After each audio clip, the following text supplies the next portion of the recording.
All the shits.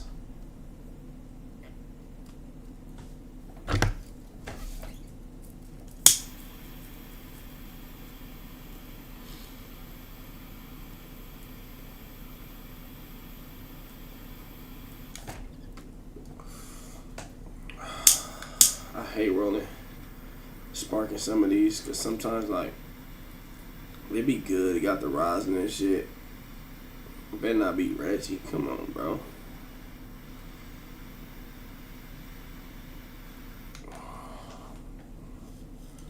Rosin, no, nigga. I smoke rosin blunts daily, bro. Come on, bro. What I say, nigga? You don't want no smoke with me? I smoke rosin blunts daily. Like, for real.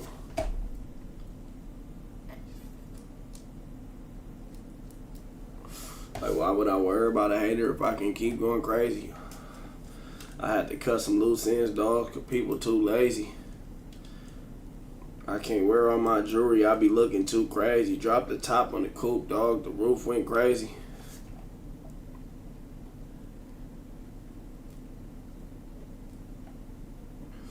I ain't rolling tight. It's like when they're free rosin blunts. Like, you know, when they give you hash holes and shit. Well, I don't know if they give you hash holes, but like, they be just giving me a bunch of random hash holes. This is one of them ones I've been having for like a cool minute. I finally sparked it. But just in case it wasn't a hash hole, I rolled up a little, my own hash hole.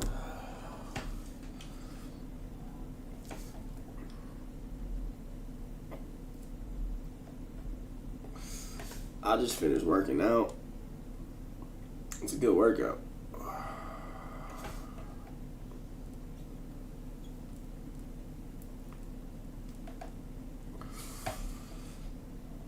I'm not gonna lie.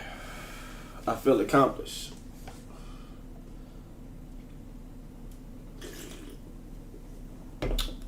I feel accomplished. It's not pulling how it's supposed to, but it's pulling.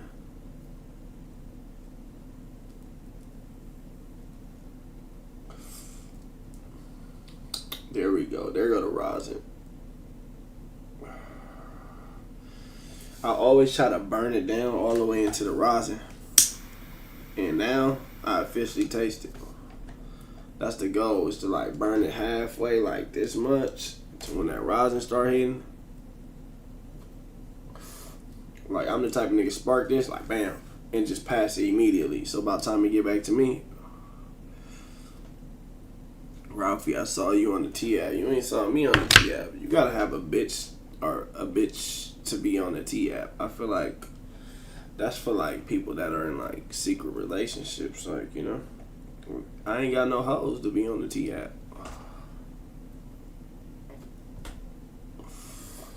So that's cap. I have secret admirers probably.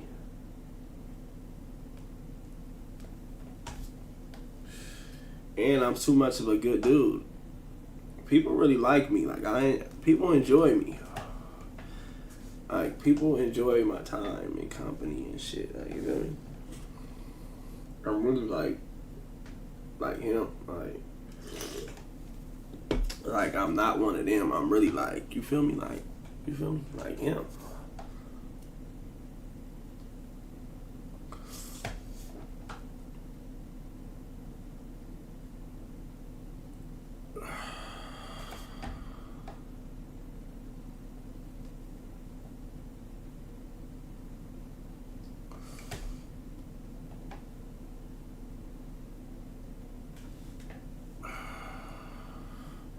You say I can't do this every stream?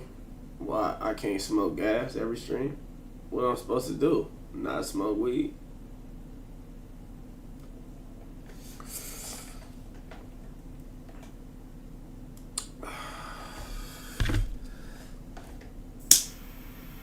I really come up here to smoke weed and chill with the metaverse after I did all my family duties, put the kids to sleep. Baby Ralphie's playing the game, my daughter's watching Bluey, and then it's like, all right, boom, time to hit the metaverse.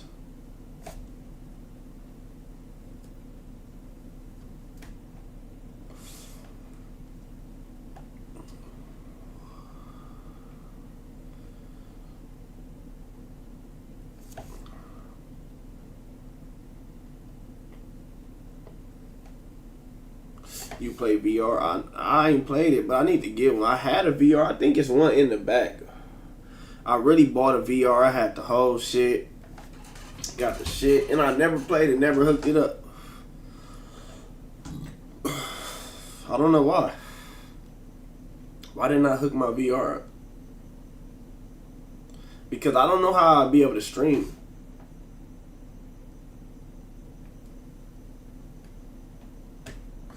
Can I play music, please? Alright, I got you, bro. I was trying to, like, not come on here and just do the same thing I did earlier, but, like, fuck it, bro.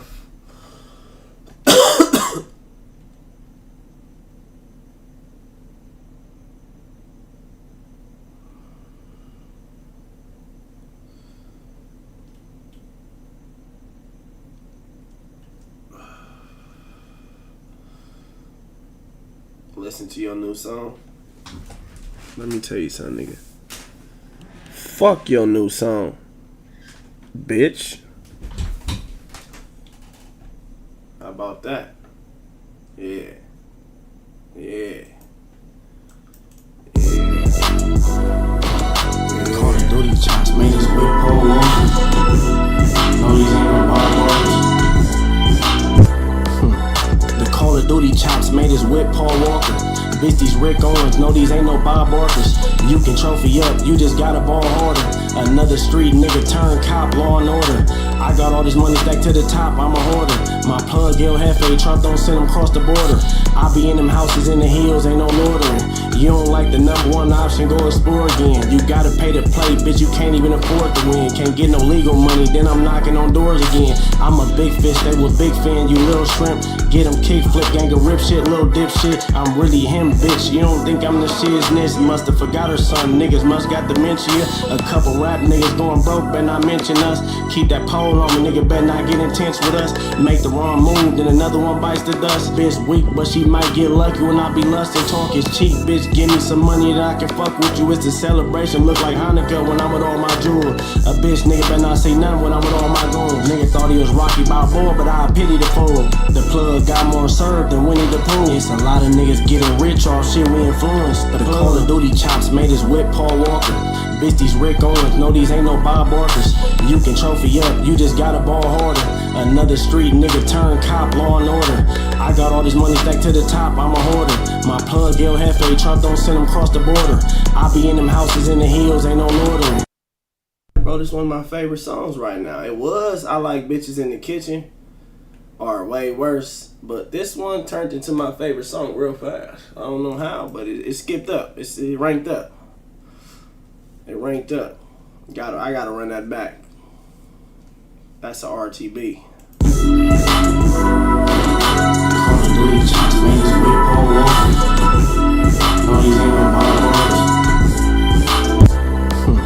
The Call of Duty chops made his whip Paul Walker. Bitch, these Rick Owens, no, these ain't no Bob Barkers. You can trophy up, you just gotta ball harder. Another street nigga turned cop, law and order. I got all this money stacked to the top, I'm a hoarder. My plug, El Jefe, Trump don't send him across the border. I be in them houses in the hills, ain't no loitering. You don't like the #1 option, go explore again. You gotta pay to play, bitch, you can't even afford to win. Can't get no legal money, then I'm knocking on doors again. I'm a big fish, they was big fan, you little shrimp. Get him kick flip, gang of rip shit, little dip shit. I'm really him, bitch, you don't think I'm the shizness. Musta forgot her son, niggas must got dementia. A couple rap niggas going broke, better not mention us. Keep that pole on me, nigga, better not get intense with us. Make the wrong move, then another one bites the dust. Bitch weak, but she might get lucky when I be lustin'. Talk is cheap, bitch, give me some money that I can fuck with you. It's a celebration, look like Hanukkah when I'm with all my jewels. A bitch nigga better not say nothing when I'm with all my goons. Nigga thought he was Rocky Balboa, but I pity the fool. The plug got more served than Winnie the Pooh. It's a lot of niggas getting rich off shit we influenced. The Call of Duty chops made his whip Paul Walker. Bitch, these Rick Owens, no, these ain't no Bob Barkers. You can trophy up, you just gotta ball harder. Another street nigga turned cop, law and order. I got all this money stacked to the top, I'm a hoarder. My plug, El Jefe, Trump don't send him across the border. I be in them houses in the hills, ain't no loitering. You don't like the #1 option, go explore again. You got. I got it. My second verse, I'm changing it up. I'm not doing the one I did. I gotta do another second verse, so I don't even want to play that shit. Cause like, I can't do a second verse like that after a first verse like that. You feel me?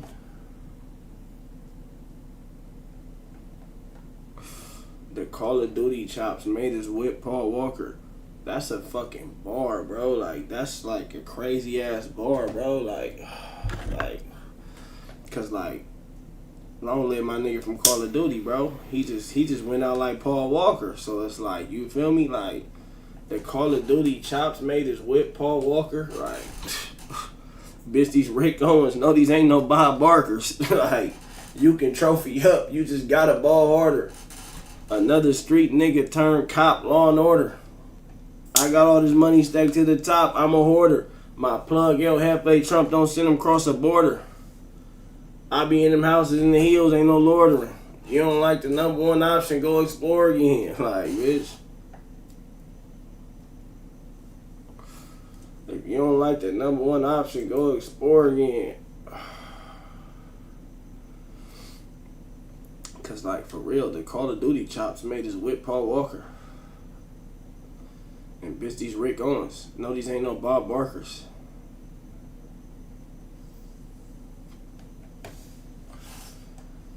If you know, the Bob Barkers look like Rick Owens on the low, like big ass fucking. This is some big ass chucks, like. The Call of Duty chops made his whip, yeah. Bitch, these Rick Owens. No, these ain't no Bob Barkers. You can trophy up. You just got a ball harder. Another street nigga turned cop, Law and Order.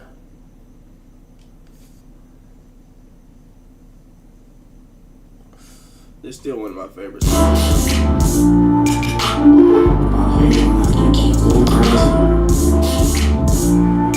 The top of the coupe is the roof with crazy. Why would I worry about a hater when I can keep going crazy? Had to custom loose in the dog, these people too crazy. I can't wear all my jewelry, I be looking too crazy. Drop the top in the coupe, dog, the roof with crazy. I'm trying to chase them M&Ms, I can't be too shady. I'm subject to the low, I'm only 3-2-80. I got 3 different chats. Too crazy, you don't wanna smoke with me, I smoke rosin bills daily. I can stand a bitch that niggas ain't talking about nothing. Told her I got bitches on the side, so don't hate them. You got kids, that's cool, don't wanna meet them, that's your babies. Told her I'm a nigga with no feeling, bitch, don't hate me. I can get a nigga head tap, don't make me. My snow bunny and drop a 30 ball, go Kaylin. You said you wanna clean my dirty drawers, go crazy. Them broke niggas do.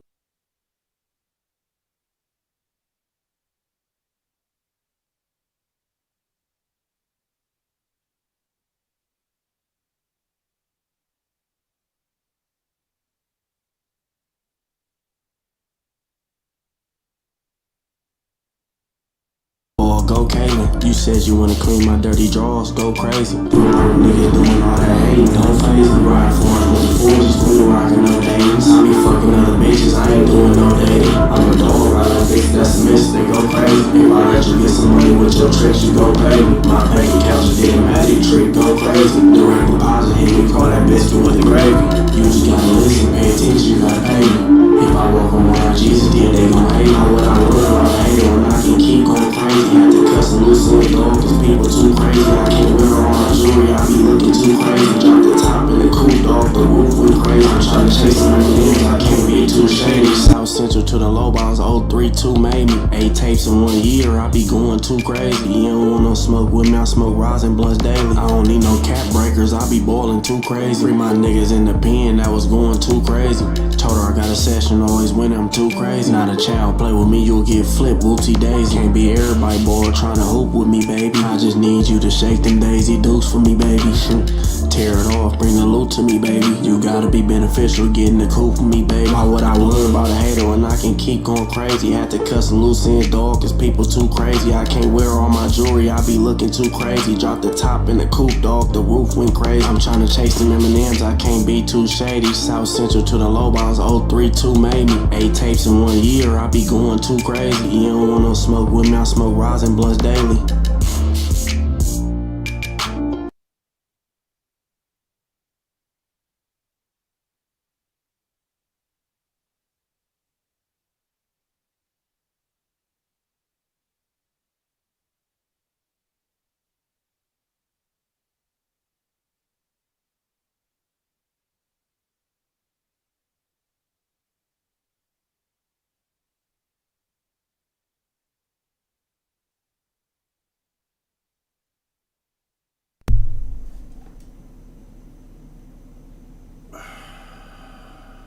I'm a real Angelino, nigga.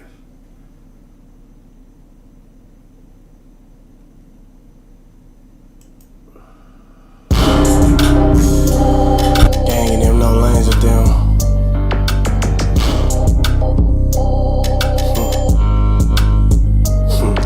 I'm not a regular human, I'm deluxe platinum edition. Ralphie make the money flip, I was born half magician. I ain't arguing with you hoes, I like bitches in the kitchen. I like bitch that get money, I like bitch that's on the mission. I'm nothing like your boyfriend, I'm a trophy, it's the difference. I got chains and whip like Slave Master, but I'm different. I be wielding guns, erase a nigga from existence. Talking crazy, green dots, I end a nigga like a sensor. Ain't your bitch if you can't bleed her every month like a period. I be in the city with Chunky Monkey like I'm curious. Banana clip on the stupid chop mean I'm serious. Think you fucking with me, that's one sign, you nigga delirious. Not a kid, I ain't nothing to play with, but they ain't hearing it. Niggas clowns, Pennywise, bitch I'm it, so I ain't fearing them. The plug be talking crazy every time, but they ain't hearing them. How I know I'm a joint, cause a man in the mirror said it. The bitch ain't tryna fuck, she can beat it like Michael. I'm the nigga, she get money, you gon' eat it on her cycle. Bullets get chest tied, peace be still, it's in the Bible. You ain't never walked through the valley of shadow death with all your rivals. I'm not a regular human, I'm deluxe platinum edition. Ralphie make the money flip, I was born half magician. I ain't arguing with you hoes, I like bitches in the kitchen. I like bitch that get money, I like bitch that's on the mission. I'm nothing like your boyfriend, I'm a trophy, it's the difference.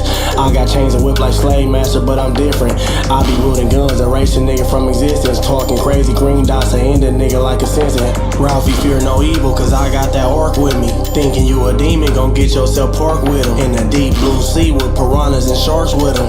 Not a regular human, so don't be playing horror with him. Don't be acting like tough guys, cause ain't no marks with him. Got hit sticks with big switch, don't get yourself horror flipped. I be spitting fire in the booth, I'm a arsonist. Ain't drunk juice in a while, but today I'm Barney sipping. I'm a deluxe platinum nigga, I be Neiman Marcus dripping. They gon' be talking about me like when Rosa Parks was tripping. You ain't a coach if you ain't out here charging bitches. I ain't arguing no hoes, I like bitches in the kitchen. I'm not a regular human, I'm deluxe platinum edition. Ralphie make the money flip, I was born half magician. I ain't arguing with you hoes, I like bitches in the kitchen. I like bitch that get money, I like bitch that's on the mission. I'm nothing like your boyfriend, I'm a trophy, it's the difference. I got chains and whip like Slave Master, but I'm different. I be wielding guns, erase a nigga from existence. Talking crazy, green dots, I end a nigga like a sensor.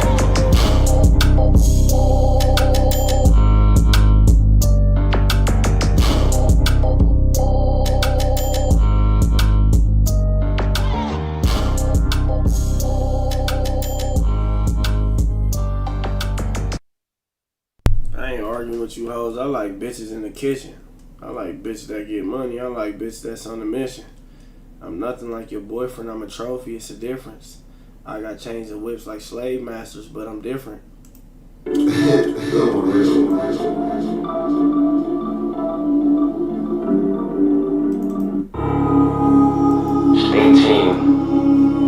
Bitch, we them niggas.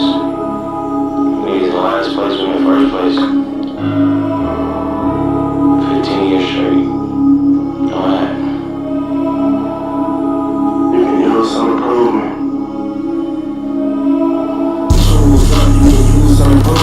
I'm sure you heard about the stinks, it's the movement. It's the movement. Put the whole trying to jump to conclusion. Like smoking mirrors, this shit all an illusion. Always gonna make you creep, it's an illusion. Bro, I wouldn't fuck on your bitch, it's an illusion.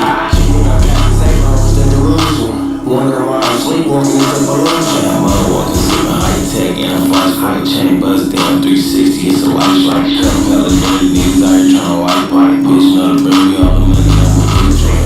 White bitch, break the trigger, get a big coin. Allergic to that broke ass shit, cause I'm a rich boy. Nigga pull down in the stoop, making dumb hits. Big body crew, 40 hours with the run flies. Like the type of get stripping, everybody's bound with it. Now it's getting big chilly, and they know that. All the blood smoking on the black like a Kodak. Choose that bitch and move up, you know that. Choose up, you can use some improvement. I'm sure you heard about the stinks, it's the movement. But don't try to jump to conclusions. Like smoking mirrors, this shit all an illusion. No, I wasn't making you creep, it's an illusion. Bro, I wouldn't fuck on your bitch, it's an illusion. She think I'm Captain Safe, I was the delusion. Wondering why I'm sleepwalking, it's a pollution. I'm walking on the door, honey, trying to pull it out. Had to do a squeeze for the bag, like a high house. I told crazy, told the show me that. I know all the way about the city, every part of it. 6 lines of swag, and some high type big ass booties on my chain, on some drunk shit. Big ass rats about to say, cause I want shit. I'm chosen one, so I feel anointed. Niggas so wet like an orphan in the ocean. nigga have motion. Have money on the money, so you know I'm fully focused. Bitch shows up with that back top shit. Tools up, you can use some improvement. I'm sure you heard about the stinks, it's the movement. But don't try to jump to conclusions. Like smoking mirror, this shit all in the illusion. You always gonna go in your crib, it's an illusion. Bro, I wouldn't fuck on your bitch, it's an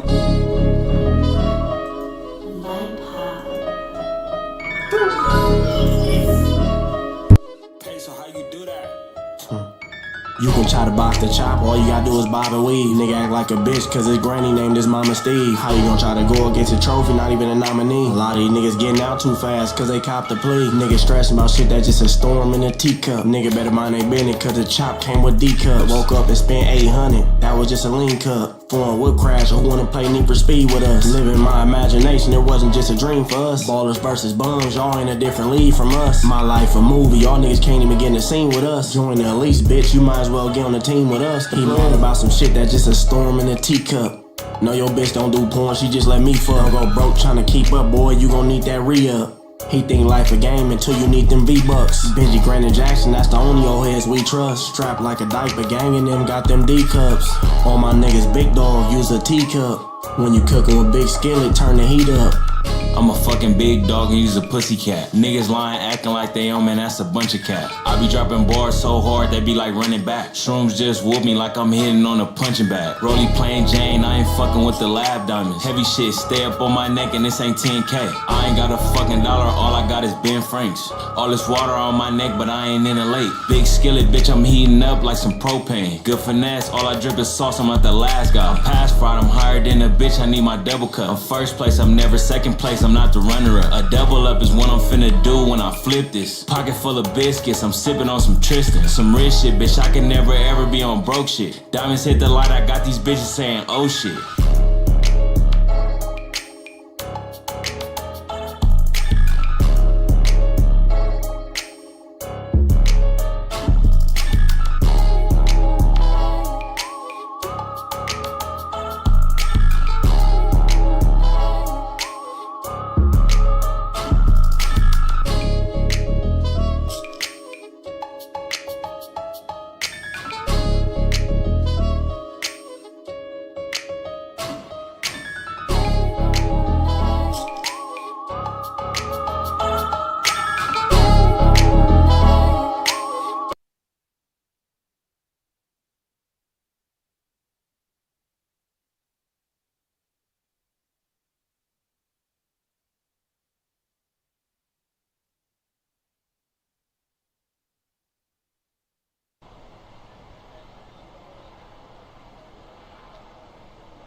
I get asked all the time, should I use you or should I use TurboTax? And it's kind of like, look, first of all, if you're asking that question, chances are, no offense, you probably need to go directly to TurboTax right now, okay? Don't, please, we are so busy.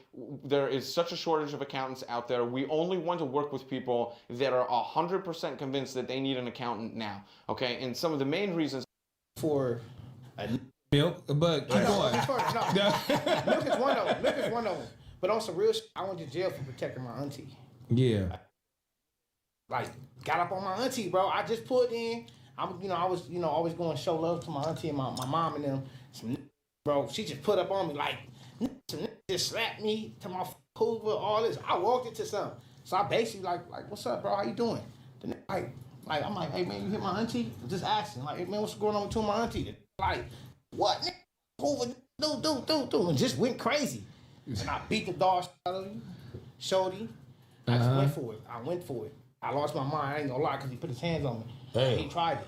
And So you got up on it. So you got up on him and he fired on you. no, he got up on, like, as I was asking him, he went to do, and it just went there. And he tried, like, he was like 6'4". 6'4". I whooped the dog out of him, beat him down to the ground and some other shit, whatever. He called the police and put me in jail for assault with a deadly weapon. That's how the story ended. So wait a minute. Why are you and Milk getting into it and you talking about you went to jail for Milk? So, because that was the That happened after you went to jail.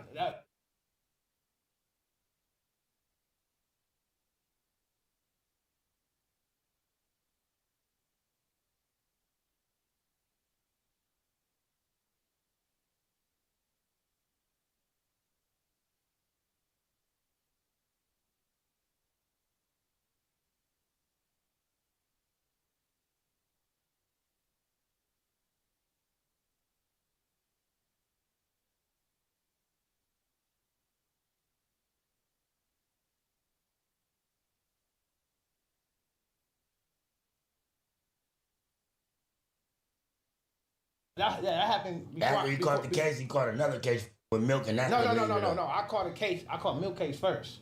I been caught that case. So I was out. You feel me? I was out, and we had, like I said, we linked up, and everything was cool. Like I said, he just started distancing himself. As you know, we had nothing going on with him, nothing like that, other than we did the interview. You know what I'm saying? But we'll be calling, even with Shorty, and like, you know, we trying to put something together. Like, you know, everybody got something positive going on. We always try to link. Yeah. And he just was distance, playing games, trying to treat me like we. That's how I was feeling. That's how I was taking. I wasn't worried about it though. But there's other people that be calling me, like this older guy. What's up? I don't even care about. You feel me? And I just didn't like his response on certain shit, bro, and how he was. So I said, you know what? This nigga, I ain't have to beg no nigga to be cool with me after I done looked out for this nigga. Or, you know what I'm saying? I sacrificed for you, nigga. I ain't got to chase you, nigga. You feel me? White boy, at the end of the day, nigga. What was his responses then? Like he ain't gotta come do shit. I don't know, bro. His response was how he responded. That was your job. Yeah. He said that was my job. He said that was your job. That was your job to protect me and all. That's his That's what he response. said. I see that. Yeah, that's what he responded. I said that's my job. I said, Protect another grown man. So how was my job sacrificing my kids? You didn't have no kids at the time. I had kids, family, girls. I lost all kind of shit. My grandma. I lost all kind of shit within them 5 years. And then I get home. The thing you say to me is, man, you did that because that's your job. Or I speak on it. Or that was your job.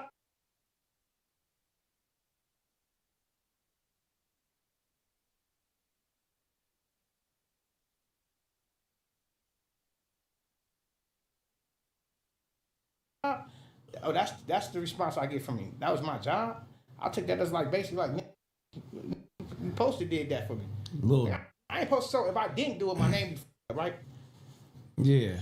If I didn't do it, if I was like, you know what, I didn't do that. I didn't stand on business behind that. That nigga don't know on whatever he platformed me on. Like, yeah, that nigga Polo. If I would have came out, man, Polo didn't help me while Milk was in jail, and that's the nigga that didn't help Milk.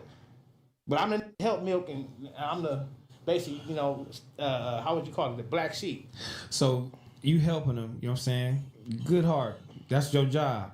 Cool. You feel me? So now that you're down, you feel me? And if a nigga and that's your job. Nigga told a nigga that's your job. Nigga go crash out for a nigga. Nigga said, yeah, that's your job. That what you was supposed to do. That's your job. Like nigga damn near get banged down. Nigga talking about some, yeah, you was supposed to do that for me. What is his job? This is why I be dolo, cause nigga, what the fuck, nigga? I'm just gonna have to crash for myself, cause nigga, what the fuck? Nigga told nigga that's my job. It's crazy.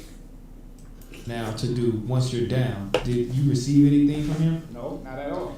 No. Don't give a nigga $40 for the books. Nigga talking about that's my job. Nigga stove supposed to be maxed out.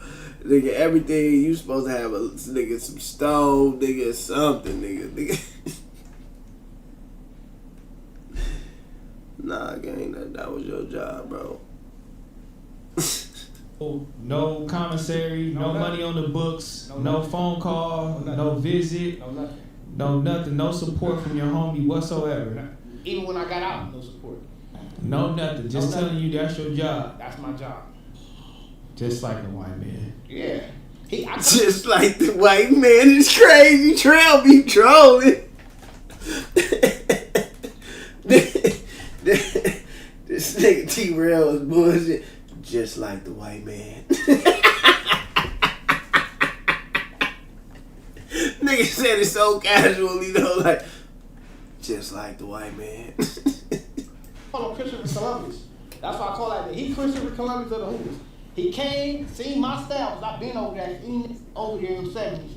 I was that, let's say that. You know, so I'm still a good person. But I was the guy that was coaching them over. Look, see how you showed them the way. You see the good energy I got. Yeah. I built them dudes. I protected them dudes. Them dudes know I put this shit on my back.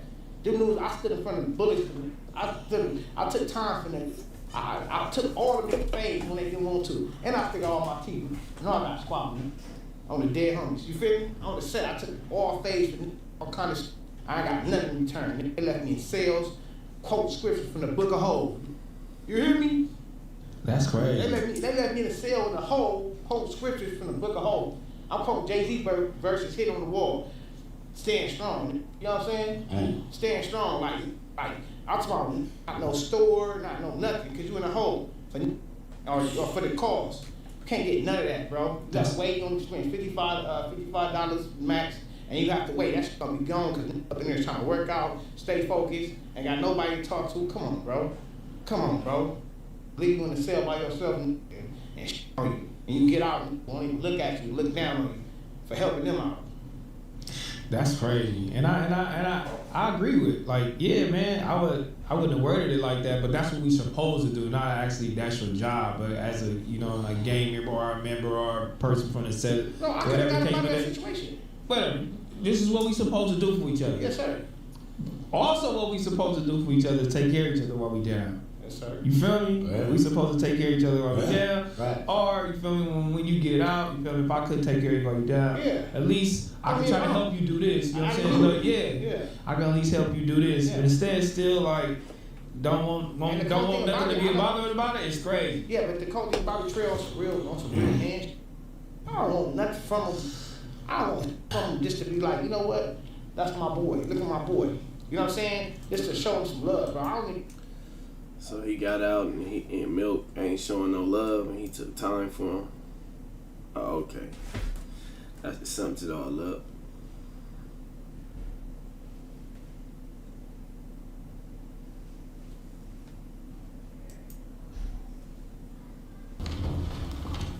Job reports, safety forms, and checklists piling up. With Connect Team, you'll ditch.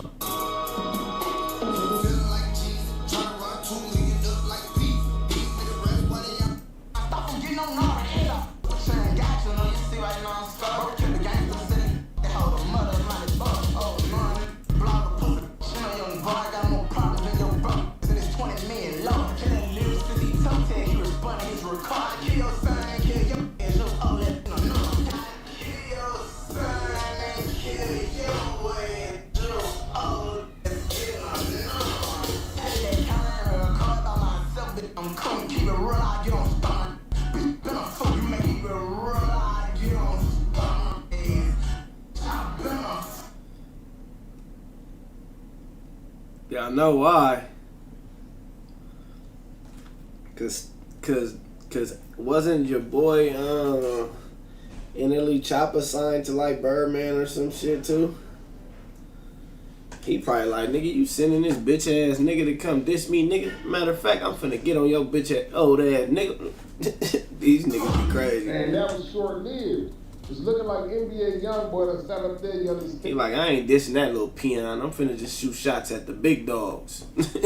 He like, yo, y'all think y'all own something, nigga? I'm finna get on y'all niggas. Like, he told you to diss me, nigga. Like, and he dissed that boy Bloody Bird. Ain't no telling that's the reason why he dissed Bloody Bird. Also said something about somebody's son and daddy, and he ain't scared of them. Now, a lot of fans thought he was talking about Wayne, but I don't even remember YoungBoy having an interaction with Lil Wayne. Now, one person that spoke on this thing off the rip immediately is OG Murder. So we can go ahead and get off what OG Murder had to say. He was one of the first people to call it, man. He called that subliminal almost as soon as it dropped. That wasn't no fucking subliminal. That was he said what the fuck he said. It was subliminal. That wasn't no sneak diss. That was that he said what he said. Like, nigga. Let's get off this today. We're gonna come back, replay that thing again, and we're gonna get a back. Yeah, let me hear that thing again. Get on stun. Who's stun? Birdman? Beatrice? Baby Brian B. Bubba, you could come in with your feel? Oh my. Yeah, that's what he said, bitch. You make a man, he gonna burn you at, bitch. He gonna show you the real 400 degrees, bitch. He gonna make you out a real motherfucking hot boy. That's what the fuck he said, Stunner, bitch. Now, Stunner, what the fuck you done went out there and did with them people in Baton Rouge, dog, and got up in the people business? I knew it was coming, dog. Talking about some fucking Louisiana nigga, real nigga. I knew once you started representing Louisiana, it was gonna be some fucking shit, dog. Now you done went out there with them boys about to get on your motherfucking ass. Fuck all that, dog. Get on this motherfucking ass, YB. Because you're playing with the motherfucking young boys, they gonna fly your motherfucking head, bitch. On a real, your fucking head gonna fly in any weather. Bitch, you got millions and I got millions and plus I'm ignorant. What you want to do? Ooh, that look bucking Stunner, boy. Fuck wrong with you, boy? He said he got millions just like you got fucking millions. Plus he ignorant. What you want to do? YB coming straight at Stunner top, man. I don't know, Stunner, bro. Niggas ain't playing, bro. We seen OG3 go off on your bitch ass the last time. Now YB speaking out. Cause it's music, business, other streets. Ain't nothing going on without me. Hey, I don't give a who a nigga think they gonna go around me, snake anything, break anything. Hey, this shit I stand on, bitch. So anything y'all thinking, bitch, think 3 times. You gonna be missing your fucking head, nigga. Say, bro, get out them fucking people business, Stunner, bro. Before you get hurt, bro. Fuck around, send a nigga like Ben 10 to smush your stupid ass.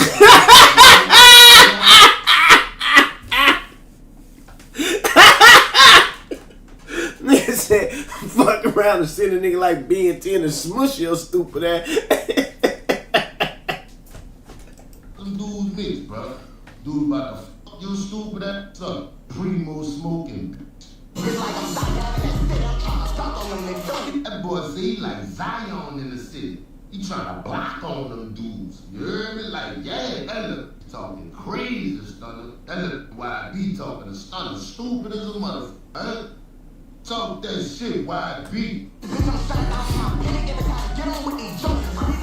Last time one. Hey, I'm off that. Hold on, nigga. He said, I'm off that.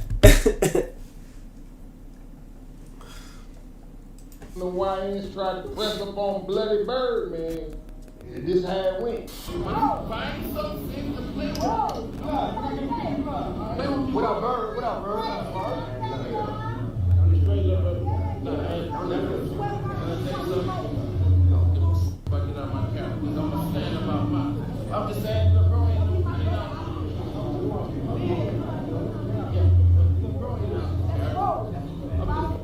But I'm proud of you. Thank you. I mean, not proud of you. I mean, not proud of you. I want to do it. Boy, I gotta talk to him, man. Man, talk to him. So what do I do? You fucking this right. Time up, man. Say that, bro. Let's do it. You're right. Bird didn't know whether or not he wanted to snap on D1 or give him praise, man. That's why he can't be running up on old folks a certain time of night, man. Now, I'm perplexed. I ain't gonna lie. I'm a little confused as to why NBA is sending shots over there at Bloody Bird, bro. I heard it said he's gonna smoke him and his son. I wonder if he's saying this because he feels some type of way about Birdman saying that his son AKA Lil Wayne, is the #1 rapper alive, bro. I don't know. One thing I do know is that OG Murder gave Bloody Bird some good advice. They better stay out them folks' business, boy. Them young dudes don't care about them brains y'all bust way back in 1992 and them brains y'all bust on Terror Lane back in 94 like Soulja Slim. If you are the coach and you survived and you lived through 94, you say gangster, you heard me? Nah, bro, that's back in the end. That's way back in the day. Them old ass rules when they would shoot them Billy Westerns. You know what I'm saying? 38 specials, 380s, 4-4 Bulldog, things like that. Those are old, with them long AK-47s. No, not today. The young dudes today say you a gangster if you lived and you right now living and you lived through 2016. Yo, they ain't going by that old lot no more. So like I say, man, shout out to OG Murder. I think he gave some sound advice. That's some real sound advice, man. You better quit playing Bloody Bird before they bust your bloody head, man. Let's go. Cash Money ain't gonna never die. Long as I'm alive, hold on, Fresh. Wait, Fresh.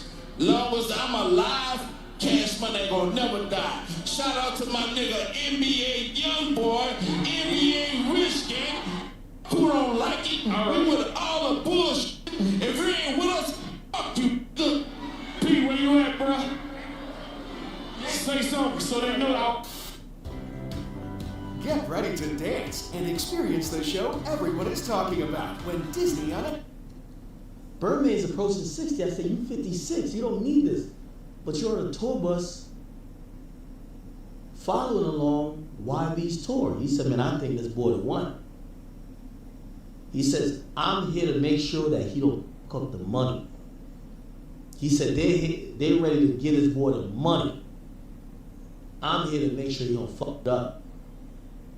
And he told me after the second night I seen him, he said, because I guess the first time I told you the security and YB's people, he said you have to hop out and tell someone like, yo, don't do that. Don't do that shit. Y'all niggas do that shit and fuck them shit up. It don't cost that boy a lot of money. And his Birdman, niggas respect that. And everything was cool. So, shout out to Birdman. Shout out to YB. Birdman says, I'm up hundreds of millions of dollars. Birdman said when he opened his bank account, he get this. Oh, shit. Hundreds of millions in there. He said, I don't gotta be. Because I said to him, I was surprised he was on a bus. I said, bro, you've been on Cash Money tours, you've been on this, you've been on Drake tours, Wayne tours. You're on, it's 2025.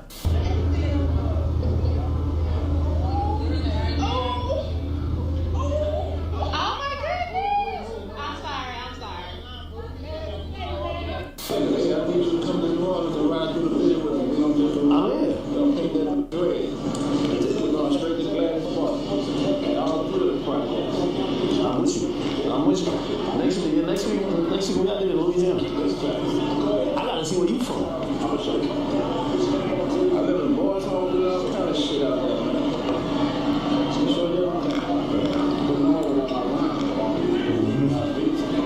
I got shit to about to go on.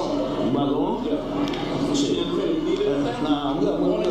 I'm good, man. Get some money, I'm whole son, you straight. Yo, stop that fucking stuff. Like I say, man, one of the reasons why NBA Youngboy could be upset with Birdman is because they trying to treat Birdman like he is handler. I was able to hear from DJ Academics. DJ Academics spoke to Birdman, and Birdman told him, check it out, Playboy, I'm here to specifically make sure that you don't mess that bag up, bro. Now, they could have NBA Youngboy in a get-out type situation involving Bloody Bird being the handler, man, from OG 3-3s was fuzz. It sounds like they might even be interested in trying to push him out the way and make Bloody Bird the primary handler. But 3-3 like, nah, bro, don't nothing going on without me, point blank, period, man. Like I say, NBA Youngboy said something about I smoke you and your son. There could be some behind the scene funk going on where Bloody Bird is telling NBA Bloody Bird. Hey, bro, I managed the hottest artist in the world. The best rapper that ever came from the state of Louisiana. He probably trying to little boy that man, trying to son him or whatever the case may be. NBA Youngboy like, nah, bro. I'm way more ignorant than your son. I smoke you and your son. On top of that, I got millions. We can really bump heads, man. I'm the young sheriff in town. I'm Desperado. That's me. And I wouldn't be too surprised, man, if me a young boy in that song Like a Jungle, he shouted out C Murder, man, and said he had reached out to Master P to get some game, and P was trying to charge him. So we know young boy don't like being put in that predicament where it feel like somebody trying to young boy him. No pun intended. So like I say, man, it could be that, or it could simply plain be he don't want nobody treating him like he they handler. You know what I'm saying? Other than a family member or somebody they love, bro. But you know, in this business, they say it, bro. He had a song about it, man. When idols turn to rivals. It's a real thing, man. At one point, I'm sure NBA YoungBoy was idealizing Bloody Bird. And here he is today. He's letting me know, bro. We both got millions, dog. We can hit. You know what I'm saying? We can hit by it, whatever it be. We can hit by it for sure. So I don't know, man. Y'all jump in the comment section. Let me know what y'all theory is, bro. Why would NBA YoungBoy be dissing Bloody Bird, bro? Jump in the comment section, let me know, man. If you made it this far in the video, though, if you got love for your player partner clip, make sure you like the video if you haven't already did that. If you did it already, that's why I rock with you, homie. Make sure you hype this video. Go ahead and get this video in that hype algorithm. That's the new feature that I added to YouTube. Go ahead and break that. Interesting.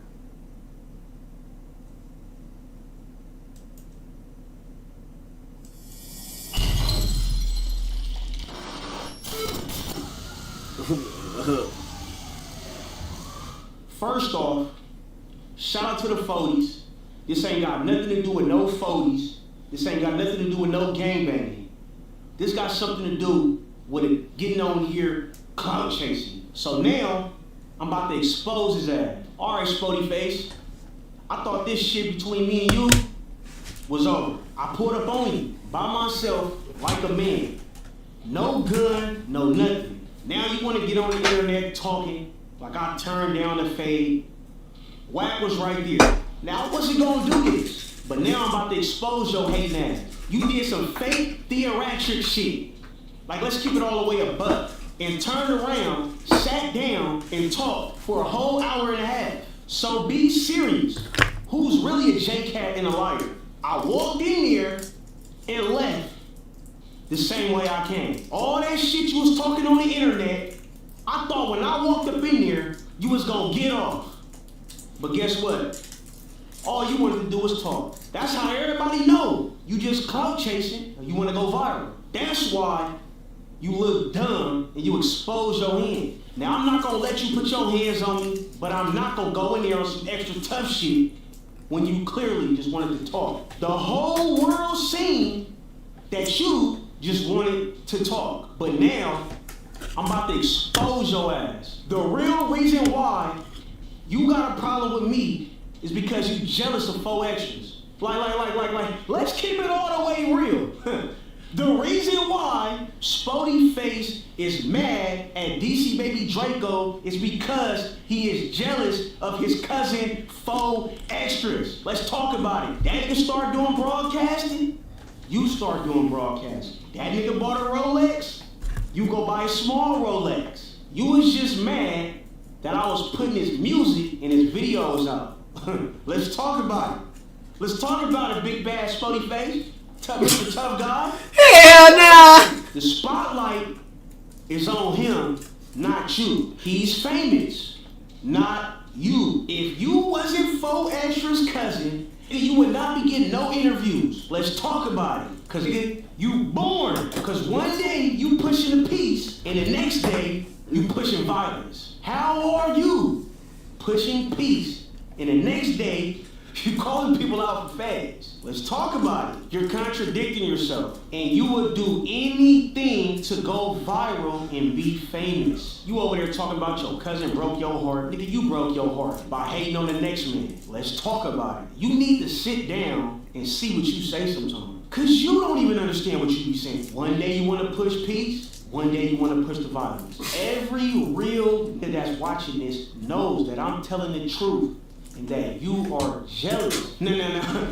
Now, I didn't want to do you like this and expose your ass. So since you want to get up on here and get the lying, now I'm finna expose your ass. Everybody nose, spotty face is cap. Now really, you just want to find your own lane, but you just don't know what to do. So since you can't find your own lane and you just want to go viral so bad, now everybody that's watching this, I guarantee that everybody says that you're jealous and you're a hater. Get in my comments quick and tell me about this non-violent one day and the next day you calling people out for fades. Don't be mad at me. They gon' fuck DC baby Draco ass. Be mad at yourself. Jealous is something that you gotta fix, not me. I'm just stating the facts. I'm not trying to go viral, so good luck with that. And shout out to all the reals that support me. Now I told you I did not want to do this, but you brought it upon yourself with all this jealous and these lying stories. Now everybody that's watching, y'all remember that nigga was popping it about me all on the internet. And when we seen each other, no matter what that nigga said, he still sat down and talked. And I left the same way that I came out. Everybody know that nigga was supposed to go crazy, but that's how you know that nigga capping and he just want to go viral. And that's facts. No jumper don't care about you. They care about your cousin 4 extras. Yeah, he called me out for the fade, but he really just want to talk. That's why I told him he clout chasing. You sat down a whole hour with me, bro. You was not tripping. You wanted to talk. That camera was on, man. You wanted to talk, man. Because if you wanted to do something, Black 100 is not finna stop your big ass. Let's keep it all the way real, man. You beefing with a non-affiliate cameraman, but sitting down with your enemy, being best friends. Everybody in the world see it. You supposed to be doing this with the op you sitting next to, man. Not me. I don't gangbang. Shout out to 4 extras. Shout out to the 40s, man. Them my good peoples over there. I love my good peoples. But bro, if you gonna call a spade, man, you was supposed to go crazy. I did my job. Whack 100 hit me. You like, bro, I think this would be a good idea a whole week ahead of time. I said, you know what, Whack, it's good. And for the love that I got for 4 extras, bro, I'm not even gonna bring no gun or nothing, bro. I'm just gonna come up in here, bro. You like, it's all good, nephew. I'm like, bet. So you can say whatever you want to say on this internet, bro. At the end of the day, we all know this stemmed from you hating on your cousin, man. And I didn't want to be the one that say this, but now I got to. It's about that time. Follow me on Instagram, DCBabyDraco5, man. At Fiverr, we offer 3. Oh, this is gonna get tricky. This is gonna get tricky. This is gonna get tricky.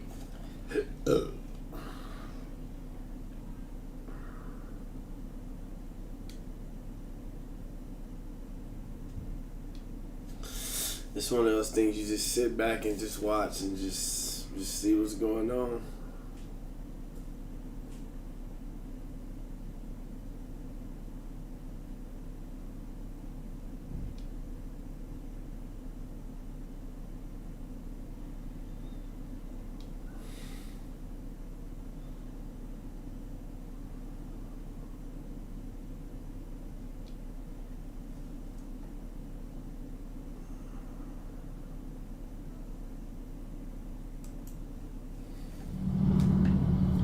Welcome back, everyone. It is time for another Highline Autos Cars and Coffee at High Street. It is the December edition. Sweet mother of pearl. Ooh. And it is cold. Ooh, that's nice. That's a 90.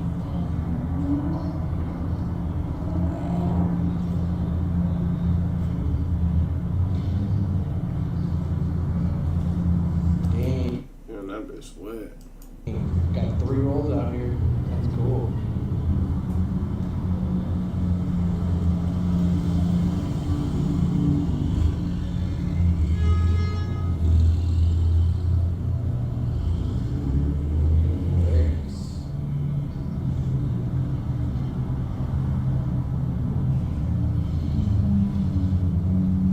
Damn, that Benz. Where is that, the McLaren Benz?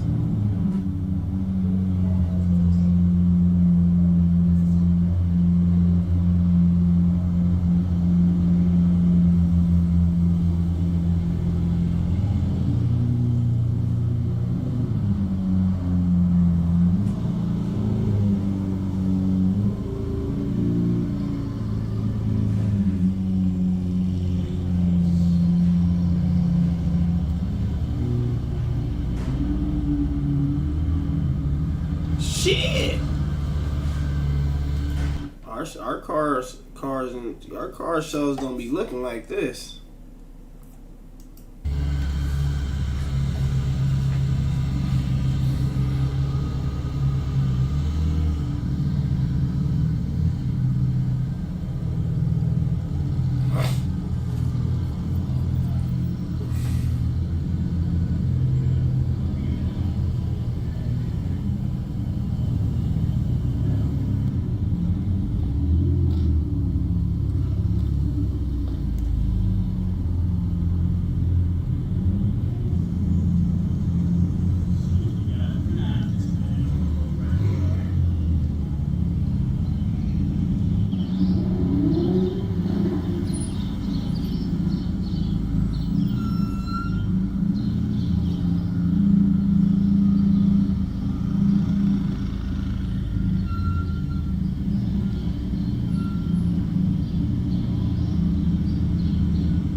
White Grand National.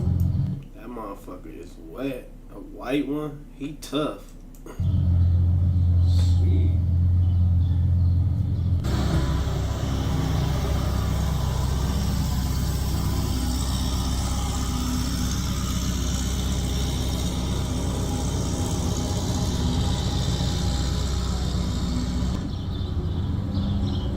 Dude, is that the M5? Oh, it is the M5 wagon. That's crazy. Oh, that's sick.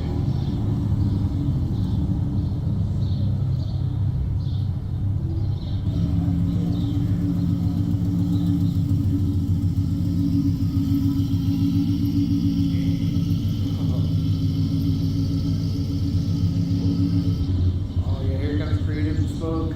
Oh, so sick. Dude, he's on the road.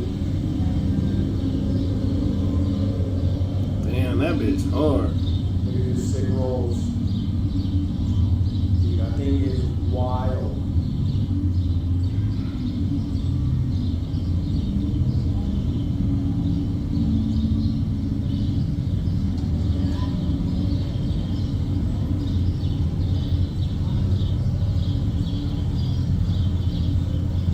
That motherfucker wet.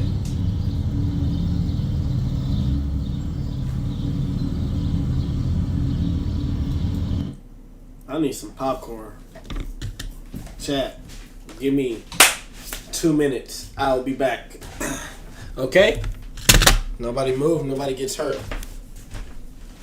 Damn, that workout kind of did it.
cars, Mom, cut off the game.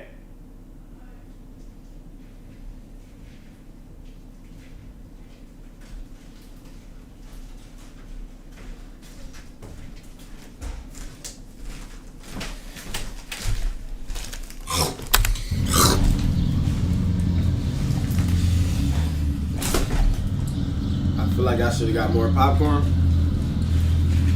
Do anybody, chat, does anybody else put sugar on their popcorn? In my house, we do.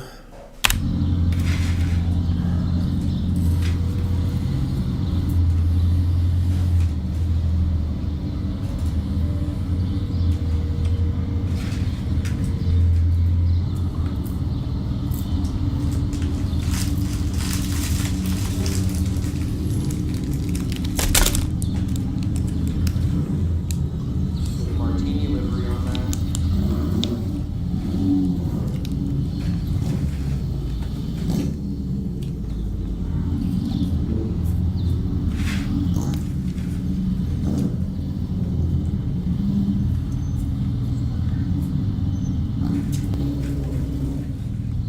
Ooh. There it is. Yes. CR1. Oh my goodness. There it is, yeah. That's sick.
It's on your plate. On the bed.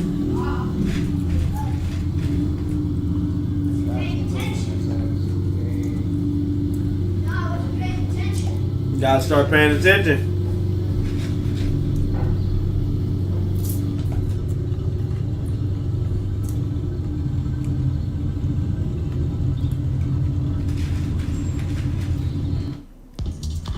What time is it then?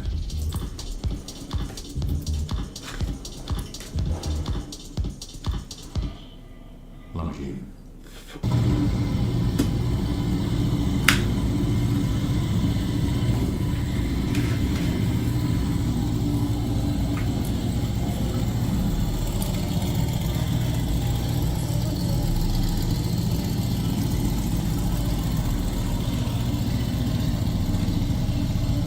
Now that motherfucker hard.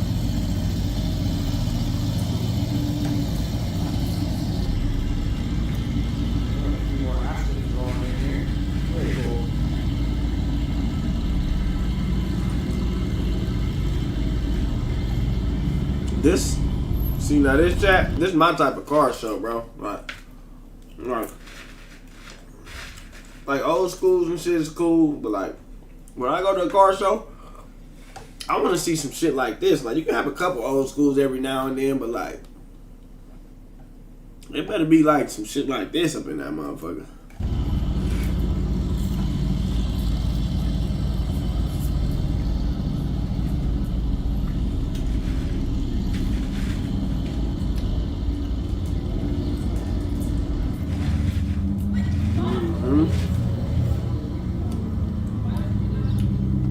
McLaren boys.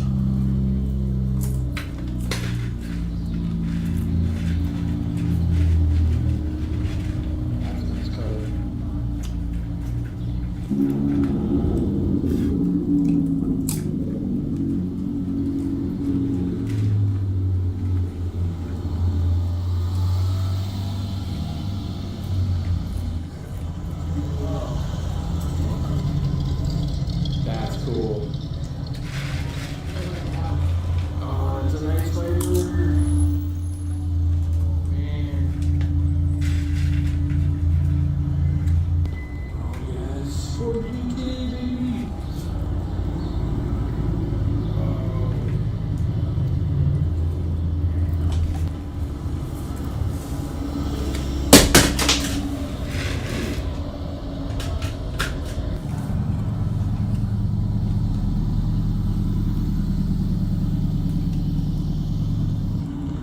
Looks like a demon.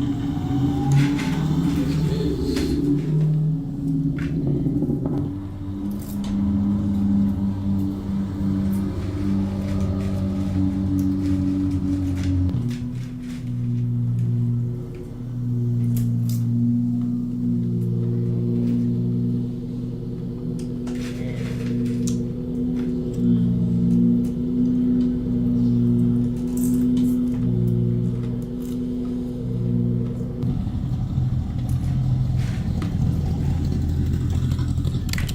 Chat, out of all these cars that went past, which one would y'all get?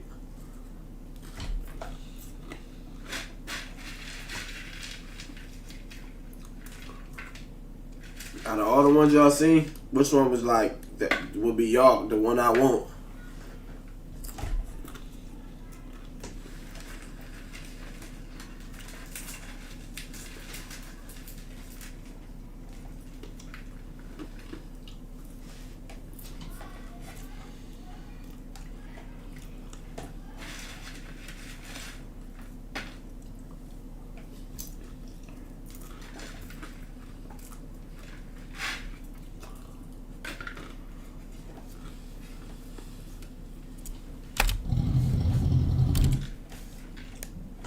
You telling me out of all them cars that just went by, you want a Corvette or a Porsche?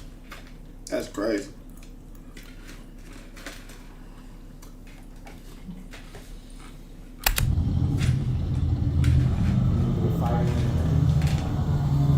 Dang. Alright.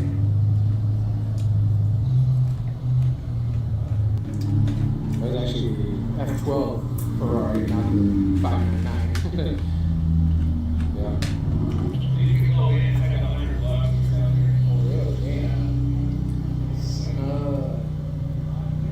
Yep.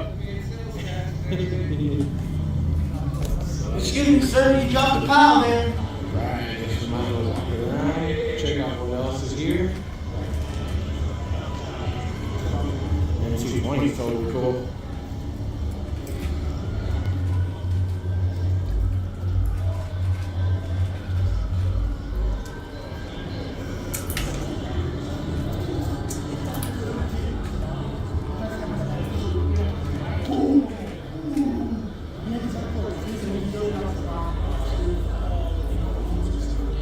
That's cool.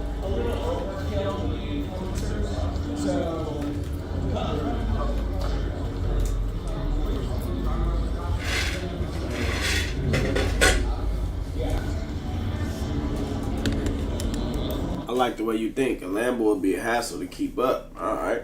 You thinking like a smart man. Okay. Yeah, the car free, but the maintenance not. You right. I like the way you think.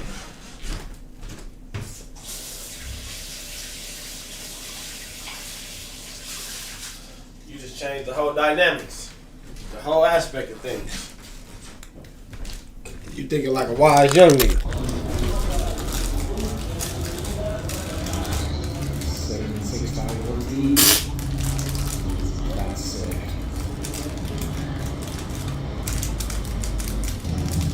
Alright, check out this track hawk. That bitch is sliding.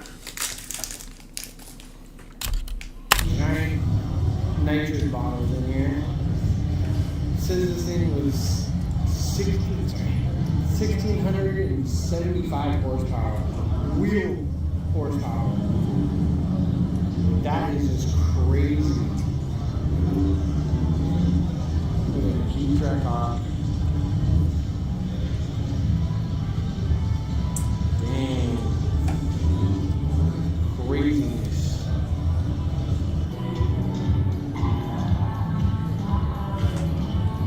Okay, so we got more tricks. Look at it. It's a mini Ram. We got a mini Ram right here. Then look at this. Got a mini G-Wagon. That's crazy. Like, oh, we got here too. SLS. Sick. Yeah.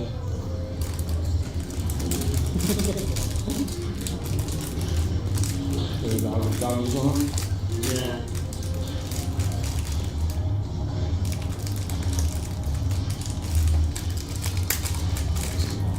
That's the door.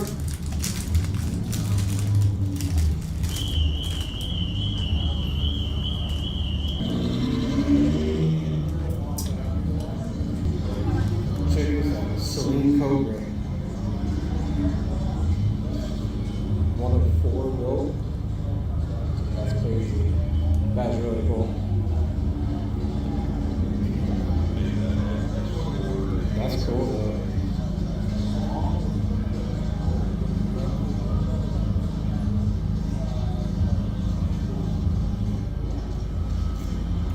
Beamers showing up here. That's a Unisega M3 right there. That's cool. But another look at the N5 wagon. That is just cool.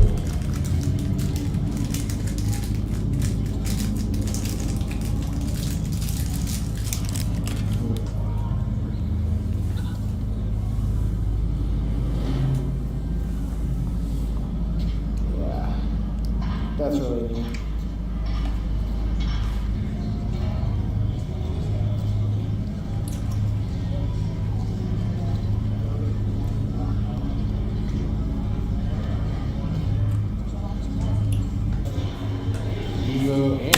Your Mustang ain't smoking that GTR. This guy.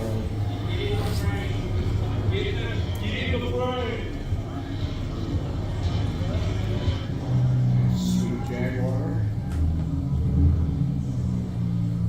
Coming up with the Arizona Concours. That is next month, I believe, yeah. Dang.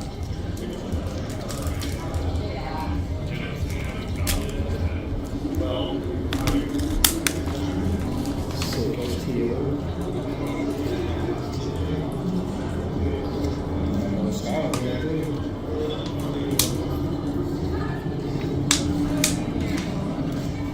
Check out this combo with Mach 1. Boom, good.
is. Man.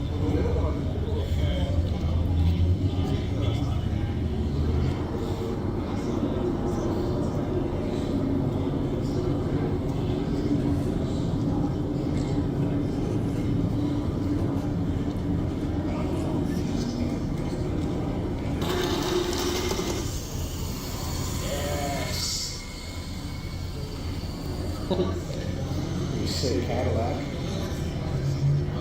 It's huge.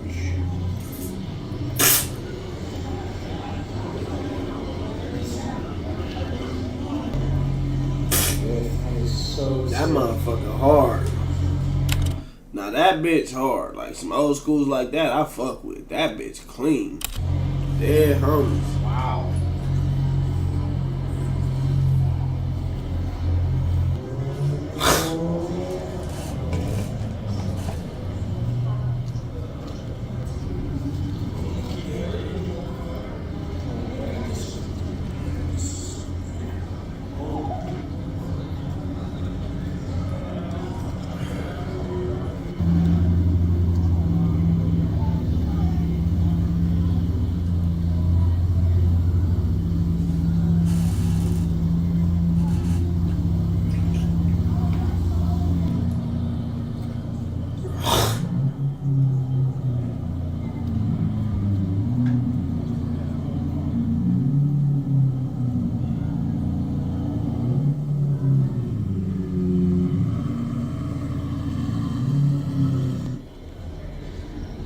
I think that's going to do it for today from the Highland Autos Carbon Coffee. He got some good content. Yeah, he did it.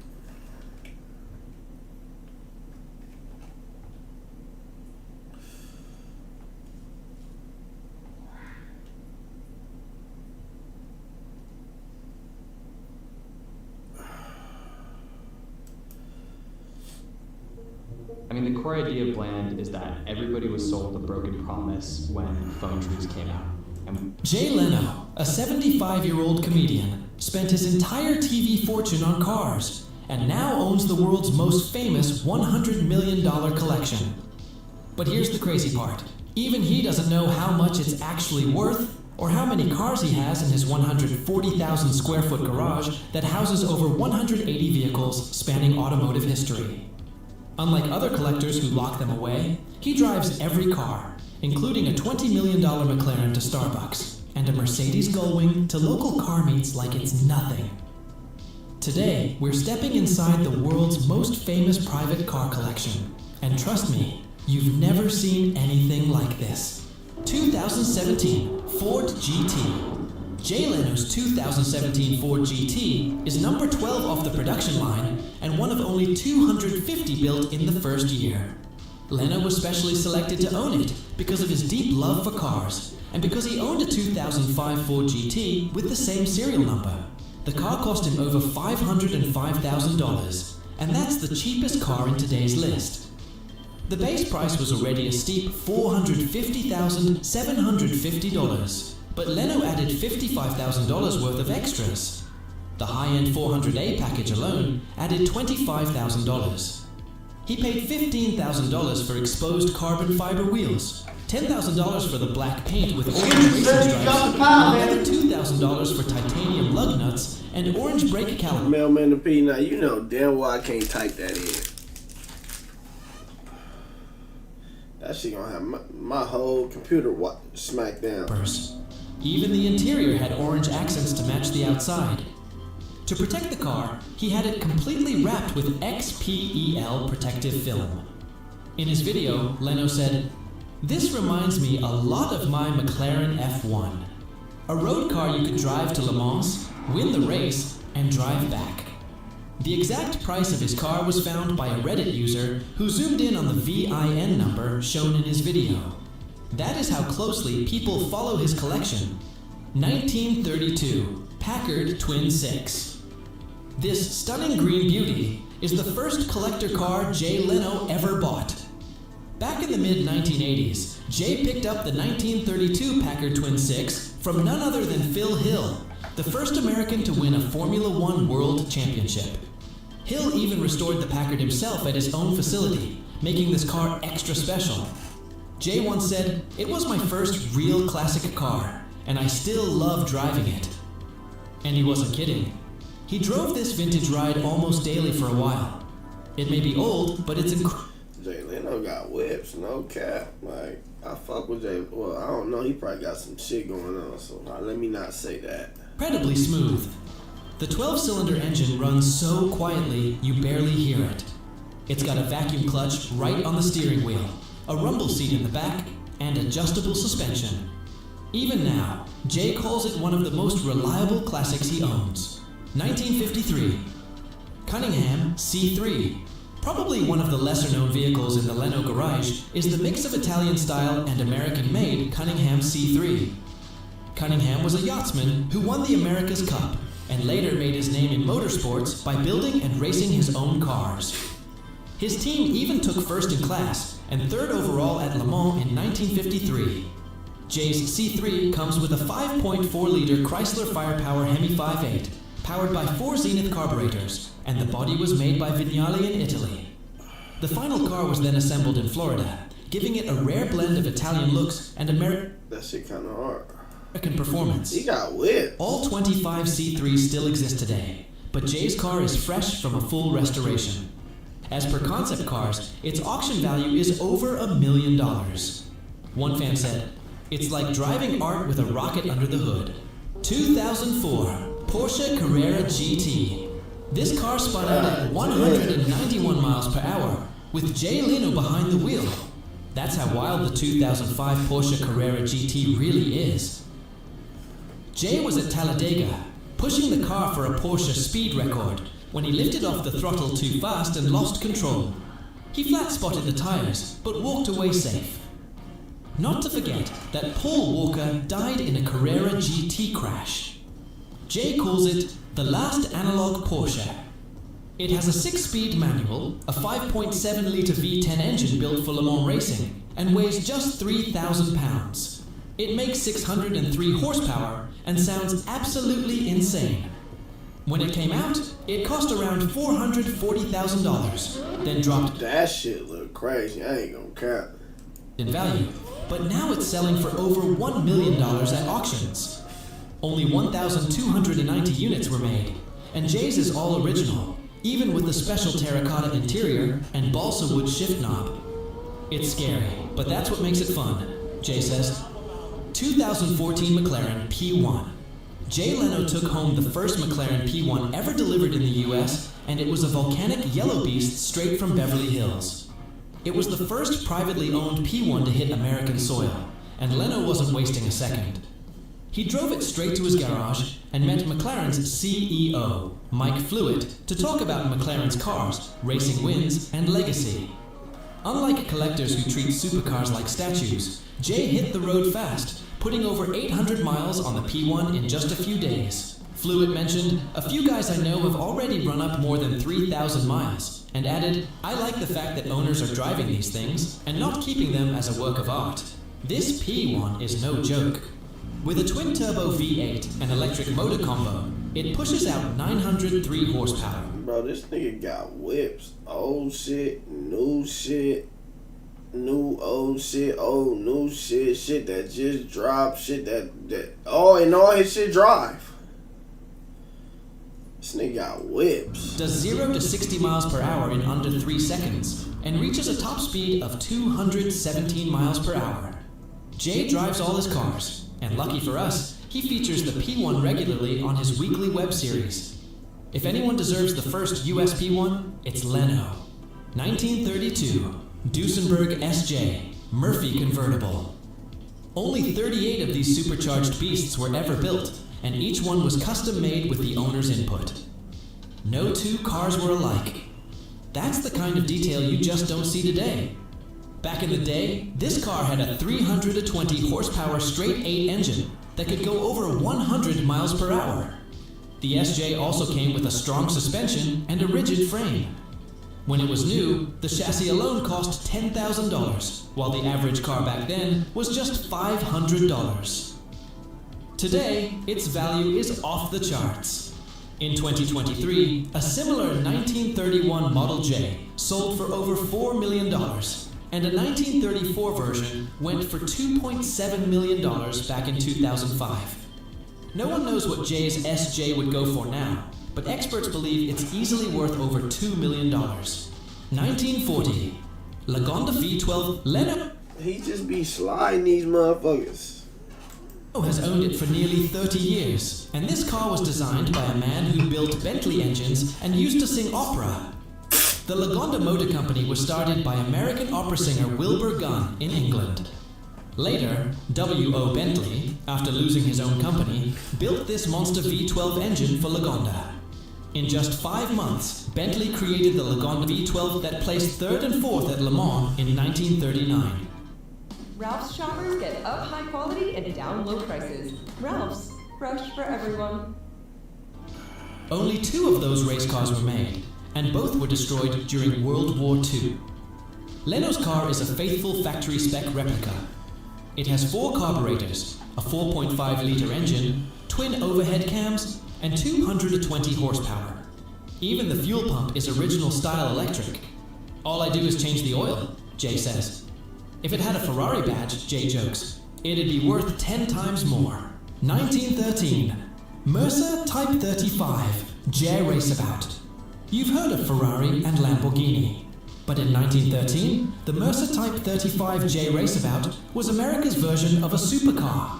And back in the 1960s, someone paid $45,000 for it at auction, which was more than a Duesenberg at the time, which sold for $20,000 to $25,000. Jay calls it one of the greatest American cars ever made.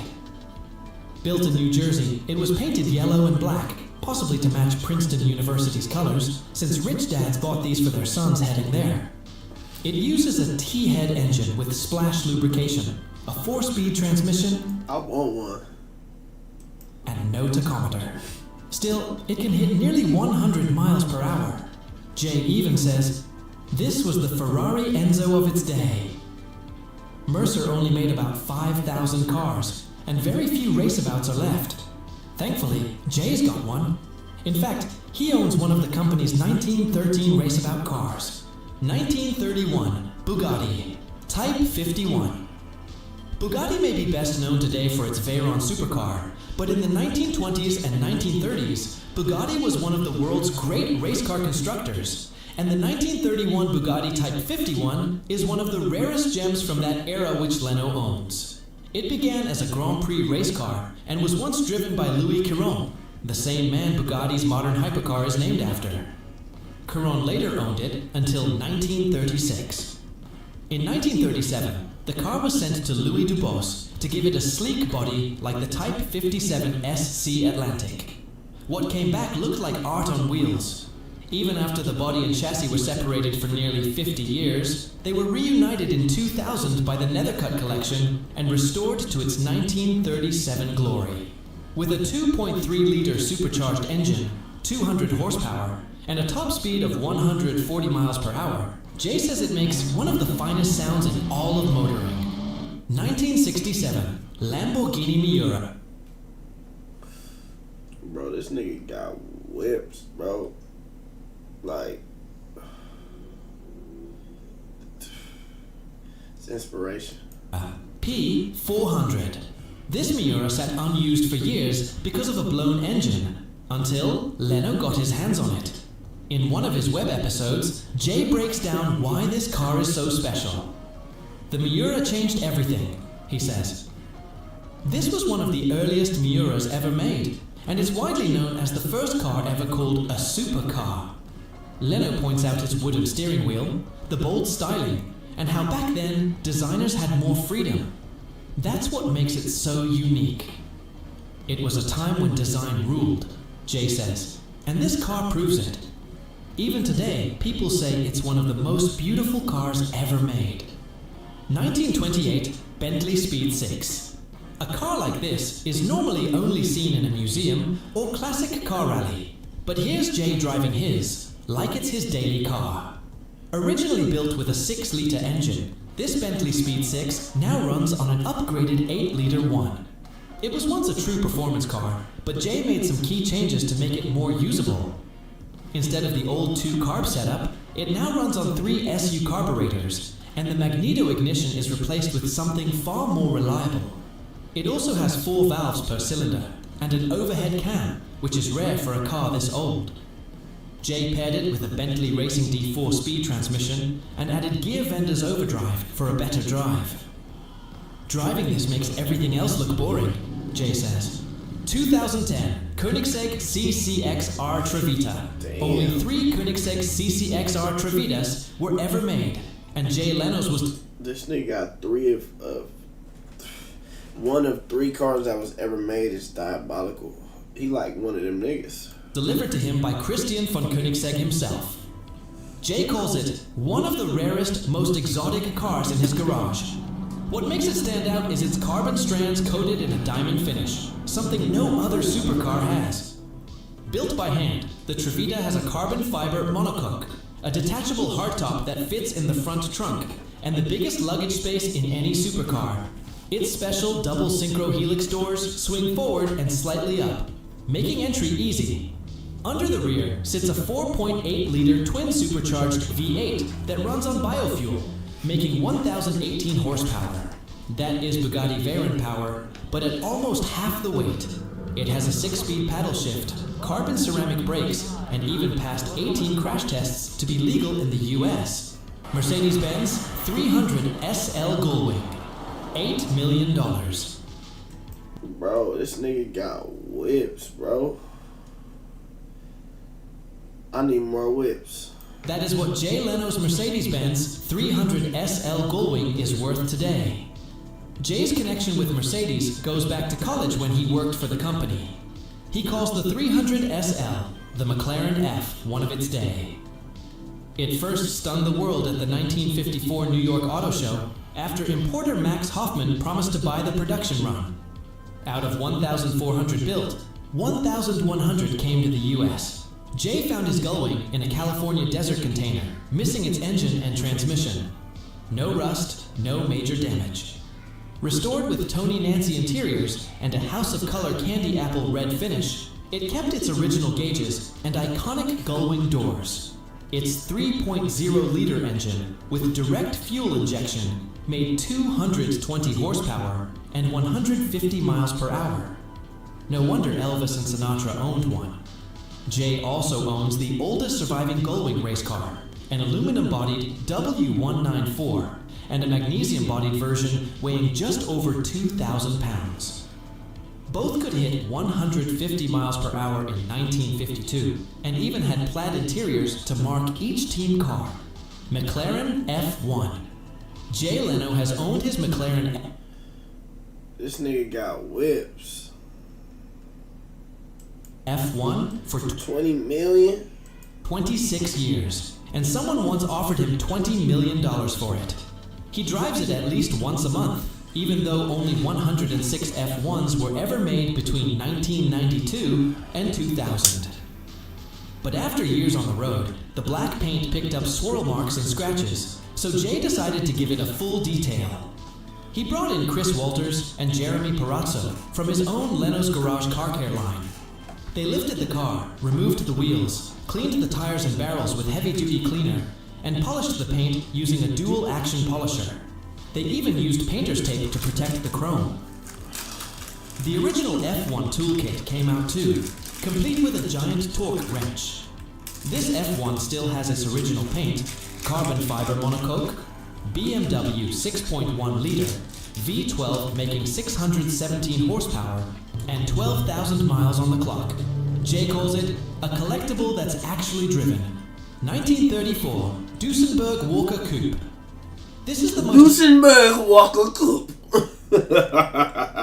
expensive car in Jay Leno's garage, worth around $20 million. Only one was ever made, built for Josiah Lilly, president of Eli Lilly Pharmaceuticals, who wanted a sleek aerodynamic coupe. Money was no limit, and it even cost $5,000 more than the famous 20 grand model. Designed by J. Herbert Newport, it had aircraft-style features like Designed by J. Herbert Newport. like biplane bumpers, a V-shaped windshield, hidden handles, and headlights built into the fenders. In the Great Depression, it was so flashy that people threw rocks at it. Lily kept it for just a year. Later, it was owned by a politician's mistress, then used as a tow truck, damaging it badly. Jay bought it after waiting for a tax drop, spending over $1 million restoring it. The 265 horsepower straight 8 engine was twice as strong as other cars then, cruising at 70 miles per hour. Jay says driving it feels like a blade of a knife. Experts believe if it went to auction, it could fetch $20 to $30 million. I love the fact that after taking second at Pebble Beach, Jay just drives the thing around LA, just the way it should be. So glad he's able to share this car with us. 2026 McLaren W, one hypercar. Well, guess Leno is already ready to spend over $2 million on a car that has not even hit the roads yet. The 2026 McLaren W, one hypercar, is not in his garage right now, but Leno has already paid the deposit. He first saw it on his own show, Jay Leno's Garage, and said he just had to own it. Only 399 will be made, making it one of the rarest McLarens ever. The price is set at around $2.1 million, but with custom options, it can go much higher. Leno knows this is not just a car, but a future collector's dream.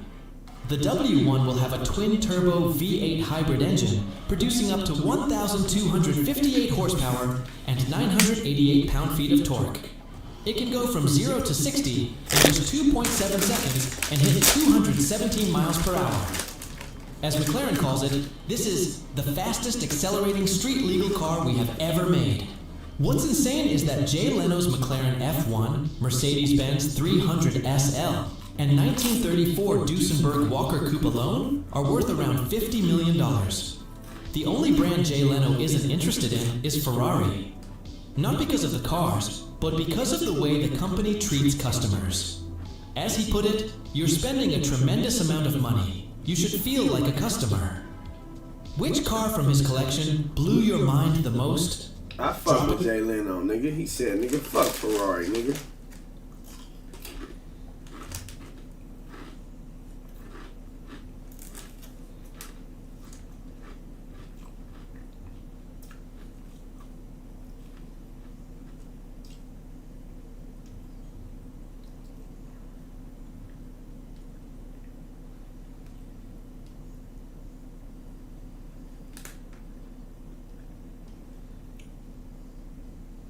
Whoa. I'm not even gonna go to another car video.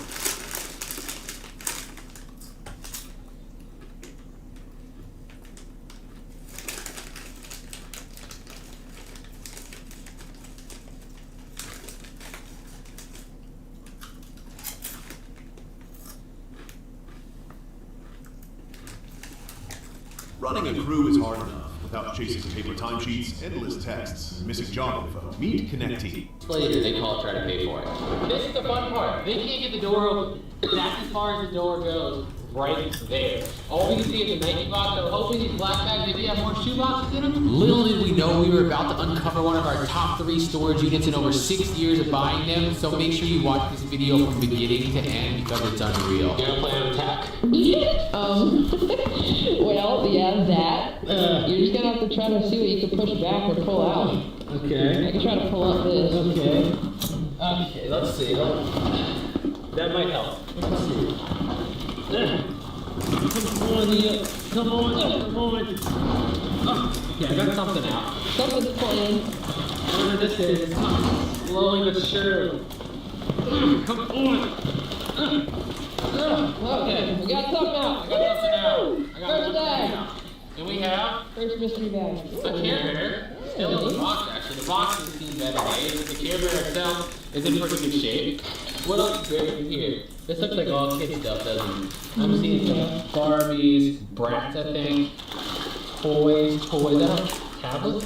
Is this a diary? No, I don't know what it is. But a little kitty book. Let's see. Random. Ooh, a Microsoft Surface pen and pencil. These are like 40 or 50 bucks if it is in there, so it sounds like it is too. That's a good buy. This is a Michael Jackson book. Man, there's just a lot of like Chat, should I go storage hunting on the stream? And them little cheapo, kids' toys. This is what I think it is. It's the hot cross bun machine. That is a reporter right there. And then, the rest of it I think is more so just those kind of toys. Okay, I think I just got ultimately trolled. I was pulling this out, right? Like, you see the red? And I was like, oh, it's actually in there. And I open it up. That is a Crayola colored pencil. I don't think that's worth $40 anymore. I don't think it is. Let's get this over here. I want to get the shoebox out. What is this? Gun? Looks like a freaking Nerf gun or something. Come on, you. Alright. These are all my big shoeboxes. Those are boxes? Feels like it. Let's see, can this one come out? Oh, there we go. There we go. Let's get this out. There we go. Hey, oh, this is what I thought. They look like shoes. It looked like shoes in the bag, and I think that might be what we have here. Charlotte, Bruce. Oh, these are new. Oh, they're new. Oh, I like the color. Huh? I like that color. It's like Tiffany blue. Like Cool. Yeah, that's good time. This is what I was hoping for when I saw this unit. Brand spanking that. Maybe worn ones actually. But still, very nice condition. Here's Nike right here. There's Jordan in here too. Oh, yeah. Let's go. Yay. Let's go. These down here, BCB generation, and these new. Oh, they look good too, don't they? Oh yeah. Oh my God. Brand spanking new. I said this 2 months ago when I first saw this unit come up. I was like, it looks like it's all brand new stuff in here. These are size 8.5, Vapor Max. Ooh, these are $200 shoes if they're in there. These will pay for the unit. Oh, nah, they're used, but not too bad. That's just dry dirt. Look at the side. That's really clean. This will come off really easy with the white. For sure. You still have $200 price tags on them. Let's freaking go, baby. Let's freaking. Chat, y'all think this is actually somebody else's unit, or he's just like trolling? Freaking go. Now I know why they wanted it. 5 youth Jordan, so smaller. Ooh. Gosh, these are so nice. These are my size that are rocking. A little bit of peeling here, unfortunately. Still nice. Yeah, still really nice. Still really nice. Do they have a price tag on them? Not anymore, but they're kids, so they're not going to be as expensive. Another box of Jordans. Ooh. 5 youth as well. Let's see. Ooh, those are nice too. These are nice. These are what, 5s? Right? Yeah. Boom. Super clean. This is exactly what my hope was when I bought this unit, but I didn't know if it would actually come out to fruition. I think I get this one out. There's another bag on top. Oh my God. Get another one here. And we don't even know like if this whole thing is I know. Oh, it's Bob. $180 we paid for this so far. That's crazy. This is why you buy blind. Look, red oats. Red. But look at the bottom. Yeah, it might be new. Maybe worn, maybe once. But really clean. Ups are being $100+ all day. Do you have a price tag on them? No, but they're well over $100. Vans, are they new? No, they're not new actually. Those are kids' shoes, but they have been used. They're still clean. Yeah, still really clean. Look at this. Look at this, baby. Let's go. Charlotte Russe. Those are new. Brand spanking new. What else? This brand, what does this say? He won. Then I'm about to go buy like 5 units, see if I can win. He said he paid $180. He scored. Destiny's Loot Collection. Never heard of that one. But they're in there and they're super clean too. Let's see right here. Gate Robin. Those are, what are those? Those are dirty. Yeah. Those are dirty. When you see the foot in print. Yeah. Those are dirty. Nikes, pretty clean. Pretty freaking clean. The eBay prices were crazy, so I went to StockX and the last pair they just sold for $155 in this size. And what about this one? What are these? What's this? Doesn't say nothing, does it? What's this here? Creeper Velvet? That's what it says on the side. Whoa, other Pumas. Not bad. Not bad at all. This bag right here was stuck on the door. If I can figure out how to get this unattached, I think we can get the whole unit open pretty easily. I can't like... It's grabbing onto something. You see this?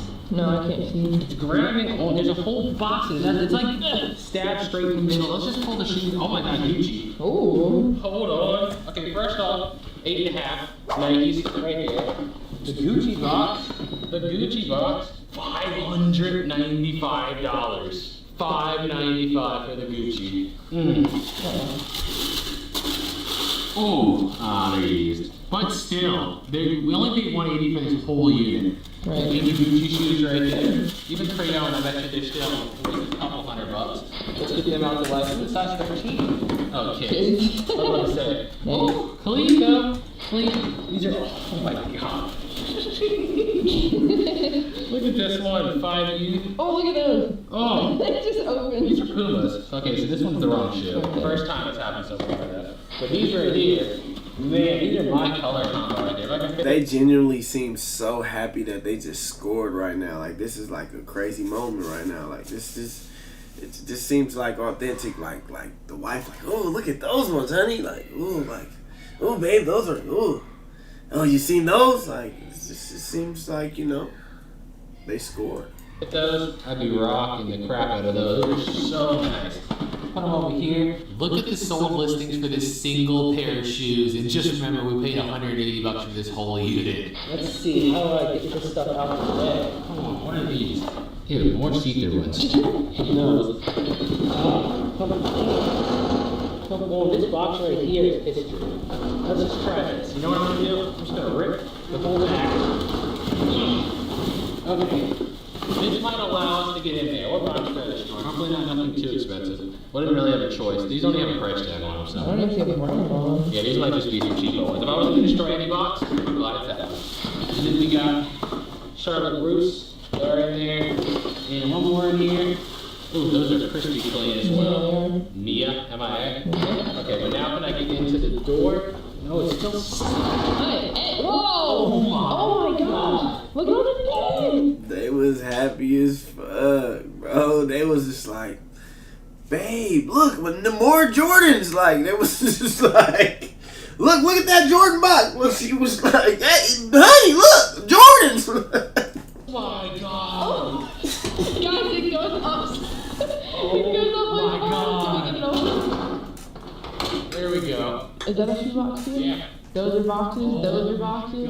There's one mattress, that's okay, there's a box spring, that's okay. Look at all these potential boxes of shoes. There might be 100 pairs in here. Holy. Okay, first off, Unicorn, nice. but where do I even start? Just grab, yeah, that bag doesn't look like boxes. So. This one doesn't look like that. Let's see what's in here.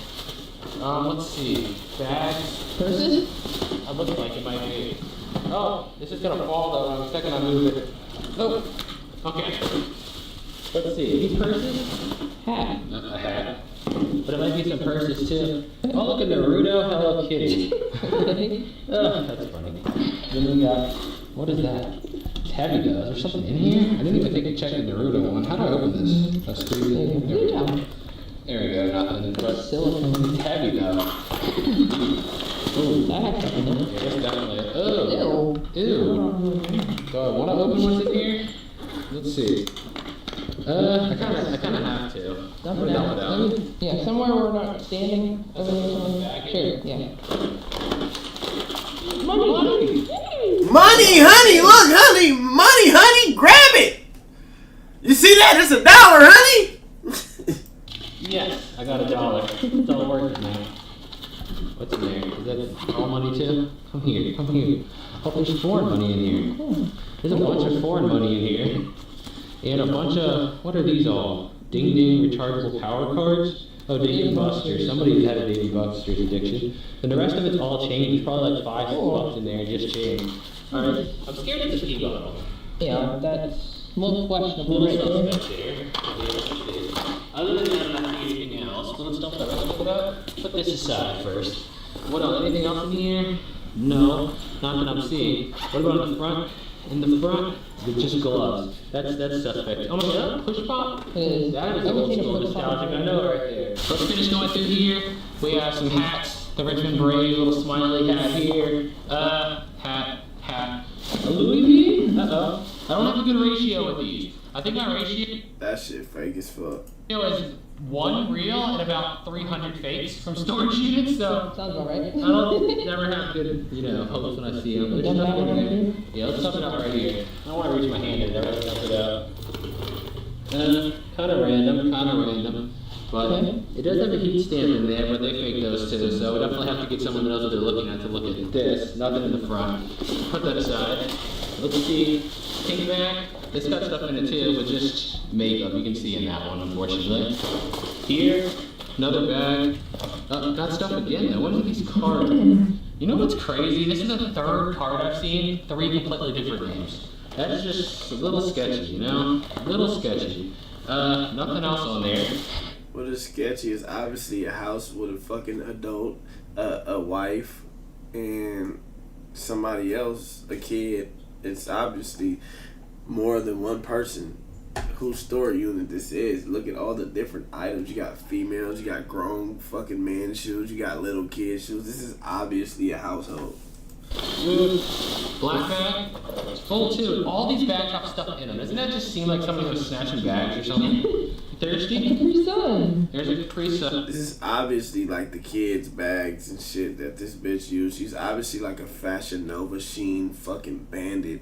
Clearly, she's obviously like, it's like no doubt about it. She spends half her money on Sheen, Fashion Nova, and fucking what's that one shit? Alibaba clothes all day long, and that's what she do. Here is another Dave & Buster. How many Dave & Buster's cards does one person have? I'm looking for other credit. Oh, it's full of cash at the bottom. It's full of cash at the bottom. It's just change, but I mean, it's a lot. Look in there.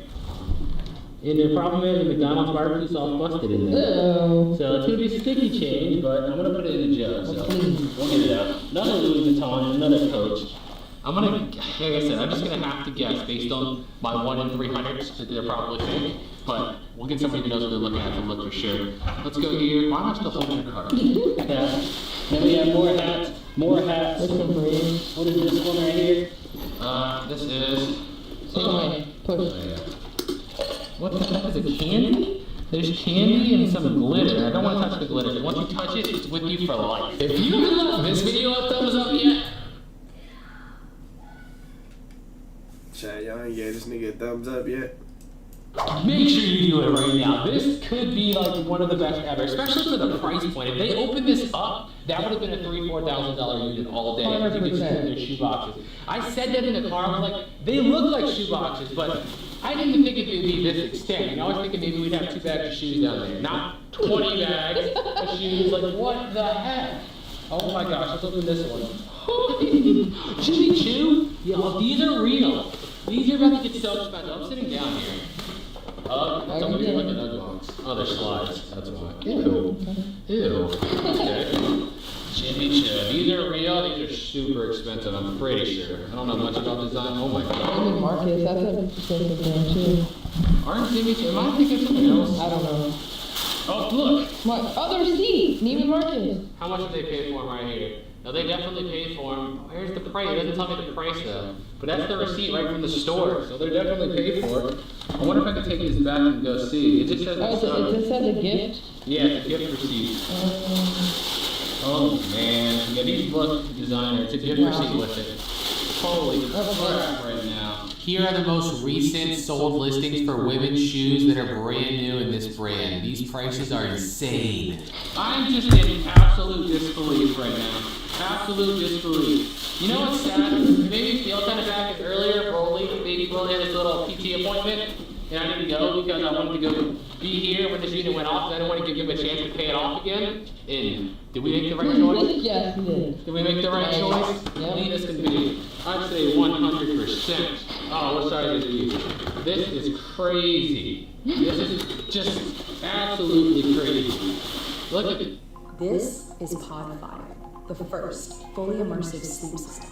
Intelligent, adaptive, effortless. This freaking, where do you get this many shoes from? Like, you think they're like personal collection or boosters?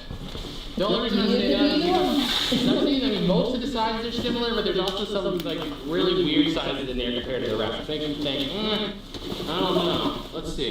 Like 7C here, looking pretty good. And we have Chartreuse. Boom, and there again. Like these are, this brand's not too expensive. They're $40. I have the price tag on them, so they're not too expensive. It's the Nikes and the Jordans and the designer where the money's going to be. I look at those Air Max. Nice. This is an insane. Oh, another goodie bag. It has the price tag on it too. This one's $620, by the way. This is, you know what's crazy? Now that I finally feel one that I think is real, the difference between the box is so obvious now. Because usually they're fake when you find them. But these, I think they're real. No, they've been worn, but not really. Not really, no. It has the dust jacket and everything in there. Yeah, these, I mean, look at the tag there. For you guys who buy designer, I'm not a designer person, I'm a Burlington Coat Factory kind of person. But What is still print? Everything. there's the whole tag on there. You guys can be the judge of that. We're not going to sell them until I get 100% verified, but Not gonna sell those. We'll sell Nike. Oh yeah, look at that. This is just wild. Converse, wild. I said 100 pairs. Now 100 pairs, I think that was being too conservative. I think we're well past that. Look at that. Those are nice. This is going to be one of the biggest scores of my life. Boom. And look at that. Oh, those are nice. Those are nice. My gosh, what a crazy. Let's pull some more. Let's go for one on top, see if it's different. Oh, come here. Come here. Come here. Come here. No.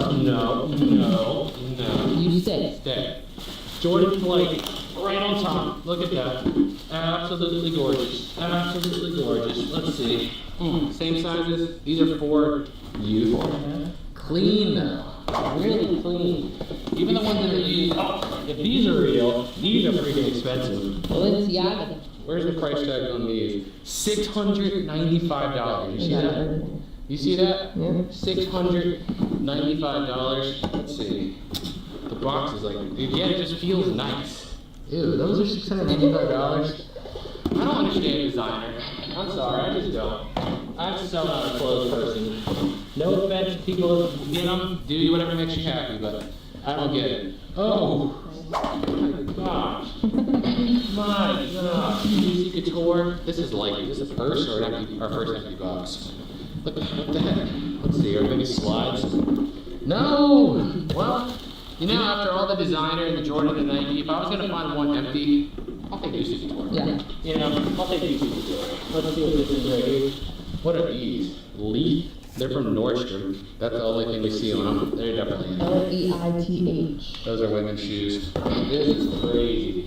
This is absolutely crazy. There's two more in here. Let's see what these are. Come here, come here, come here. What is this? This one feels like nothing. I think It's that other brand. We found it earlier. I think it's an empty box.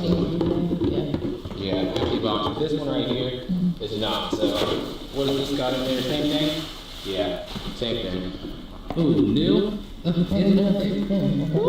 Beautiful, beautiful, beautiful. I'm a cheese and smiling guy right now. Which box should I go for? Top one? Top corner? Middle? What do you think? Middle. Middle? Alright. I mean, I think I have an idea of what's going to be inside, but just in case. Oh, look at that! Nike! Beautiful. Jordans, right here. These are the girls in Jordan 9. Whew, those look clean. I don't know if these, they're... A lot of them shoes look like a bunch of fucking reps. Like, like no cap. Like a lot of them motherfuckers, the colors on them Jordans and shit been looking a little off. But I'm just saying. Let me go get baby Ralphie off this game.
So y'all think this nigga got reps or what, chat? I think he got reps.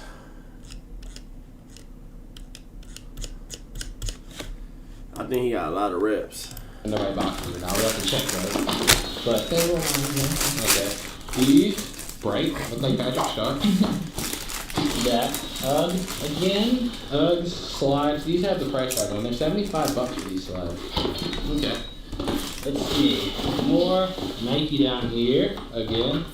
Boom. Those look like what football team is that? Gold and red. I mean, 49ers? Yeah, that's what I was thinking. That's what I was thinking. This right here, 6 Youth. My gosh.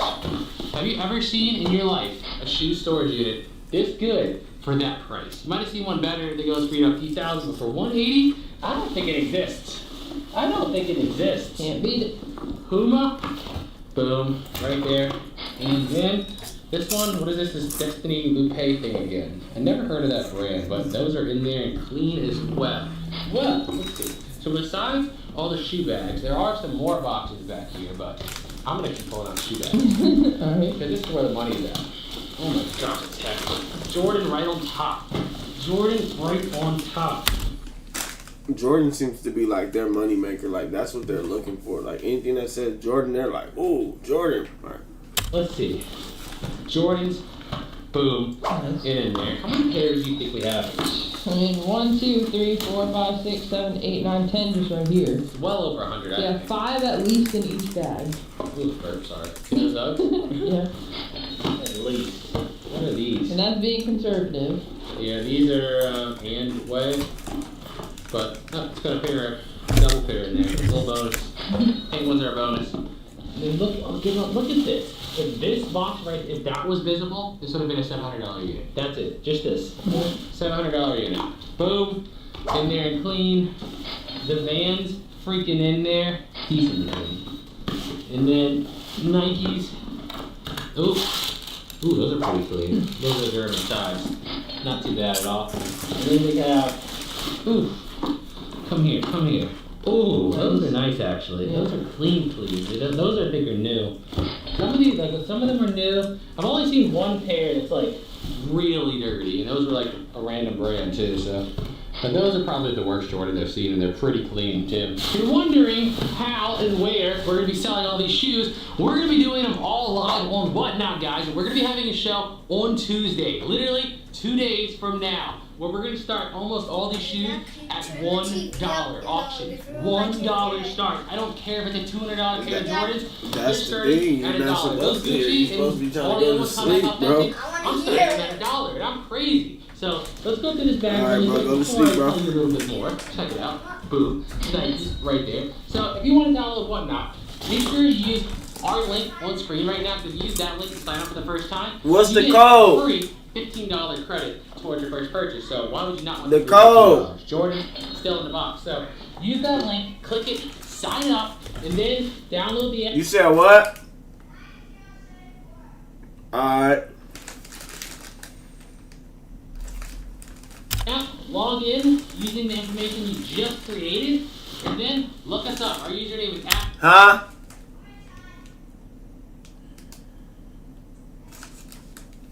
THWGenis, you'll find us, yeah. Pretty good show coming on Tuesday. It's gonna be a little shoey. Look at those Uggs. little shoey. And it's gonna be crazy, so make sure you do it. Don't miss it. Don't miss it. If you already have an account, bookmark the show. This is what we're gonna do. If we get that show 500 bookmarks before showtime, we'll give a pair of Jordans away for free. Free Jordans giveaway if we get the show to 500 bookmarks before then. So go bookmark that sucker for us, guys. Come on. Bang! Those Look are at that. Those are like maybe worn once. They're so clean. My gosh. This is why we buy storage units. For all the mouse crap and all that, that's one thing, but every now and then you pay $180 blind and you get $10, $15. I don't even know how many $1,000 in shoes. A lot. Thousands and thousands of dollars in shoes for less than $200. This is why we do it. Right here. This is why I came to the parking lot and I waited and walked in as the auction was ending so they did not have a chance to pay for this again. Uggs, pretty much brand new out of the box. This is just crazy, guys. Charlotte Russe, boom. Then, oh my gosh, look at you. This box feels fancy. It just got that texture to it. What is it? Cape Robin. Never heard of that, have you? No. Okay. Yeah, not a fan. Each their own. Not a fan of that price tag on them. No, that's what they do look like though. That's what's on the side of the box right there. So, box feels fancy. We'll see. Medina. Them bitches was so weak. Dead homies, bro. This had to been like some ratchet, like this was some shit out the trenches house. Like the nigga was selling dope. He had a little baby mama. That's all she wanted was Sheen and a couple bullshit makeup kits and a couple of little Fashion Nova fits and some little random Alibaba shoes. Like they had a kid, probably the kid. As long as the kid got Jordans, they good. Like, you know what I'm saying? Like, cause like this bitch was buying some bullshit. Not a fan. Their own. Not a fan of that price tag on them. No, that's what they do look like though. That's what's on the side of the box right there. So box feels fancy. We'll see. Adidas, boom, clean. We just sold a pair. Look just like this, like maybe a couple weeks ago. And then Nike. Oh, nice. That's a better. I'll always take that. If it says Nike and it's actually Jordan, that's okay. That's okay. This is just wild. Uggs again. Boom, more slides. Another pair of this. These ones are pink though. They got like every freaking color combination. And the Nikes right here, popular right now. Boom, in there. And let's see. These right here. Bang. Oh. Microphone just fell off. Now my audio sounds horrible, huh?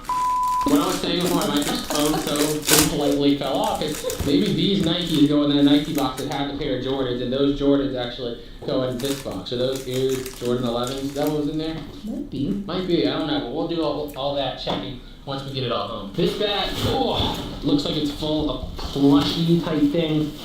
Yeah, Squishmallows? Squishmallows are money, that's what it is. Yeah. Is that what it is? Looks like it. I don't know what a Squish. Yeah, it says it on the tag actually. Squishmallows, the big ones too. They're not like really expensive. Like this is probably $20, but collectible. Yeah, definitely collectible.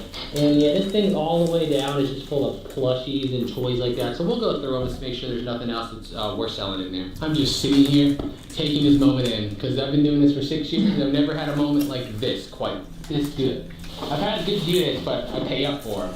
This good of a unit for $180? Never, ever. I mean, we bought well over 500-600 units. I don't know, probably 1,000 by now. Very thankful for the door being closed. Yeah, I was so thankful for the door being closed. Because if it wasn't, I said this unit would have went for like $5-6 grand. I wouldn't have even considered it. I don't really mess with the shoe ones because I swear, like the shoe ones, people just pay retail. Like they really do. Look at that Charlie Russe right there. They pay retail prices, and it's just I don't understand the logic. Boom, because you don't even know if they're in there. That one's kind of dirty. But still, it's just dirt on the outside. There's a difference between like ripped up and just dirt you can wipe off. Magic eraser will do wonders. Exactly. Magic eraser. Ooh, those are still in the bags. Magic eraser will do so much magic work on these. So easy. Last pair in this bag right here. Boom. These still have a $140 price tag on them right there. Still have the tag on them. Bang. That's exactly what they are too. This is mind-boggling. Oh, mind-boggling. Mind-boggling. There's also the box. Oh my gosh, that bag. You see that bag? It's got a bunch of loose Jordans in it. You can see Jordans sticking out the top. What the heck? If this is somebody's personal collection, why is it all in the unit? Makes me just think, I don't know. Part of me wants to say they're stolen. Part of me wants to say, most of them are the same size though. So if you're like magically able to steal just your size, that's pretty impressive. Or maybe you sold off all. Maybe he went to jail. Maybe he was moving. Maybe he just like got an extra little unit. Like maybe they're just like some little extra shit. All the ones that weren't your size. Another pair of those slides. I don't know. I don't have the answer. Look at that. If that was open in the picture, $1,000 unit all day. Yeah. $1,000 unit all day. Boom. Those are kind of cool. Those are kind of cool. Kyrie. Yeah. That's what the minute ones were. I just got from another unit. Yeah. Come here. Ooh. Open up. Nice as can be. Nice as can be. The only downfall, which isn't really a downfall because we got it for $180, is that with the sizes being 5U, 6U, small. They're not going to be nowhere near as expensive as they're like the bigger men's sizes. But still, with this, what we paid for it doesn't matter. It doesn't matter. No. It doesn't matter at all. You can't lose. No. If they go for, say, super cheap bands, say if they sold for $40 a pair, there's 150 pairs. We paid $200. That's like $6,000. Even if they sold for 20. They sold. Yeah, look at that. Look like a Valentine's. Yeah, these might be expensive. I don't know. I want to look into these real quick. There was a Valentine's Day special pair. I was just curious. I just looked that one pair up on eBay, and that one pair, even the small size, is like $70. So, I mean, it's just crazy. Absolutely crazy. This is what I'll be doing. If you haven't subscribed to our channel yet, first of all, how dare you? You should consider yourself, like, you know, in trouble. 2, just do it. These are just those. Those. Heels. Yeah. Women's shoes, I don't really have the most hope for. They don't usually do well for us. These are $35. I mean, like dress shoes. Women's size itself. I wonder if they're like, you know, actual tennis shoes. Some Timbs. That's new. We'll take some Timbs too. Ooh, yep. Fresh and clean. These are like usually $150, sometimes $200, somewhere in that range. Then these, boom, look at them. Clean as can be. These, oh, that's it. Looks like a Louis Vuitton box. It does. Ew, those, okay. Those are the worst conditioned shoes I've seen yet. Yeah. Something else is in there. What is that? Just some crap, some paper and stuff. Homework stuff? Yeah, some random stuff, like random, okay. But, hold on now. Oh, baby. Let's see. That's what we do it for. Oh, ooh. Okay, let me tell you. If this is real, I think it is. Mm-hmm. The only reason is just the feeling. This versus that one I just touched, you feel that? Yeah. Look at that velvet inside. I believe this one could be authentic. Let's see. There's our heat stamp. There should be, is there serial number in Louis Vuitton? I've told you before, I'm a Burlington Coat Factory kind of guy. I don't do designers, so I don't really know exactly what to look for. But let's see, let's shine in here. I don't see anything like that. But then again, I don't know where it would be or how it works or anything like that. But the fact it's in a box, that's a positive. There's a dust stain. Doesn't make it 100% though. They make big boxes all the time. But this one definitely feels way different. Like this feels like an expensive purse. The other ones feel like fake ones. So I think that could be real. So we got it home. Did find a serial number and it does check out online. Showed a few reputable people that I trust their opinions of and everyone thinks it's real. So this is definitely a real Louis Vuitton bag. The prices I see on eBay are anywhere from $300 to over $1,000. So I don't know. Should I go for the loose bag or this bag or the weird box in the back? Go for the brown box. We don't know See what's in there. We don't know what's in these. You know what these do have? Shipping labels. Okay. I want this person's name. So I want to see what they did. You know what I mean? So I looked the lady up. I found her social media profiles and it come to find out the lady who owned the unit, boyfriend or husband, I don't know if they're married, is a fairly well-known rapper. Not someone that I had heard of, but I started looking the name up and they've done shows with some pretty big names in the industry. I'm not going to tell you their name because that's just kind of douchey. Explains where all the designer issues came from and all the money to buy all this came from. Is it possible that these are all stolen? This looks like mostly computer hardware, router, headphones. Ooh, look at that necklace. See that? Yeah. Oh. Let's see. That's got actually something on it too. I can't read it. It's too small. I see.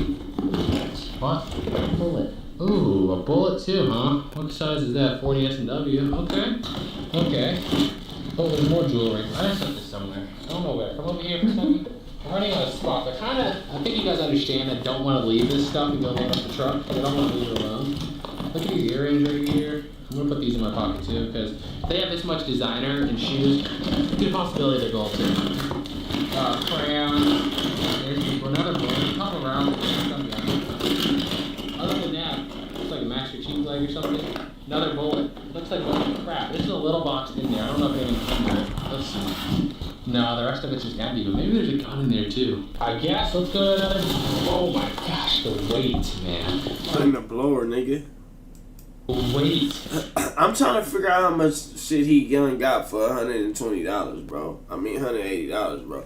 I just really wanted to see, like, you know, because, like, sometimes I be forgetting to pay my stores and shit, like, and niggas probably be feeling like they scored on some shit. I be like, shit, fuck that unit, like, I forgot to pay that motherfucker, like, damn, they done hit me with the, like, shit be happening. I be really high as hell. Don't forget to pay shit, so, like, Niggas probably got me like this. This is just so freaking crazy right now. I'm just so overhyped. These are little ones right here, but oh, they're a little dirty. But again, it's just that surface stuff. These will come off really quickly. These look like all more kids so here, but still super clean. Boom, super clean. Boom, get off my leg. Super clean, not as super clean, but still again surface. Those all look like reps. I'm not gonna lie. Oh, look at I bought this. a lot of pair of shoes in my life. Gosh, those are probably the worst condition ones. Here's the receipt. As you can see, they paid $135. Actually, I can't show you because that's part of their card number. $135, November 15, 2014. Still has the receipt in there. And then, boom, all white. Oh my gosh, guys. What are these? Ooh. Oh my goodness. And the Converse, boom. My gosh. I don't know what else to say. Like, I feel like I'm just like completely lost for words right now. Like, this is once in a lifetime right now. I was just telling her off camera, for now on, you already know, any unit online where the store is stuck closed is going to be going for like $3,000 once this video goes public. I already know it, but it's okay. It's okay. It's okay. They're not all going to end like this. Probably 1 in 1,000 are going to end like this. Superstars. Boom. I know. Let's see. Like, I'm gonna keep it real. Did he really score? Or did he just get like a bunch of used ass shoes and shit? Like, you feel me? Like, I'm just looking at this shit like, damn. Like, what the fuck would I do with this? Like, all this bullshit. Like, it's just gonna be more bullshit piled up that I already got piled up. Like. Adidas, Yeezys. Yeezy 350s. How much they pay for these? $140. Kid size, that's why. But they didn't even know they made kids Yeezys. But there they are. I saw Kanye on the side. New Balance, clean, and let's end with the Gucci box. No way. $265 kids Gucci's. Kid Gucci's. They're used, but not. The tops look pretty freaking clean. That is beautiful. My heart rate's even higher. You know why? Why? I saw the shipping box. I was like, what's in there? You see what that says? F.N. Herstal. You don't know what that company makes. You pull a trigger and they go boom. Man, that is not an empty box. If that's in there, you know we're gonna have to test it out too. Just saying, we're gonna have to test it out. Oh my God, this unit here is one time ever. This will never happen again. Never. Never. And I'm well aware of it, and I'm just enjoying the ride. I'm just enjoying the ride. Boom, brand new Jordans. Absolutely enjoying the ride. And boom, black and blue Jordans. My gosh, guys. Boom! This is just... I swear to God, all them shoes look fake. Like, I'm not even just... Bro. Enjoying the ride. I'm just enjoying the ride. Boom, brand new Jordans. Absolutely enjoying the ride. And boom, boom. These look fake.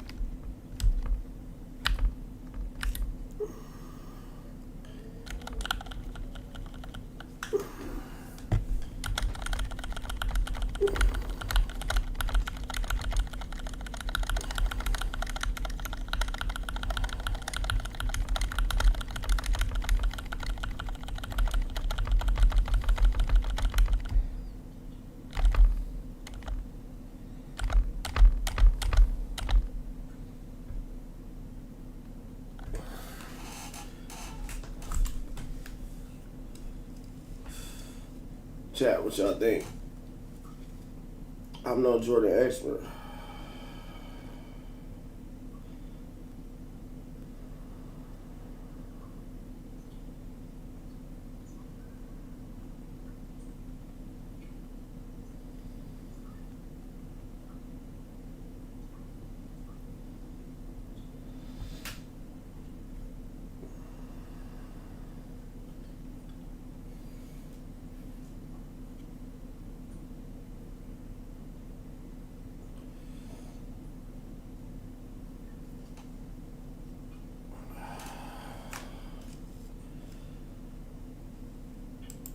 Black and blue Jordans. My gosh, guys.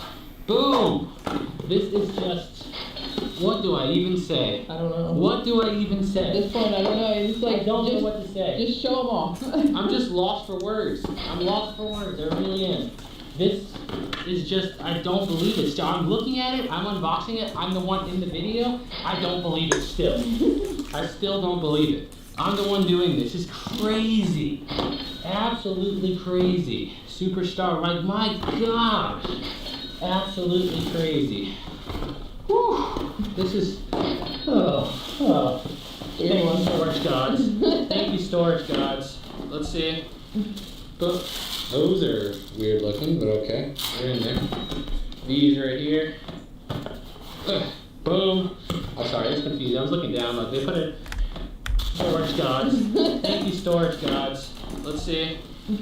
But those are weird looking, but okay. They're in there. These right here.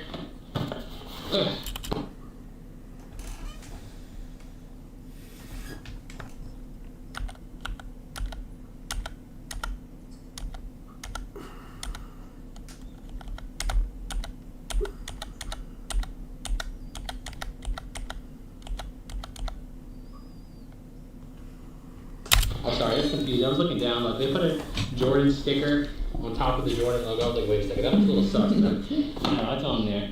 And is there any more in there? There's one more. One more. Come here, you know. Boom. That box is not empty. I cannot wait to get it. Oh, what the heck is this? Heavy? Oh my god, this weighs like 1,000,000 pounds. What is this? Is that a shoebox? I thought. Oh, well, it was bound to come eventually. What is your profit loss statement? What do you do? An eyelash company. Ooh, okay. They made pretty good money. I'm looking at their 2020 tax plan. I'm kind of stalkerish. Their gross income was $454,000. I don't know how much of that's profit, but that's pretty good. It's crazy when you see people go from like making, you know, almost $500,000 to you can't pay for a unit in years, like 2 years. I don't know what these are. These are all medical papers and stuff in here. This looks like personal stuff that, yeah, I don't want to look through. Let's see what's in this one. Those are VHSs. Cool, this Blu-ray or PS5 Blu-ray. Let's set them down over here. These are all discs. NOS. What are these all? These are all just CDs. Yeah. Looks like somebody's actual CD. It's like they're all the same. This is some dude's mixtape. Yeah. There's like 40 of them. We're about to have to go play it. Let's see in here. Put it in like intro music. No, it's just, these are just random VHSs, random DVDs, and a few Blu-rays, no video games or anything like that. The first box I see in here is a Gucci box. Do I go through here? Or should I just take this out and look? Wait on that. Yeah. Wait. She said it, not me. I would have went through it. Patience. I would have went through it. Oh my gosh, why is it so stretchy? Alright. Even though you're like 7 months younger than me, you're still young. Practice patience, young. $310 on the Gucci shoes. In there, pretty clean. Let's see. Jordan, clean. Jordan, clean. Jordan, clean. Oh my gosh.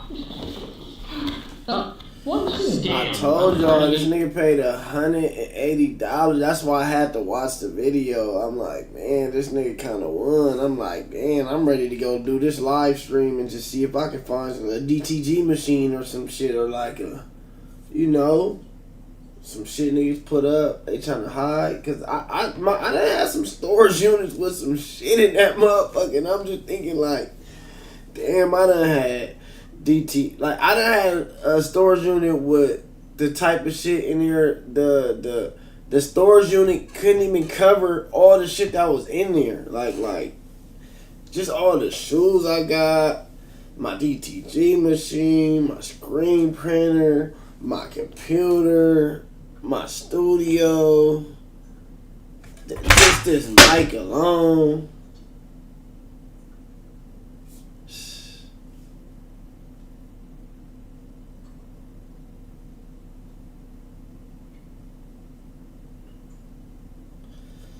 It's pretty crazy.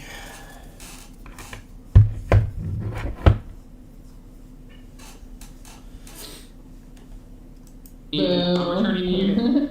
I just got scammed. Air Force One. I approve. I'm Yeah. wearing them right now. As Nelly said though, we need 2 per, not 1. There's another one right there. Good. Let's see. Let's go 2 at a time. Boom Jordans and boom Jordans. My gosh, guys. This is once in a lifetime. And I'm really just, I'm trying to film the video, but at the same time, trying to just take it in. This is that thrill that you don't get to experience very often in this business. The good thing is that we do make videos and you can just watch it back. That's probably the worst conditioned pair I've seen so far. But yeah, I've watched some of the old videos back, but it's still not the same, obviously, as being there in the moment.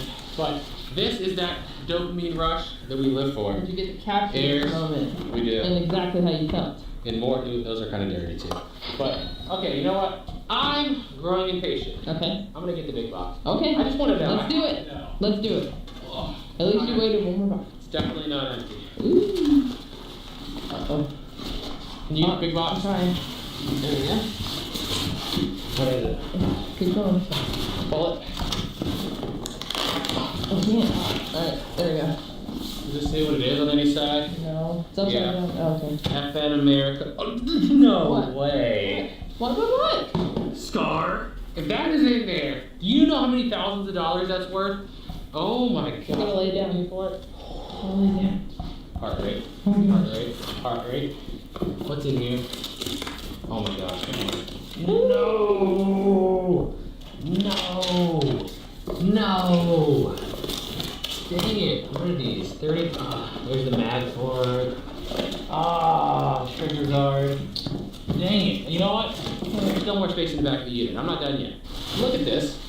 This is what I call insanity. These look bigger. Not too much bigger. They're probably like 5 youth. 5 youth? These are 5 youth? That's pretty good. But look at that. How many grams do you think are in there? 15? Yeah, probably 15, 20. That's crazy.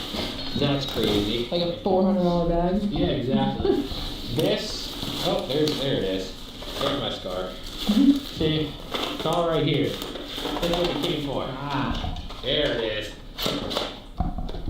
Okay. That Fortnite sniper rifle. But yeah, the rest of this in here is just plushies and kid stuff, things like that. So bring that over here. What's in here? Oh, big box here. Let's see for a second. What is that? First off, some pictures I'll make sure we leave behind. Graduation. Yeah, this is all personal stuff that I'll make sure they get back. Family portrait, graduation stuff, trophies. Yeah, this is the leave behind kind of box here. Before I look in this last bag, I wanted to use it as a table and look at some of these. First, what the heck is this? These are all the same thing. What the heck? Bottles? Just bottles? Different color bottles. Okay, I wonder, what is this? Okay, flower petal, that's good. You said she had a business though, right? Yeah, that's what it said on there. They could package like perfume or something. Maybe she made her own perfume or something. Possible. Or oils. There. What do you think's in the cooler though? The cooler. Yu-Gi-Oh card. Yu-Gi-Oh card. What? What? I see, are there any first editions in here? These are old, 1996. There's a Dark Hole first edition. There's first edition Yu-Gi-Oh cards in here. They could very easily be a freaking Blue Eyes White Dragon or a Dark Magician or one of those. A lot of the conditions pretty rough though, like this cartoon monster. But still definitely something we gotta look through because the right one could be worth some money for sure. That's crazy. That's so random. So random. So random. Here's some decor, just home decor, yard sale type stuff. What is this? Ooh, I like the size of this. Let's see. Infinity TV cable box. What find here? This one, oh, that's heavy. What is this? Mystery blue box, huh? Alright. What is this? It's tax time. This is like just some company BS that they hand you to go hand out to people and stuff like this. Door-to-door type stuff. This is their certificate of like doing it. Yeah, this certificate is presented to owner's name in recognition of their efforts and achievement in completing the 8-week tax course. So it's like a door-to-door tax company that they work for too. And the rest of it is just, you know, stuff the company would give you. This one says glass bottle outlet on the side, so I'm guessing it's more, yeah, more of those. What they pay for all those? Only $54. I thought they'd be more expensive than that. That's a lot of them now. I mean, maybe we could sell them like this too, because obviously they were shipped like this, so we'll see. Put that here. And then we got this big guy. Whoa, it's heavy. The Reflection Filter X. Is that what's in? No, that's wide. It's papers, it looks like. Let's see. Paper. Tiger. Ooh. See, some of this music stuff could be. What is this first off? Auto-tune. We have $100 auto-tune. Yes. Now can become a mainstream rapper. Well, this microphone's got a $200 price tag on it. This is how we recorded that mixtape we found. Yeah. Damn weak ass fucking mic. Is this new? Hold on. No, I don't think so. But it's a $200 microphone if it's in here. Let's see if it's in there. In here. Ooh, nice box. Packaging. Yeah, nice packaging. And the mic is not in there, unfortunately. Boo. But there is that piece. This guy right here. This looks like I don't even know what they're called. C control is what it says on there. Control room matrix, Samson. Well, at least we can see what that is, obviously. And this here. Oh, that is really heavy. And M Audio M-Track Plus. Is that what's in there? It's really heavy. I feel like it might not be. Unless that thing just weighs that much. This is... Oh, hey. Is that a microphone? What does this say on it? CC12? No, it's a different kind of microphone. But there is a microphone. And there is this part of the audio? It looks like an interface of some sort for audio stuff. So definitely something. I'll get Brandon to look at. He doesn't know all this music stuff. We'll be able to see what it is. Let's open up the last bag and then we're going to see what's in the final box in the corner. The last box in the corner just feels like it might have something hidden in it, you know? Steve Madden, bang, basically new. What? Those are fuzzy. Charlotte Bruce. Oh my gosh, I see a box in here with a $650 price tag on it. Is that more Gucci? Yep. Gucci, yep. $650 right there. For that? Is that really what they are? What does it say? It says plastic upper, rubber soles. Mailman and P, what you doing up in these people's storage unit? Sparklet. I don't know. Are these actually Gucci? Does it say Gucci on them somewhere? Yeah, it does. On the bottom. Yeah, look, it says it on the back too. Well, I'll be. Man, I'm not gonna lie, his Dragon Ball Z tattoo is pretty cool. Like, no bullshit. It's just pretty detailed. Got the name attached to it. People will buy it. I don't get it. It's kind of like the Apple marketing strategy. Like, you don't even have to make a good product. You just put your logo on it and you buy it. This one right here, Nike Air Force Ones. Ooh, some color combos on them. What time is it there? Then we got, oh, this one's heavy. What is this box here? This has a $580 price tag on it. Alexander McQueen. Let's see. Ooh, okay. Okay, yeah, $580 price tag on those. Like Dippin' Dots. Huh? Looks like Dippin' Dots. Yeah. The knees right here look super nice too. They don't have a price tag on them, but the box, you can just tell like the designer boxes versus the normal Nike ones, these are used. They're pretty beat. The bottoms are at least. So those, and then we got, what is this last pair here? Jordans. Ooh. Black and yellow, black and yellow. Hey, you know what it is. Let's go. Oh, see what this last box is. Oh gosh, it's heavy. What is this? Oh, come on. This is what we saved the last box for. Oh, gift bags. These are all gift bags. You know what? Every pair of shoes I ship, I'll give you a gift bag. No, I'm lying. I'm gonna use this packing material. But could the scar be hidden behind the mattresses? That's the question. Anything? No. But you know what? Feel the mattress. I'm gonna shred these things. Usually I'll just throw mattresses away, but not this time. I'm gonna take this thing apart and I'm gonna shred it and I'm gonna make sure there's nothing in there. What about the box spring? Anything? No. Oh.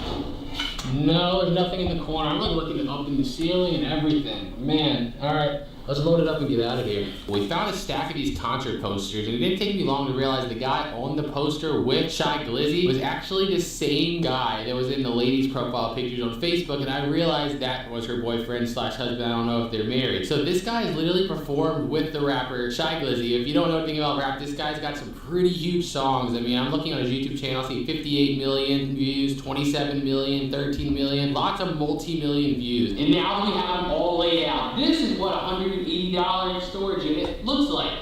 I don't think it's possible to get a better unit for a better price than what we have right here. Definitely a once in a lifetime, legendary find, guys. One of the most insane storage units ever, but we didn't find the gun. If you want to see one where we did find the gun, click this video out. We might have blew some stuff up. And if you just like seeing more shoes and you want to see it.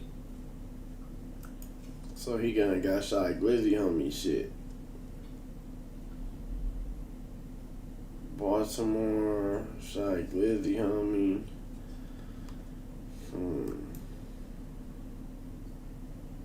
Anime is cool, Jack. Come on, bro. Everybody fuck with anime. If you don't fuck with anime, fuck you. No, I'm just playing, chat.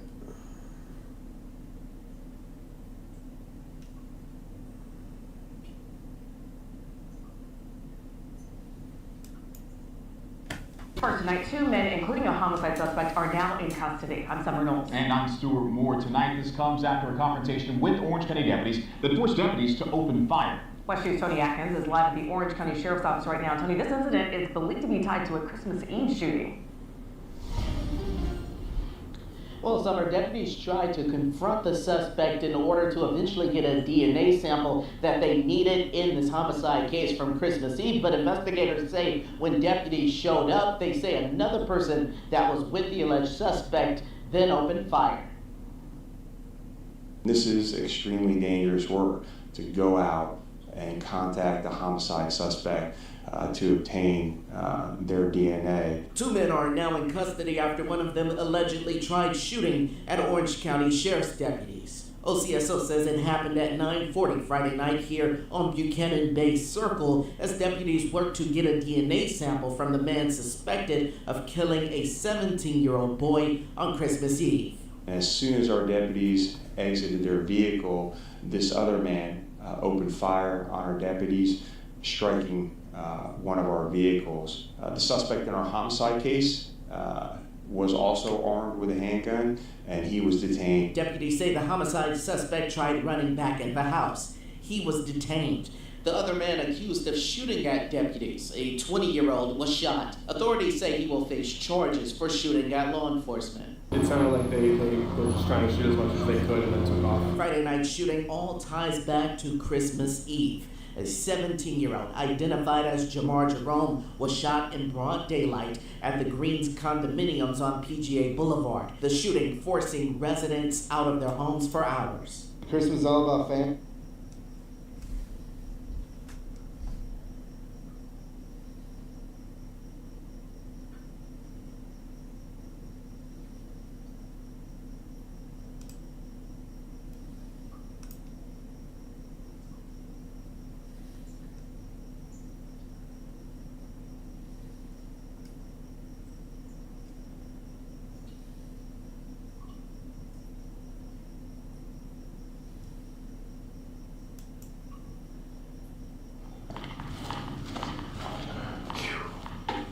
How you doing? Oh, wow. Right. Oh, you're doing a deal for him? He's my son. Okay, where's he at right now, though? Working. Oh, okay, I didn't know that. All right. So he told you the deal? Did he tell you how much? Did he tell you the total? Make sure everything's confirmed. Should be 400. All right. Yeah, 400. Okay, nice. Everything should be brand new. One pair should be used. Nice. Are you into shoes? Do you know about these? I don't play with that. Okay. I play with cards. Okay. Like sports cards? I buy cards and sell cards. Oh, cards, okay. I want to sell it out my head. Okay, that's cool. Alright. It's pretty cool.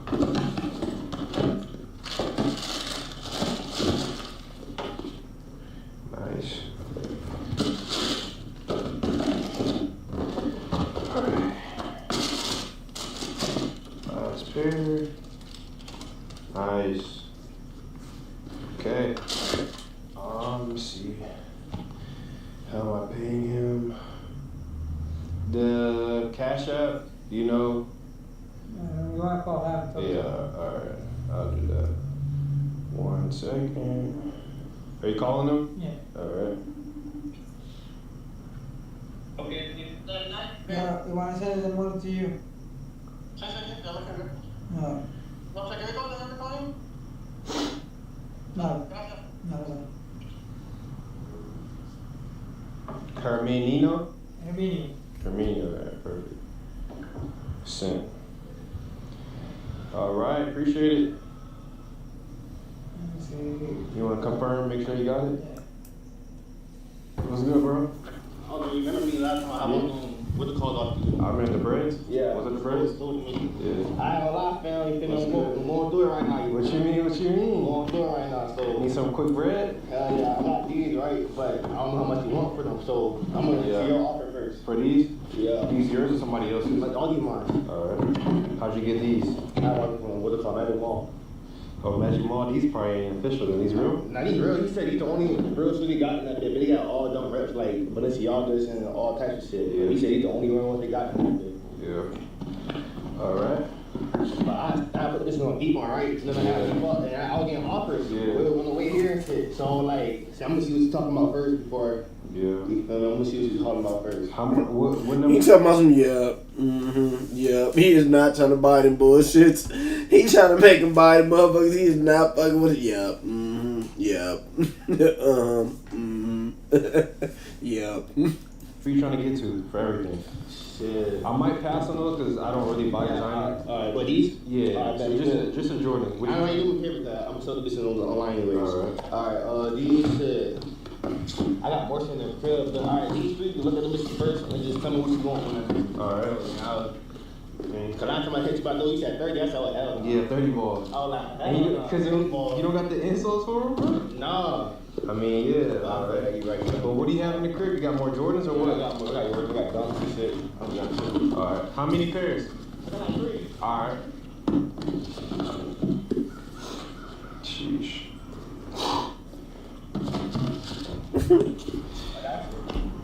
No box? Yeah, my 10 got no box, so I'm gonna bring this up. Alright. These never worn. These right here? Yeah, never worn. How you got this pair? My dad bought this for me, and I don't fuck my dad, so I don't care. You said what? What you mean? Say that again, bro? We've already fucked with it. What you mean? What happened, bro? I mean, I'm just... Wait, y'all fell out or some type shit? So I was like, man, just gonna give him some shoes. What happened though? Like, it was a birthday gift or what? No, well, like for like a graduation gift type of shit. But I haven't worn them because I already don't sing a lot with Jordan stuff. Alright, so this is everything right here? Alright, yeah, let's see this for now. Give me a number, bro. Like, what are you trying to, like, what number you have in your mind? I need, like, how much you trying to get to? Shit. Like 240? How'd you get the, I bought them. What's those? You got these retail? Yeah. Make sure these official. Hell yeah, make sure. Please, let me know. Like what store though? What's those? Snipes. Jimmy Jazz. Okay, yeah. They Snipes now. Alright. Oh no, I know they had these. I was going to the mall looking for the 5. And I seen this in the wall. You got these in the middle. No. 240, 1 second. Let me calculate some shit. You take cash up, by the way? Yeah. Y'all paying $240 for that bullshit?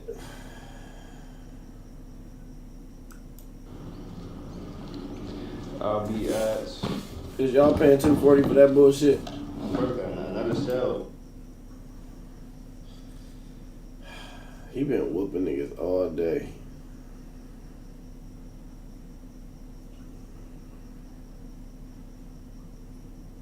I need to go for the grand finale. What's the deal? Alright. Yeah, that's for the orange pair right there. I don't think I've even won it. Alright. So yeah, like I said, what are your numbers looking like? Advertise mine for 12 and every for 1,200 or 1,000? 1,200. 1,200, okay. Not 12,000. You want to pay for I do not. These probably won't eat one time. Yeah. But they don't have this. This rack is designed for easy loading so that you never have to lift your bike. The unique wheel tilting design gets the handlebars out of the way so that you can store more bikes and swivel those bikes against the wall for maximum spacing. This patent pending rack is the most space efficient design out there.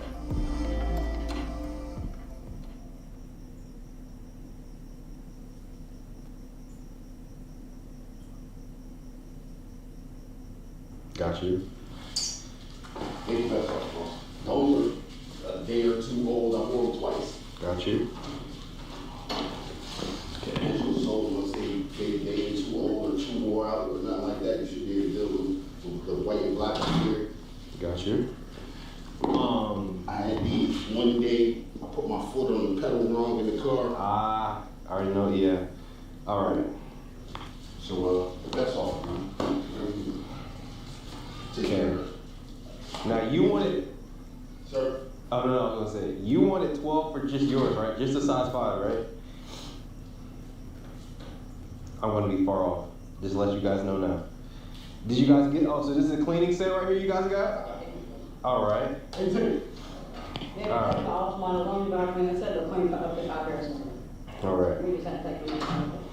All right. Let me get some numbers together here. Okay. I could usually pay better on the men's sizes. The smaller sizes are tough. All size 5.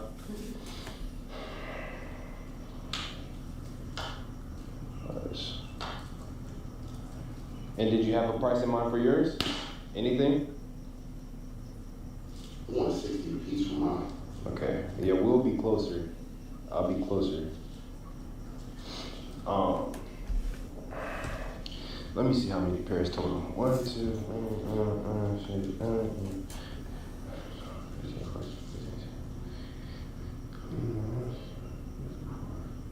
I won't take the heels. I won't take the heels. All right. Let me see. And then for her, she has about 3, 6, 9, 1, 2, 3, 4, 5. Or the, what are those Uggs right there?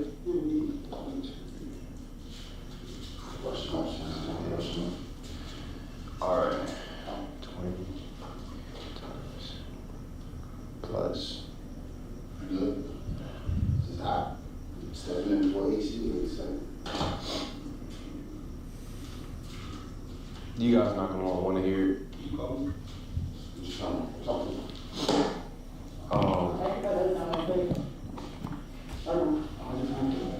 You guys aren't gonna like it, man. I'm gonna tell you straight up, man. To me, it's a very fair offer considering very small, no box, couple men's sizes here. You want to hear it? 300.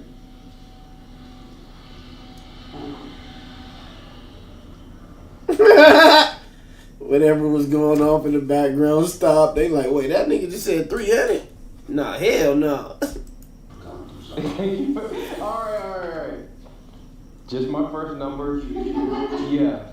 I said 60. Right here in the neighborhood. I can post it in the neighborhood. Do you have a counter number? Do I have what? A counter number? All right. So look, I know what's throwing us off. I'm gonna tell you now. These are just so small. This is what's throwing us off. How about I talk numbers on the men's pairs and see where we can get with those. Is that cool? That's cool? All right. Let's go one by one here. These, I was thinking 30. You need an insole. Oh, no insoles too? Got you. Look at the bottom. Yeah, crispy. I mean, a low brush. Yeah. No, these are clean. These are clean. Size 10. Everything size 10. All right. So I'll be at like 30, 30, 30, 10 on that one, 30, like 40, 30. He out here throwing curveballs. He 30, hit 30. 30. Yeah, 30 for those. And I'll give you a dub for those. So let me see what. That sound like 200 right there? What do you give me a number for all right here? Huh? Oh, you said that's cool? All right, appreciate it. Hold up, let me just double check, make sure it comes to set. I'm being honest with you. I'm doing that because she want to clear our house. To be honest, I yeah. To my son, he can do a lot better. Got you. So yeah, 200. Yeah. All right. What do you guys take for payments? Cash App. Yeah, we do Cash App. Cash App. I asked you if you wanted before I even came out here. Let me just make sure. I'm ready to go. Oh, you guys wear the same size? You wear size 10? No. All right. I got you. I went from like a 10 to 11. you might, over summer, your feet gonna grow again probably. How old are you, 15, 16? I'm like 17. Oh, 17. Shit, you know I got plenty. Alright. Cause I graduated high school, I was a 10 and a half, now I'm a 12. My feet started growing at 15. For real? Alright, let me get your cash app. Young Boss Creation. One second. I don't know if you just want to type it in. You should be good there. You can hold on. Yeah. These phones here, these red and blue phones, I know what I can do. Wait, how much you think the red you can get? White, blue, red. Those are the those are clean though. Yeah. For sure. Yeah. That might be. I sold those because it came out. Well, we got 2 other people on the way then. Not for sure. I want to send an address. Oh, we got more people on the way? Yeah, I want to send one address at a time. For sure. All right, make sure you get the 200. Help them out to the car. Appreciate you guys. Thank you very much. Go put some more. All right, appreciate it. You got to drive. You said what? Yeah, I got an hour back home. I gave away 30 last year. You gave away 30? You didn't get no money for them? Oh, okay. I mean, they still got them, right? They sold them all. Sold them all. You should have knew that was coming now. That's what I do, man. You know kids like money and to spend it on nothing. I'm from the area where I seen it come out the first time, so. Oh, yeah, for sure.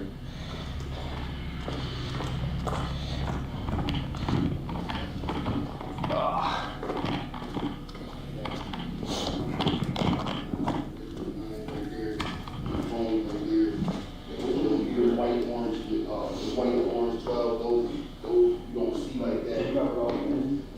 Basically, yeah. I had to look at one of any of them before you left. You back down, you already lost.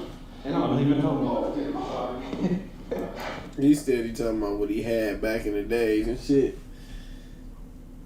Appreciate it.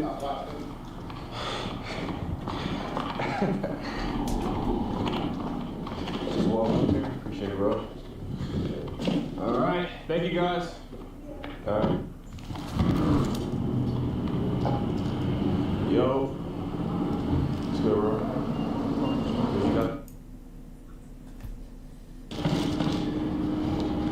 All right. I know you don't have to show me, bro. They look good. Oh, okay. But what number you trying to get to for all, my boy? Woo! Yeah. So we got 2 okay pairs and 2 stinkers. You got. Yeah, I could evaluate that. That wasn't all. Yeah. Let me know where you're at. Okay. Needed 4. 400? All right. All right, let me see. I'll be at. And then tell me your breakdown too. All right. All right. So we got, so I'm telling you now, 30, 20, so yeah, 30, 20, that's 50, 70 here. Yeah, we just started, you said we just started. This is like my normal, you say I would usually just offer 70, 30, 20, and these I'll do like a 150. So what does that come to? That's 130 plus 150, that's 280 right there. Yeah. Again, that's just round 1 of negotiation. Yeah. I know what you gotta do. 4 did seem kind of high, but let me. Yeah. Well, that's the same thing. I tried these on, but I hadn't worn them anywhere. Got you. So 70 for those, that was. Yeah. But I wasn't mad at it. And then those going for more than the pattas was crazy. If anything, because those are brand new, so I kind of. Oh, so, I put these these are on trying my to. feet, but yeah. No, these are definitely used. Yeah, I put these on my feet. See the sock lens, so yeah, I gave you the benefit. Those are brand new, so I gave you Chat, hold on, let me get my phone.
W, chair.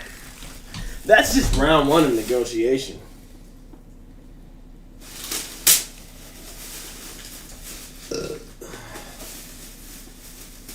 I don't know why.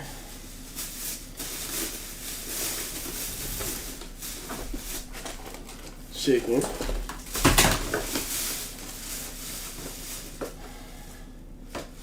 Chicken.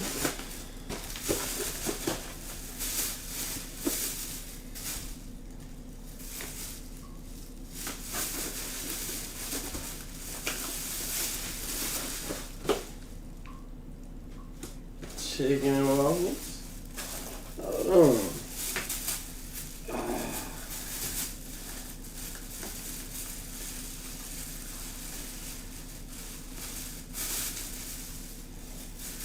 Like, no bullshit, chat. Like, the fuck is this? Chat. When I say I only order chicken and waffles, chat, like, I scored. So, like,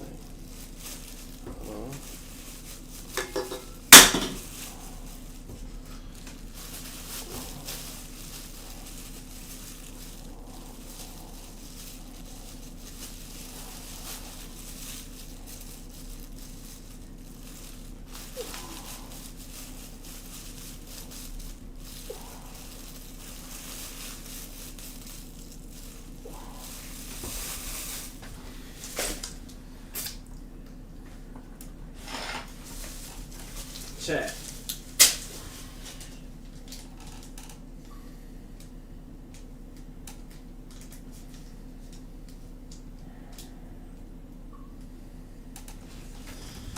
This is all I ordered.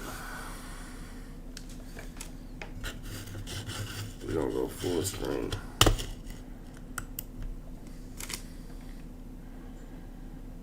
Y'all see that?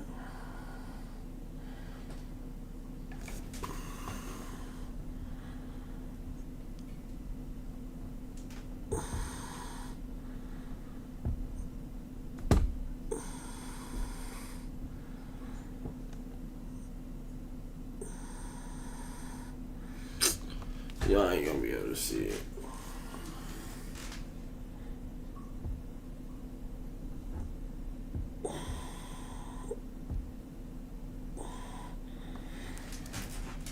That's fucked up.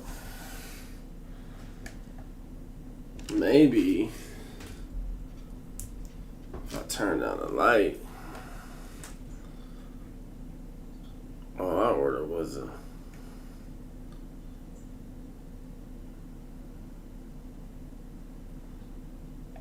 and I got, hold on, extra thigh on the side. Hold on, I got extra thigh. I got chicken and waffles.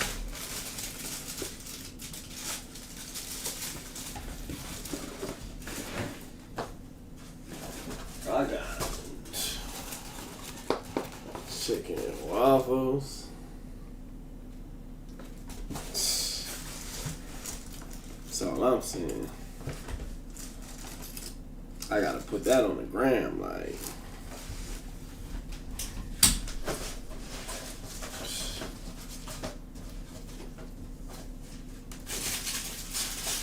That's that late night hookup, chat. Oh, I don't even know what the fuck this is. This might be like some little smothered potato, chicken, Portland, chitlin, chump, choppers or some shit, you know? Like, I don't even know. Like,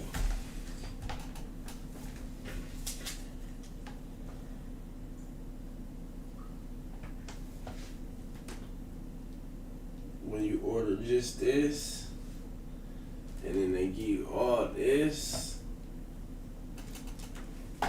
I scored, chat. Chat! W's. W's, chat. W's. W's fucking W's. That's some fucking W's, chat. No cap. W's in the fucking chat. Straight up. Somebody gonna be mad they don't get their food.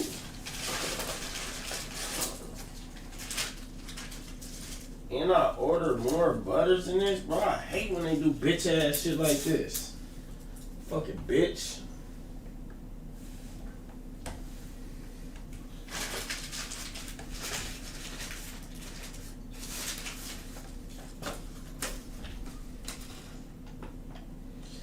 And they didn't give me no forks and shit.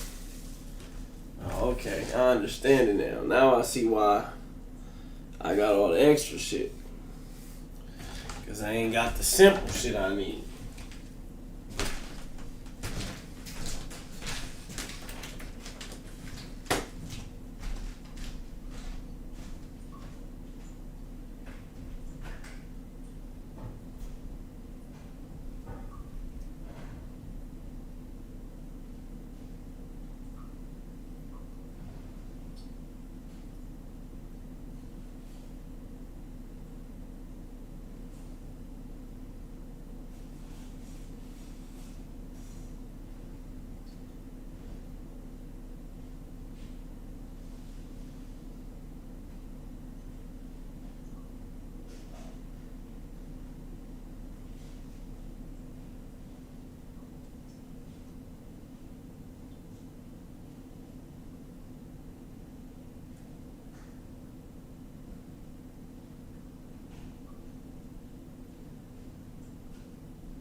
Chat, what y'all on?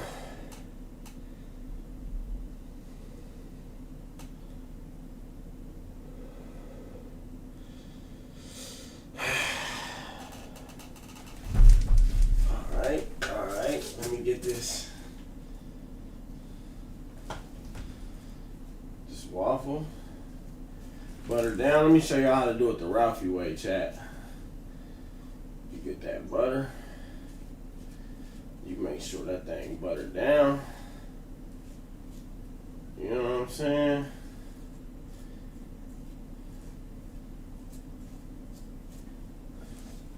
Right.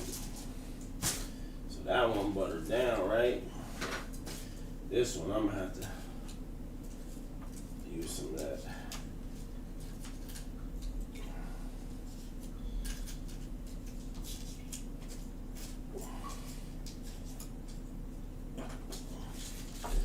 That's how you do it the Ralphie way. Hold on, let me make like room for y'all so I can like see how it's going down.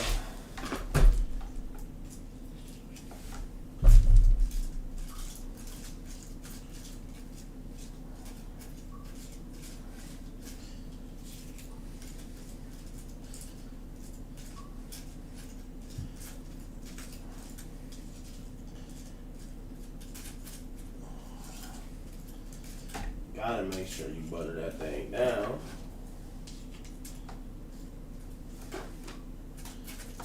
You know what I'm saying?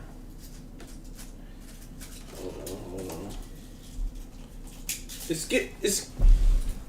Excuse me, sir. Excuse me, sir. You dropped the pal there.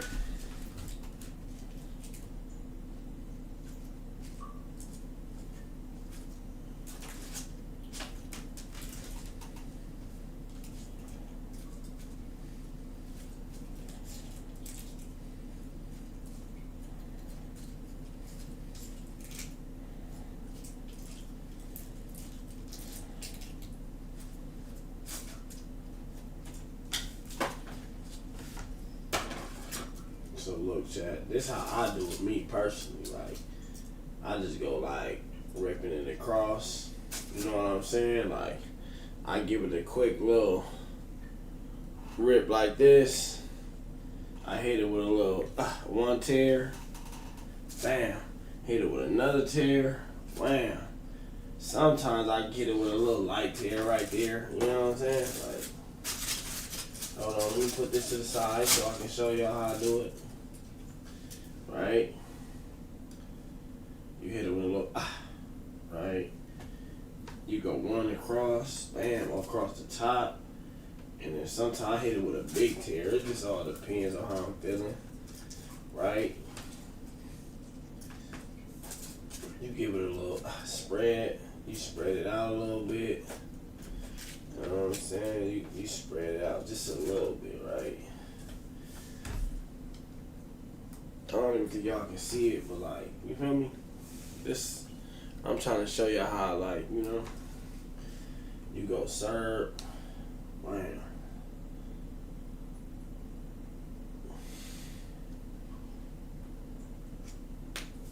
You go more serve.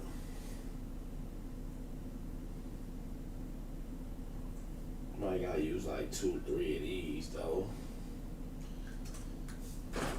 Maybe even 4. You know what I'm saying? If you really wanna like get up in there, maybe even 4. You gotta lift that little shit up. You know what I'm saying? You swing around the back. Make sure this serve down. Swing around the front. Make sure that serve down.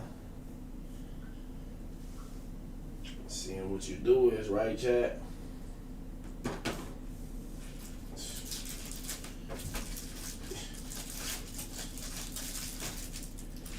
You know how you got the foil, right? So like you let all the foil sit up like this on the side, right? So it's like it's all drenched up in there. You put that right there, chat. See? You add the crispy chickens.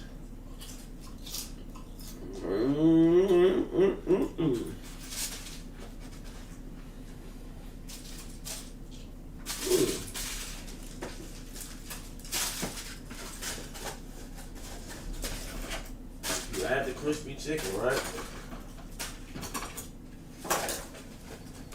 Chat, let me show you what you do. After you get that crispy chicken on there,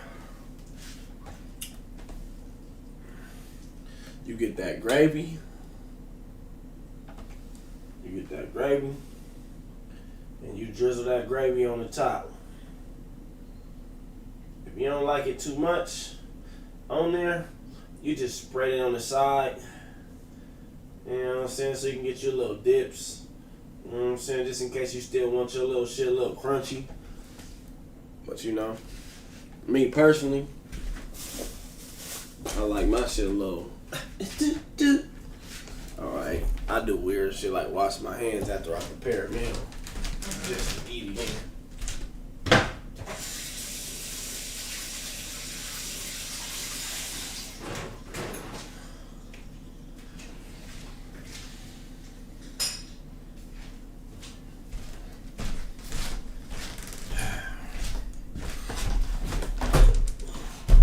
This meal,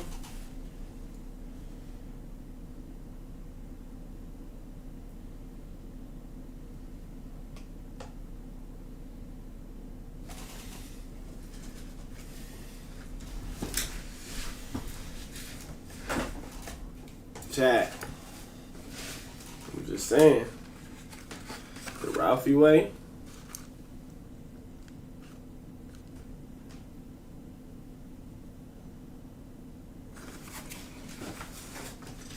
you gotta do it the Ralphie way.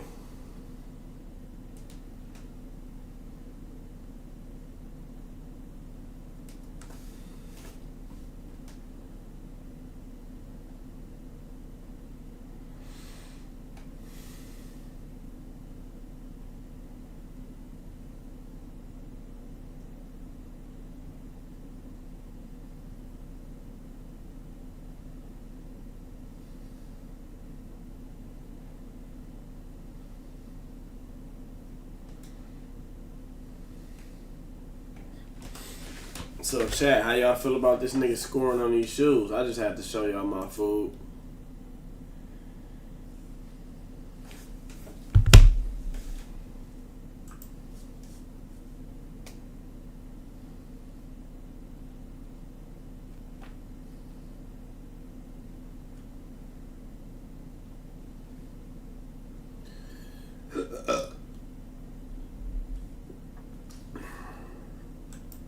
she's still This going week to I'm work. cooking healthier and delicious meals for my family.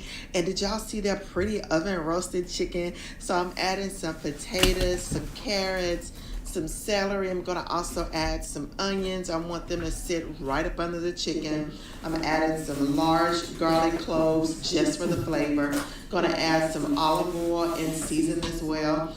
For my butter paste, I'm going to use 2 sticks of Kerrygold butter and a half stick of regular butter. Going to season it with the same seasoning. In addition, I'm adding some garlic pepper. And I'm going to remove the whole spine of that chicken, and we're going to get to lathering this baby down at all the crevices. And then we're going to pop that in the oven. I'm going to baste it every 30 minutes until it came out looking like that. It's so pretty and delicious. And look at how that bone just comes right off. Look at that. And then we're going to try it again. When I tell you, this chicken was so good and tender, and this is how I served it to my... This week I'm cooking healthier and delicious meals for my family. Okay.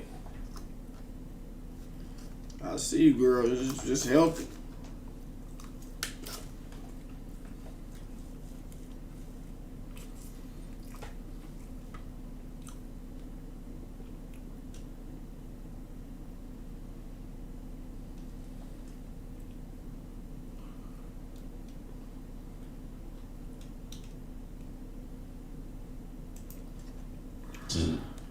Yeah, it's Christmas. I'm gonna ask you what you got too. So what are you talking about? You getting real defensive over here. You sat back.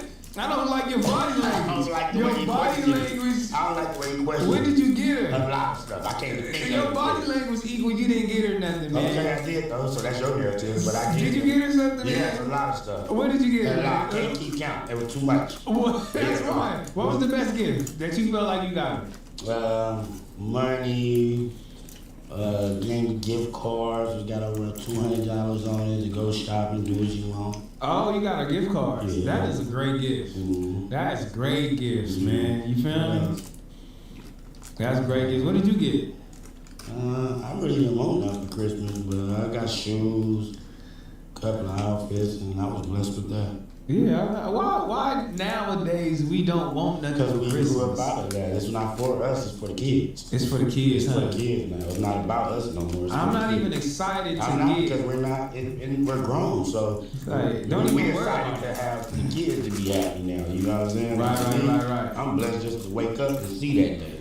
You know what I'm saying? If I wake up and see these kids got smiles on their face, I had a blessed Christmas. You feel me? The kids woke up happy, woke up to bikes and toys and all this shit. Yeah. Her mom, she gave me a few dollars, you know what I mean? Cash down me, so I really wasn't tripping on that. It's like, you know? I said, man, if it ain't a whip. Right. If it ain't nothing stupid, big. Like, oh, watch your name. Don't even worry about it, man. Save your energy and all that, man. You know what I'm saying? Taking pictures of your Christmas gift on Christmas is too old for that. And that shit is corny, dog. What are you doing right now? We are too old. This shit for the kids. But what happens if you don't got a kid? Damn, so then if you don't got a kid, then it's cool. Yeah, it's cool. Then you can, you know what I'm saying? Well, you can just do it up for yourself.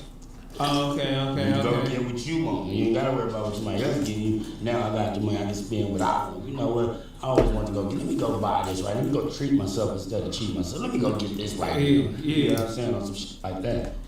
So, you know, we got a new person back here behind the cameras, Michael, you know what I'm saying? We officially got rid of 6. It was a group decision. So Michael's back here. Michael, what did you get your girl for Christmas, bro? Or what did you get for Christmas, bro? You gotta add Michael now to the scene, man. You know what I'm saying? You didn't get your girl nothing, bro? Ah, damn, homie.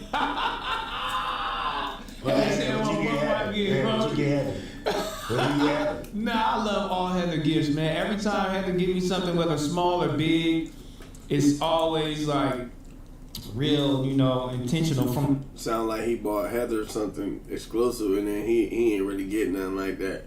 So he trying to see if everybody else feel the same way. But let me see how this play out. the heart, you know what I mean? So she know exactly what I want and what I need. It could be anything. It could be, you know what I mean? Like some new Uggs, you know what I'm saying? Some glasses. You know what I'm saying? Some clothes, some shoes, a whip, some earrings. You know what I mean? I got her the same thing. Yeah, man. It's just cool, you know what I mean? Something, some shoes, some perfume, you know what I mean? It's all good. Yeah, so my boy Michael, you didn't get nothing for Christmas, bro?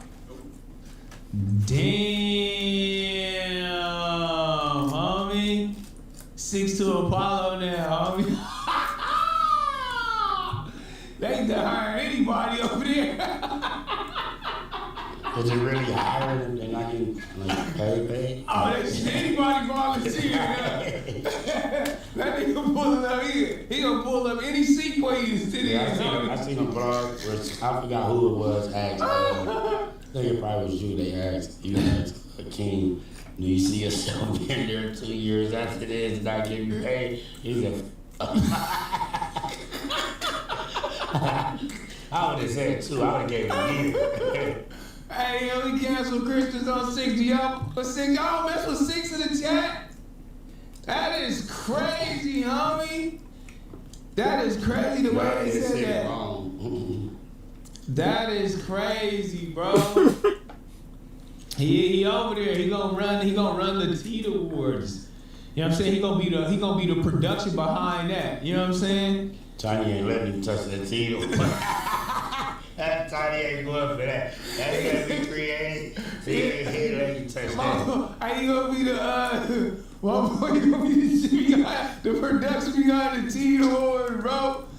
Damn. So we got my boy Michael back here. He cool, man. He been in production for a very long time. And we've been knowing him like years ago. We just met back up with him. You feel me? Yeah. Him out here. Yeah. So it's cool. Anybody want to go holla at 6 or whatever? He ain't tripping. He ain't heartbroken or nothing like that. He said there was no hard feelings, and he is looking for work, so he's taking applications. Here to be, like, you feel me? So. Not advocating, cuz. Oh, he's going ahead for sure. Oh, yeah, they 5 or 6. Yeah, you know, I'm gonna interview him here and get see if we got some juicy. Yeah, I ain't ever heard of things, homie. So, you know, I be trolling, right? But like I said, 2026, I'm going into high vibrations, you feel me? Uh-huh. So, I be trolling, so boom. Yeah. I'm going down my timeline, not on my story, but what you call that other little side where it just show you different little Yeah, algorithm?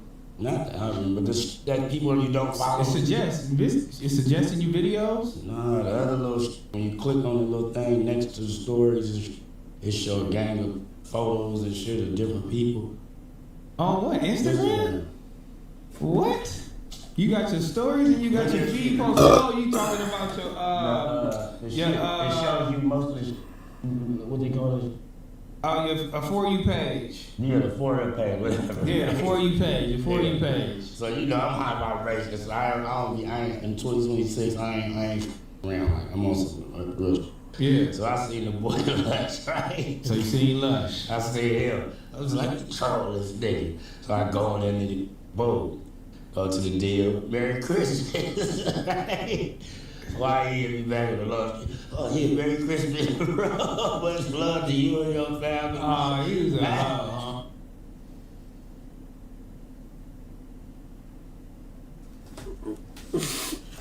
he ran into my nigga Lush. He ain't get off. Why he hit me back? Nah, he ran into Lush. He ain't get off. That's crazy.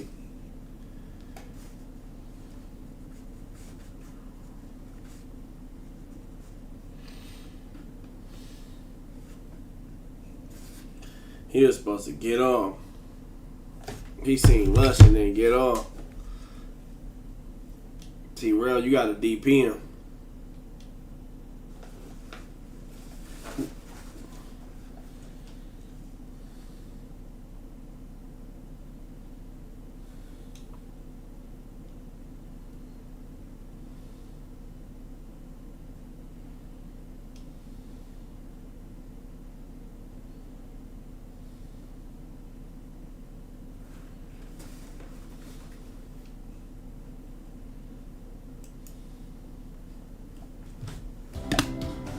Get ready to dance and experience the show everyone is talking about when Disney on Ice drops the beat at an arena near you.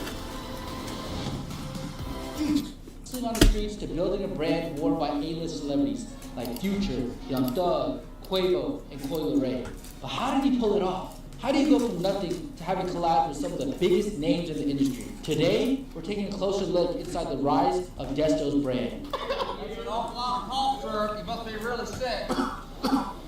And trust me, this story is crazier than you think.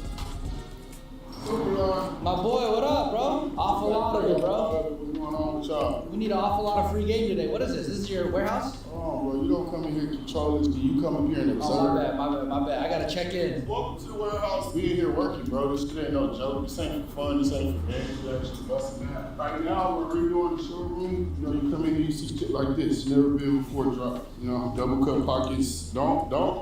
We know what y'all like to do. We don't do that Virgil 3% steal my shit. Don't come with no 1 cup pocket, 3 cup pockets. It's already been patented. Quick tour of the showroom. We got about a $50,000 DTG machine over there. Damn. You know, your manufacturing, you got one of those. This is the head honcho's office right here? The office size closet for a couple of my friends on that side. On this wall of celebrities, which one is your favorite to work with? Draco. I'll go Draco, because that's my best friend. As y'all see right here, Young Thug, big influence to the brand. You know, when he started wearing it, it like shot up tremendously. How has it been managing 2 stores? Well, 3. 3 stores, yeah. 2 in LA, 1 in Houston. It's not no different. You feel me? Supply and demand. Make sure the store's stocked up. You know, we got the recipe so we can make 2 plates, 3 plates, 4 plates, 10 plates. And you know, here where the magic happens. Walk around and take a look. Just look around. You feel me? Over here, we have a lot of our designs that we're working on, and we just figure out a time and place for it. How far out are you? Like next year, next season? I know, like, kind of behind right now with the new store coming in and eating the shit up faster than we can make it. The main thing that probably is a little bit harder is kind of figuring out the analytics of the new store. You know, Houston might like pants more than LA like pants. So just finding out what they like and feeding it to them. It's like you don't want to give them a plate full of spaghetti and they don't even like the spaghetti sauce. You might have to go Alfredo. I feel like your brand is like the #1 brand for activations plus pop-ups and clothes. It's so close at the tone. You know, it's more like a party. Cool kids. Well-established brand. No way, hold up. You got an awful lot of belly game coming? Awful lot of belly game. Shout out my boy on FaceTime. Dope. This is the collab I'm doing with the Hundreds. You got a collaboration with the Hundreds coming out. This is insane. Awful lot of beers. This is, what is this, a barbershop? James Harden. Oh, that went over my head. James Harden. Bro. What's the secret to getting all these collaborations? I feel like people try to relationships. I take real good pride in my network, and besides my network, it's just how your brand is represented. You know, nobody want to do a collaboration with a bum. So, you know, they see me pull up in that Rolls Royce, looking good, smelling good. They like, hold on, how can I get some of that money? A lot of people giving me bad talk for cough syrup, so we're starting a more elevated brand called ALOS. Abbreviation for awful lot of cough syrup, but it's just less print. Like these pants are ALOS. It's like, how do you say you sip cough syrup without saying you sip cough syrup? One big thing that we're going to crazy for is these white beaters. Everybody's wearing these things. And I feel like a lot of people be thinking that this shit is like made overnight, but it's not made overnight. Like I probably ordered about 250 white beaters, and it took me giving out most of those just to get the buzz going. These cargo shorts, I gave out a lot. I got some wallet chains. I gave out all the wallet chains before anybody even asked for them. I feel like you're the king of product placement. I mean, you got every celebrity, every athlete, every rapper wearing it. What's the key to product placement? Not being cheap. You know, artists will pull up on me, and it just depends. Like, I wouldn't say I had an artist pull up on me one time on Melrose, and I seen it was their first time out here. They tell me, like, oh, I haven't been to the beach, I haven't been this. I ordered them a driver. They drive it, take them wherever they want to go for the day. So now after that, they're like, damn, I really fuck with this dude. He didn't ask for nothing in return. He gave me clothes, he gave me weed, vice versa. What you gonna do now? Hey, let me put on that cough syrup and do this TikTok. Let me put on this cough syrup for this music video, just because I want to show Doug that I fuck with him as much as he fuck with me. So a lot of my relationships are just built off of me just kind of having some kind of hospitality. A lot of people think like just because you got a brand and you got a name, like no, you still got to keep your name good. You feel me? You got to do good business. And that's the thing that keeps my brand going 5 years. Like I done took L's, I done took hits, I done had the IRS levy my ass. You know, I'm just trying to do this shit to pay for my family and shit like that. What's the biggest loss you ever took? with the IRS, bro. I had like a business manager for a minute, and then eventually like he kind of like stopped working for me, and I wasn't aware of all of the stuff that he was doing, and I didn't pay my taxes for about like my sales taxes for about 3 months, and then I did Rolling Loud, probably invested about $200,000 into it to try to make back, you know, 2x, 3x or some shit. And when it came to me, the IRS took it. I'm paying back vendors, Rolling Loud. Hey, where's our money at? I'm like, you know, I'm just fighting to try to get the money back. So that was probably like one of my biggest like eye openers, you know, like, and sometimes you just gotta get your ass whooped. Don't play with the IRS, they go come after your ass. You got a screen print shop here too? We do about 20% of our screen printing in-house, you know, and a lot of times it'd be like little rush jobs that we need to get done. This is some stuff I'm working on for YSL. What's the best blank t-shirt to use for your clothing brand? I think the blank I use the most is Dove.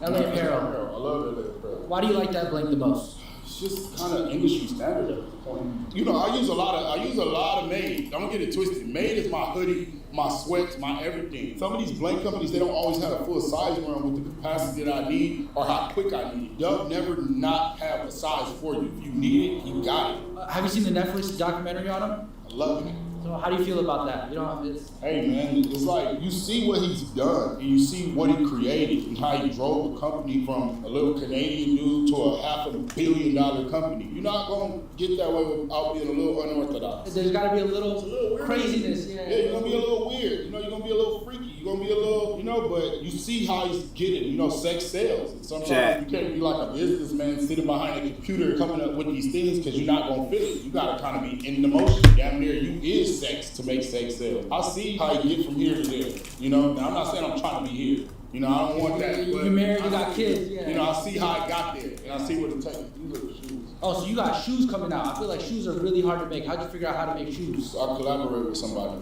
that already have the market, already do the sales, and then I call it like an X factor. So if you're selling clothes or you're selling shoes already, and you X times me, it's gonna become better. That's the king of collaboration, guys. If there's one thing to learn from him, is the king of collaboration. Just always add your sauce. So this is crazy. It's off LeBron packaging his own game. Bro, I ain't never seen a shoebox look like this. This is exotic shoeboxes. Everything Dove do is not regular. None of it is regular. Oh, I swear to God, you put these next to some low top rigs, the rigs are gonna look dumb. How much are these? I think we're gonna retail them around $200, $195 plus tax. If you guys are out here still buying rigs for $1,000, you need to stop and buy these. These go crazy. That got me thinking, how does Desto come up with all of these ideas? He uses this app called Particle. Particle is essentially an all-in-one place where you can identify trends. No, he don't. Stop lying on the homie name. In the back, cooking up with AI so that way they give you the most. With the whole world shutting down and me still selling clothes, I was the only place a lot of these people could get clothes because they're still flying in, grabbing bags. Because when COVID shut down, underground kind of went up. This van probably, I was making $10,000, $12,000 a day out of this van. No overhead, no nothing. All I had to do was pay for a parking spot. How much do you think you made out of this van total? Probably made like over an M out of this van, just out the parking lot. I got the van because I would pull up on somebody in the car, and like I say, you order a small t-shirt. I pull up on you small, but your homie wanted XL. So the car couldn't hold that much inventory, so I had to get something to hold a little bit more inventory, and that's how the van was born. And then over here, we got my baby. Y'all know I like to do festivals, and I used to do these huge build-outs. I think my first Rolling Loud, I probably spent about like $120,000 just on a build-out. It's essentially like a food truck, but for shirts and hoodies. Everything that you see is all marketing tools, so even if you are buying something, you're aware of it. Right here, this is my baby. This is the company card. Company card, full write-off. This is the shader. What is a shader? I drive this more than anything. This is the car that I drive the most to just be low-key. Low-key Prius 2012. I done been in this car parked, and people just like this, leaning on my shit, not even knowing I'm in there. So that's one of them. We went over here to the big boy. 2024 Rolls Royce colored in wide body kit, forged carbon, 24-inch Forgiato wheels. The wheels was $20,000 alone. Oh, so this is custom. This ain't a regular. This is a custom. This was $15,000 from the factory. We need a double cup. West Coast Customs, we need to get a double cup. They're making the 3D version where he's holding the cup towards the front. And then you got the lean going out the back. This is my baby, you know, this is like that. When you from the West Coast, you gotta go like, in the Saints for a pot. It's like the trophy. It's like you made it when you got one of these, set it off, Ice Cube. A lot of times I use this because people don't see these around the world. You know, you in Atlanta, you in New York. You know, you probably never seen one of these. When you see this represents West Coast. Oh, you got the car seat in the back too. I'm a real father, bro. You be whipping up with the kids.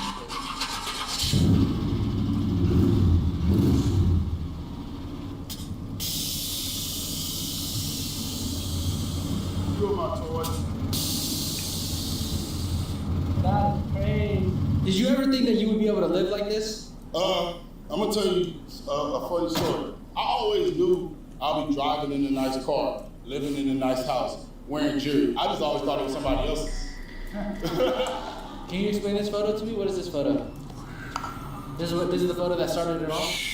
This is the motivation, bro. That truck over there, before I even got it wrapped, I used to drive around selling clothes out of it, and it was crazy since it was all white. The police would think this is around the time I was kidnapping kids and shit. So they would pull me over. I wouldn't have no license. They would take me out the car, pull all of my clothes out of there, search it, then let me go. And I would go through that around 2 or 3 times a day. That's what pushed me to get it wrapped. I'm like, bro, I'm not fucking picking up kids, bro. I'm just dropping off clothes. How do you come up with stuff like this? Like, this is crazy. This was inside of your store? This was something that we made for one of my first collaborations with Asali. Used to be a working fountain. The lean would come out of here into a cup, and then it would funnel back in and come back out again. And then after a year or two, be cozy. World-renowned airbrush artists came through and just started going crazy. You know, we're big fans of Made and Clue, right? Can you talk a little bit about how Made has impacted the culture? If y'all ever was inspired by me, it's because of Made. But once I started using Made, I started having that supreme type of quality, which made other artists really mess with my brand. And Cool was one of the first people. I met him at a party through another friend. He told me he had a blank company, and it got to a point where I still am Made's #1 customer for buying blanks. You know, I'm probably doing over $1 million a year just on buying blanks from me. R.I.P. Cool. I mean, as you can see, he's made a crazy impact on this culture, the streetwear culture, and just... I met you through Cool. Yes, you did. He was talking about the Made blanks. My wife was like, hey, some guys on here saying, yeah, this is Made. I think you went something, then you went Made, and then when you went Made, you were like, these are used by clothing lines like Desto Dub, Awful Lot of Cough Syrup. My wife sent it to me, I reposted it. I reached out, we're buddies ever since. So if it wasn't for Cool, then we wouldn't even have met. I feel like this is like a crazy journey, right? From trapping out of the parking lot with the van to here. What are some things that you've learned along the way? What is one thing that you've learned along the way? It's all about keeping a relationship. I didn't get collaborations with people where it made nothing, but I still paid them out just because I didn't want nobody going around like, yeah, I did it with him, we ain't make shit. And I just wanted to keep the relationship because to me, relationships make money. I make more money off of relationships than I do off of clothes. That's why y'all see so many collaborations. Brands will go out and see these activations that I do, and they'll instantly think, if you're smart and you see me do a Four Loko party and you have a liquor company, you're gonna be like, why isn't that my liquor company? And all those come from just, even if I'm not selling out or it's not a great event, me putting that image out that it was. You know, them recaps is everything. If I only got 5 people in line, I'm hitting them off with the camera to look like, look, as soon as I walk outside, it's a line. Do you think you have to drink cough syrup to wear your brand? What? No. What? It's way past that, bro. It's way past that. So my brand is big, awful lot of cough syrup. But it's really, cough syrup can be anything you want it to be. It could be awful lot of water. It could be awful lot of cars. It could be awful lot of Durangos. It could be awful lot of kids. The brand is more of awful lot of it versus the cough syrup. Yeah, awful lot of it. But what I can say is the main people that do wear the brand do sip cough syrup. So it's kind of like a hidden gem. So I'm making something that all of the big people that sip cough syrup want to wear. Now they've created a market for me with all of their fans. So it's kind of like a circle effect, okay? I don't sip cough syrup, but my favorite artists do, but y'all can't even get cough syrup to sip it, so what do you do? I'm gonna wear the shirt. I'm gonna wear the shirt. Yeah. If you could go back to the 18-year-old version of yourself, what's one thing that you would tell yourself? Stop gang banging, put the drugs down, and stop following these niggas. You don't need these niggas, bro. You think you gotta follow these niggas to be cool, jump off the ship, swim back to land, and build your own shit. You know what we stay giving y'all? Free game. A lot of it. That's a great ending. Off a lot of it.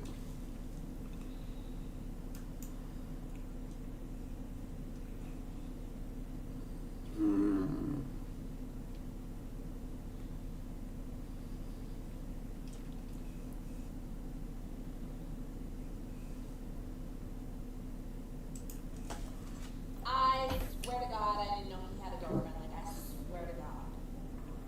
I was home, I guess last year, and I got the call for the Devil Girls, like for this new dance TV series that was going to be filmed in LA, and I literally was like, this is it. This is what I've been waiting for. This is what I want. This is what I worked for. This is it. Like, I was like, this is mine. Like, everything about it, I was like, it's mine. I will. Like, it's mine. It just is mine. And, like, I went to the audition and I was like, nope, it's mine. And then I got called for another audition. I was like, nope, it's mine. And then when I got sides for an acting role, I was like, yes, it's mine. Hear her screams, followed by the thunderous crack of 10 gunshots that would silence her forever as her husband, 34-year-old rapper Earl Hayes, decided that if he couldn't have her, nobody would. But what drove a man whose friends described as caring and non-violent to commit such an unthinkable act of violence? I could tell they'd been up all night. They was talking, I hear the bath water running. He put it on FaceTime, he got back on the phone. I'm kind of getting choked up from this. So then, I said, why you called me so early in the morning? How you know I'm up? He said, because I love you. And he said, there's something else you don't know. And I was like, huh? And then he reached down and put out a gun. I said, man, what are you doing with that gun? Before we dive into the horrifying events of that December morning, let me take you back to 2002, when a fresh-faced 18-year-old girl with dreams as big as the Pacific Ocean made a decision that would change the trajectory of her entire life forever. I met Stephanie Mosley in 2002. She had just moved to LA. She was a part of a dance group called Best Kept Secret, and my cousin was doing her makeup, and I just thought she was the most gorgeous girl, and she didn't have any friends in LA.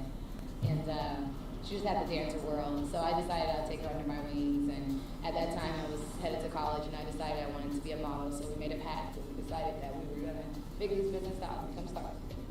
Stephanie Elise Mosley was born on February 14, 1984 in Vancouver, British Columbia, Canada, arriving into this world on Valentine's Day, as if the universe itself was acknowledging the love and light she would bring to everyone fortunate enough to cross her path. From the moment she could walk, this little girl was moving, her tiny feet finding rhythm before she could even form complete sentences. At just 2 years old, her mother enrolled her in ballet classes. Growing up in the Lower Mainland area of Vancouver, Stephanie trained rigorously at multiple prestigious studios, including Pacific Arts Ballet, Kirkwood Academy, and Dance Mode Productions, where instructor Rachel Poirier would mentor her from ages 12 to 18. Between the ages of 15 and 18, Stephanie began accumulating awards in competitive dance, her trophy shelf growing heavier with each passing year as judges recognized what everyone around her already knew. This girl was destined for something extraordinary. But Vancouver, for all its beauty and opportunity, felt too small for the dreams that burned inside Stephanie's chest. In 2002, at just 18 years old, she made the bold decision to relocate to Los Angeles, leaving behind the familiar comfort of her family and the dance community that had nurtured her talent for so many years. She joined the dance group Best Kept Secret, which served as her launching pad into the competitive and often ruthless world of professional entertainment. And let me tell you, Stephanie didn't just break into Hollywood. She absolutely conquered it with a level of grace and determination that left industry veterans shaking their heads in amazement. Her resume quickly became a who's who of entertainment royalty as she landed backup dancing gigs with Beyoncé, Janet Jackson, Usher, Mariah Carey, Rihanna, Chris Brown, Britney Spears, and Jennifer Lopez. Stephanie was sharing stages with all of them, her movements so precise and captivating that she became a sought-after performer in tours, music videos, and television specials that reached millions worldwide. Her acting career began taking shape as well, with roles in films like Catwoman in 2004, where she performed both as a dancer and stunt performer, followed by a credited part as China in Idlewild in 2006. She expanded into choreography, serving as an associate choreographer on the Twilight Saga Breaking Dawn Part 1 in 2011, while simultaneously dancing in the film herself. Other film credits included Mirror Mirror, Sparkle, and Girl television appearances. Stephanie's personal life is of an industry that could be as cruel as it was rewarding and unforgiving. Earl Warren Hayes was born on May 28, 1980 in Detroit, Michigan, growing up in a city known for its gritty, authentic rap influences that would later shape his lyrical style and artistic approach to music. Like Stephanie, Earl had dreams that extended far beyond the boundaries of his hometown, and somewhere in the early 2000s, he made his own pilgrimage to Los Angeles, chasing opportunities in music and acting that Detroit simply could not provide. Earl's career gained significant momentum through his strategic alliance with undefeated boxing champion Floyd Mayweather Jr. By around 2010, he had signed with Mayweather's Filthy Rich Records, a label established to promote emerging talent and managed by James McNair, who was known as P. Rila, who was a key figure in Mayweather's extensive business ventures. This affiliation placed Earl within the Money Team entourage, that exclusive group of associates who were constantly featured in Mayweather's very public lifestyle, providing exposure that extended beyond just music. Earl amassed an impressive list of collaborations rather than solo albums, working with prominent names like 50 Cent on tracks such as Double Up from the 2012 mixtape 5 Murder by Numbers, as well as Timbaland, Dr. Dre, Too Short, Black Rob, and the Pussycat Dolls. Endorsements from Dr. Dre and Timbaland helped secure his label deal. Does anybody know this nigga, bro? Or am I tripping? Like, no bullshit, like, does anybody know this nigga?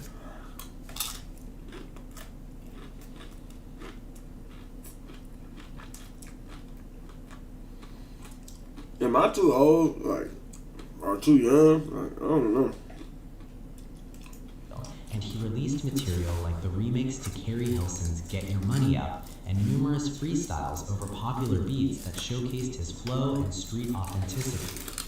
In 2008, Earl and Stephanie married, and from the outside looking in, they appeared to be the epitome of a Hollywood power couple, two attractive, talented individuals who had found success in their respective fields while supporting each other's ambitions and professional goals. They even appeared together in Floyd Mayweather's 2013 Showtime documentary 30 Days in May, which chronicled the boxer's preparation for a fight and offered viewers intimate glimpses into his personal circle, portraying Earl and Stephanie as a glamorous couple living the dream that so many aspiring entertainers could only fantasize about achieving. But beneath the surface of Instagram photos and red carpet appearances, Stephanie's relationship was becoming increasingly fractured under the weight of suspicion, jealousy, and accusations that would ultimately prove fatal. Around 2012, Earl began accusing Stephanie of infidelity with multiple entertainers, with his fixation particularly focused on an alleged affair with R&B singer Trey Songz, born Tremaine Alden Neverson. People close to the couple revealed that these allegations crushed Earl and led to a separation that lasted approximately a year, during which time the rapper reportedly spiraled into an emotional state that friends described as devastated and obsessive. He was crushed and never got over it, one source told media outlets, pointing to a deep emotional turmoil that was festering beneath the surface, growing more toxic with each passing day, despite the couple's eventual attempts to reconcile. Despite the separation, Earl and Stephanie reconciled by 2013 or early 2014, with Stephanie expressing genuine hope and optimism about their future in conversations with friends and family members who desperately wanted to believe that the worst was behind them forever. Everyone has their problems, but if you're asking if anyone knew that, something would come to this, hell no. This was the last, what anybody would have thought. I thought it was a lie when I got the phone call. Did she in recent days say anything that worried you? Yeah, we share, life circumstances and what we're going through, and her life hasn't necessarily been rosy as of late, but I don't think, I know that I didn't think it was going to come to this. Friends like Eva Marksell Pigford, who had known Stephanie since their teenage years, insisted there were no visible signs of physical violence in the relationship, describing what seemed like typical marital ups and downs, but nothing that would have predicted the horror that was coming. Burrell Wilkes, who claimed to be Earl's best friend and life coach, echoed this sentiment, calling the upcoming incident unimaginable and describing Earl as a very caring and sharing gentleman who showed no violent tendencies whatsoever in the years they had known him closely. But here's what nobody seemed to fully grasp at the time. Earl Hayes had never truly recovered from the suspicions that had poisoned his mind back in 2012. The allegations of infidelity, whether true or imagined, had burrowed deep into his psyche like a parasite, feeding on his insecurities and growing stronger with each passing day, even as he and Stephanie attempted to rebuild what had been broken between them. The reconciliation, as hopeful as it might have appeared from the outside, was built on a foundation of unresolved trauma, festering resentment, and a jealousy so consuming that it would ultimately demand the highest possible price that anyone could pay. Just days before the tragedy, Stephanie had told family members that things were improving, that she felt optimistic about the direction their marriage was heading, that maybe they had finally turned a corner and could move forward together toward the future they had once dreamed about when they first fell in love. Tried to run off money, but when I asked, no one had it. When I found this double girl, and you know it's like sunglasses and tell you to run shit. You better just unmask. That's some girls with a trick that hit my book. The couple was living in a luxury apartment complex called the Palazzo in the Fairfax district of Los Angeles, specifically in the 300 block of Hauser Boulevard at the Parkwood Road complex, a location frequently populated by celebrities and entertainment industry professionals who valued the area's upscale amenities and proximity to the heart of Hollywood. And on the morning of December 8, 2014, everything that had been building beneath the surface would finally erupt in the most devastating way imaginable for everyone involved. The sun had barely begun to rise over Los Angeles on that December morning when Earl Hayes picked up his phone and initiated a FaceTime call with Floyd Mayweather around 7 in the morning, reaching out to the man he considered not just his boss and mentor, but his brother, perhaps looking for some kind of intervention or validation for what was churning in his mind darkly. I was sitting with Melissa Brown. My best friend called me on FaceTime. We was talking a little bit. He put Stephanie on the phone. I talked to her, and I could tell that they both were. It looked like they both were doing drugs and drinking real heavy. I could tell they'd been up all night. They was talking. I hear the bathwater running. According to multiple reports, Earl was in a state of absolute rage during this call, explicitly telling Mayweather that he intended to kill Stephanie due to her alleged infidelity. The accusations that had haunted him for years finally reaching a point where his mind convinced him that violence was the only possible resolution.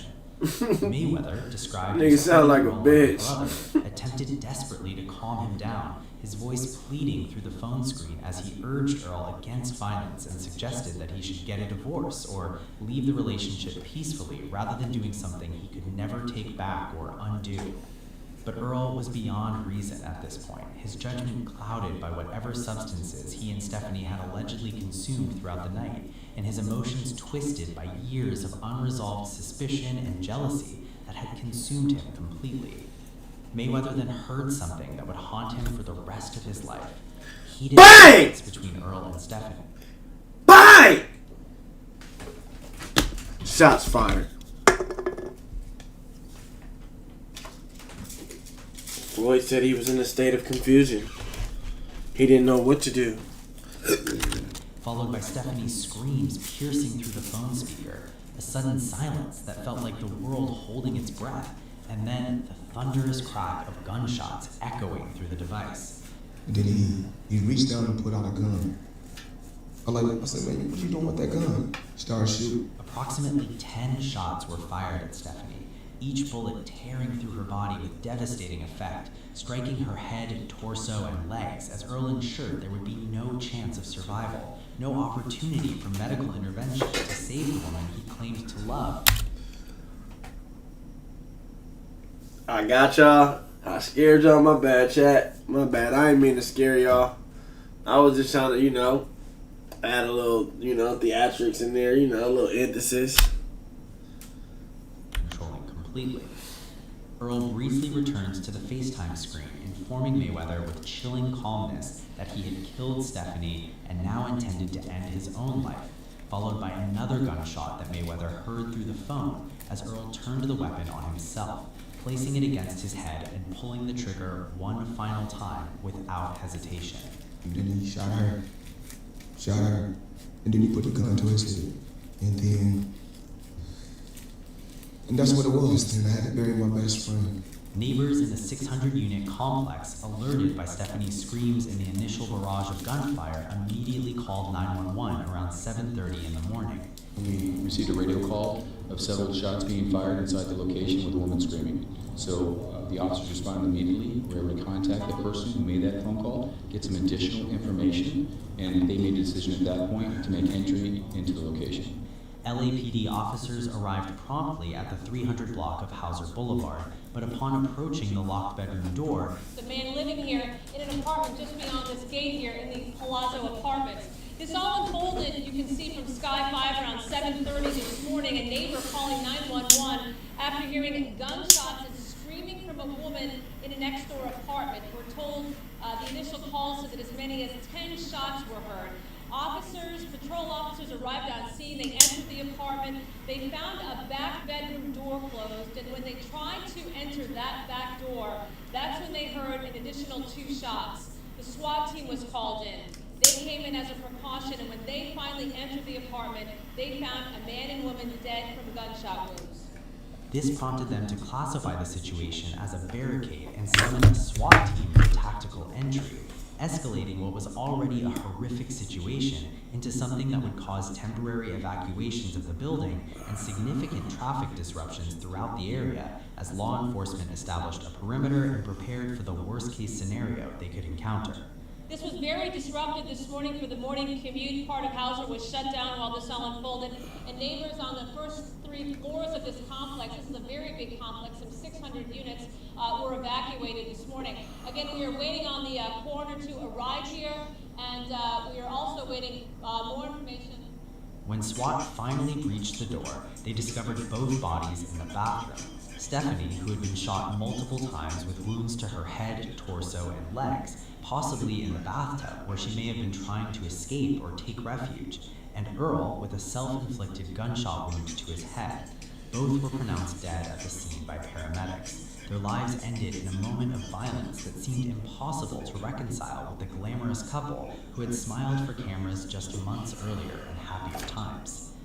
The LAPD's initial assessment at the scene pointed immediately to what happened, a classification that would be confirmed within days through evidence, including the firearm's position, ballistic analysis, and the complete absence of any other suspects or forced entry. On December 10, 2014, the department issued a news release stating, "Investigators have determined that Earl killed his wife Stephanie in their home and then took his own life." Autopsies were conducted by the LA County Court. That nigga sound like a straight bitch. You killed your bitch because she was cheating. Nigga, get a pimp bone, nigga. Where's the pee bone, nigga? That bitch gonna be sucking dick, nigga. You thought she wasn't? How you think she learned? You ain't meet that bitch in high school. Y'all ain't been high school sweetheart since high school, nigga. And even still, nigga, nobody's safe. You don't know what her record look like. Her record is undefeated.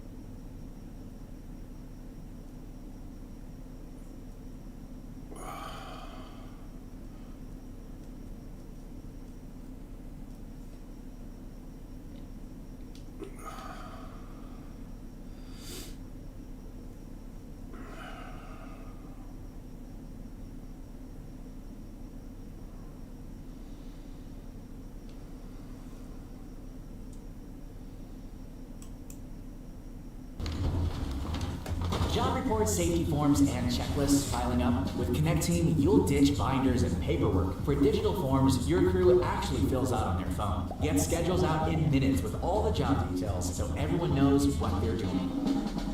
The standoff with Venezuela has taken a sharper turn after President Trump declared what he's calling a blockade of sanctioned oil tankers. Venezuela has ordered its Navy to escort ships carrying petroleum products out of port. So, Venezuela, the world's worst dictatorship, is now the subject of a complete U.S. blockade, which isn't just sinking cartel boats making for America's shores, but is now taking away their illegal, sanctioned oil before they can sell it to America's other enemies, like Cuba, which could also collapse if this keeps up. But, well, all of this is going on. Venezuela's dictator has promised to never surrender.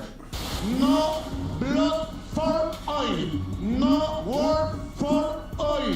Tonight, the Coast Guard intercepting a second oil tanker off the coast of Venezuela. The military observing the operation and assisting overhead. President Trump announcing on social media he's ordering a, quote, total and complete blockade of all sanctioned oil tankers going into and out of Venezuela. He called the Maduro regime illegitimate, saying the government is using oil to fund terrorism. The oil that has been seized. We're going to keep it. We're keeping it. Where's it? Are we going to sell it? What are the strategic? Maybe we'll sell it. Maybe we'll keep it. We're keeping the ships also. Venezuela's government fired back, calling the move warmongering as oil exports remain the backbone of its economy. And I think ultimately here's the big picture that the Democratic Party doesn't understand, and they're officially the party that has a problem to every solution, is that Trump is resetting Western doctrine. It's been long overdue. No more despots and no more allowing Beijing and Moscow to freelance in our back door.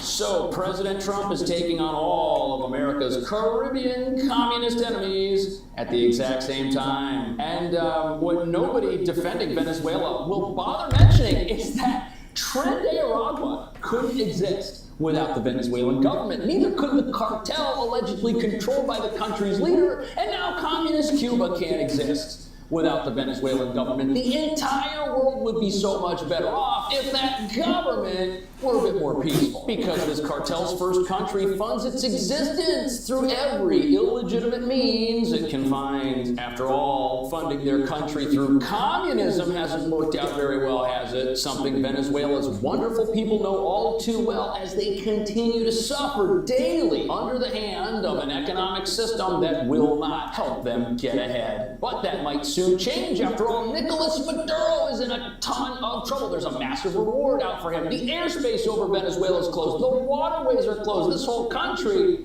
it might have to shut down. And it's not going to be long before something breaks. And I'm sure you've noticed how the saber rattling done by the dear leader early in this conflict has subsided dramatically, because it's pretty hard to fly around and maintain Soviet-era fighter jets for the cameras when your country is falling apart, or to scare anybody with military exercises we all know won't survive the I've had my tying hydrogen machine for almost 10 years, and I love my tying. It really... Now at 11, a natural gas line ruptures near the 5 freeway in Castaic, forcing the CHP to close all lanes of that heavily traveled highway for hours. Hello, everybody. Welcome to the News at 11. I'm Rick Chan. And hi there, I'm Courtney Frail in tonight for Kareem. The dangerously explosive gas was being released at an alarmingly fast rate when the pipeline first broke. Yeah, the utility crews eventually did shut off the pipeline at both sides of the break. The break, though, was reported just shortly after 4 o'clock this afternoon. Nearby residents say they heard a jet engine-like roar as the gas was spewing from the pipeline. But at 9 o'clock tonight, thankfully, the 5 was reopened, and there's no danger, they say, to nearby residents. KTLA's Jillian Smuckler reports on the break up in Castaic. Hi, Corey. Yeah, thankfully that terrible smell is gone and that loud noise a lot of people were complaining about has stopped. But you can see there's still a pretty big police presence here. There's firefighters, hazmat teams, a lot of agencies coming together, which is actually providing some relief for people here who tell me they're left on edge tonight. It was like they literally didn't know what was going on. For people living near the 5 freeway in Lake Hughes Road in Castaic, Saturday's major gas leak came as a complete shock. We were in the house, just watching TV, and all of a sudden, we just hear boom, boom. The house rattles and shakes, and we kind of hesitate and just wonder if it's an earthquake going to keep going, but it stopped. Many described hearing a loud, booming noise that rattled their homes, leaving them anxious and unsure of what to do. We literally thought a jet had crashed on the freeway. Many of them say they didn't know what to make of it, unsure if it was an What if somebody lit a fucking match or something and that shit just set the whole fucking town on fire? Like on some movie shit that's all just gas and then somebody just lit a fucking cigarette, just randomly walked on their porch and lit a cigarette and the whole fucking village went on fire on some movie Final Destination shit. explosion, a crash, or even something worse. Oh my gosh. I think we're gonna get out of here. The noise and the strong smell of gas sent many people in that area running outside. We were probably within a half mile of it. So we went down there and the noise literally was deafening. People were walking out of their homes on the old road, their hands over their ears, and it was so loud. I'm getting goosebumps at this moment. So we went down there and we're like, we gotta go. Some tell us they were scared the situation could escalate, unsure of what would happen next. They thought it was an actual explosion, but there was no explosion. Brian Kite with LA County Fire says it all comes down to the pressure of the gas line. Whatever the size may be, as it rushes out, especially if it's underground, it pushes up everything up in the air, it creates some type of cloud, okay? It also makes a lot of noises, and also the ground will shake because of this gas rushing through a smaller hole than it's used to. It's still unclear what caused the rupture, but he says there's been no indication it involves recent rain or landslides. We don't have any reports that it was from, the recent rains or landslides or anything like that. Authorities say they won't know the cause of that leak until at least tomorrow morning, and that's because they need daylight to fully inspect that gas line in this remote area. Reporting in Castaic, Jillian Smuckler, KTLA 5 News. Still sleeping on just a mattress? It's time to add. The Pod is a smart cover that enhances the bed you already have. It cools and heats each side, so you and your partner sleep just right, no matter the season. While you sleep, the Pod quietly tracks your sleep stages and health metrics to dynamically change temperature. No more waking up sweaty or freezing in the middle of the night.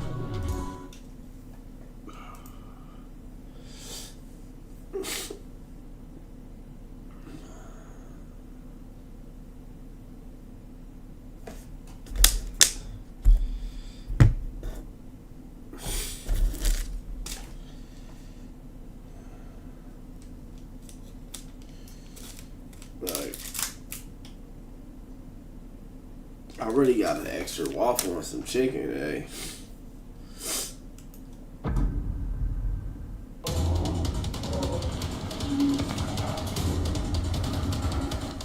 The Arctic does not offer chances. The polar bear takes them in a single decisive beat. Its massive frame advances under heavy pressure, every sense locked in, forcing any opponent to hesitate with each close approach. In just a few critical seconds, power surges, and the balance around it shifts immediately. In this frozen realm, every push is calculated 1,500 pounds.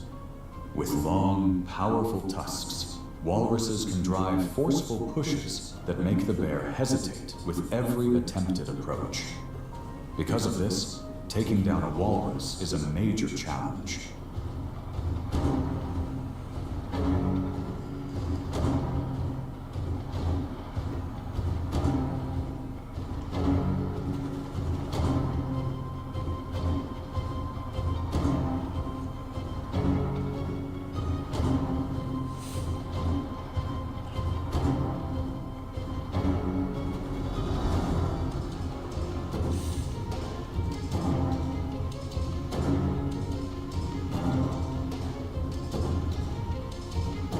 Polar bears rarely choose a direct confrontation with the strongest adults. Instead, they watch from the edge of the herd, scanning for juveniles near the shoreline using a stampede strategy. The bear appears suddenly from downwind, rushes straight into the group, and triggers chaotic pressure. As the massive adults surge toward the water, the bear focuses on juveniles that fall behind or weaker individuals that cannot keep pace.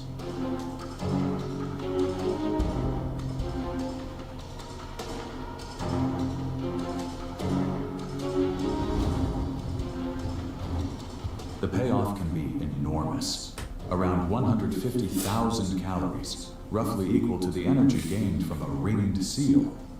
And it is this flexibility and intelligence. Chat, I did 4 hours. I did like a couple hours earlier. I'm gonna go to sleep. I'll be back tomorrow. I don't know if I'm gonna be back in the morning or at night, but I'll be back. Doses, W's in the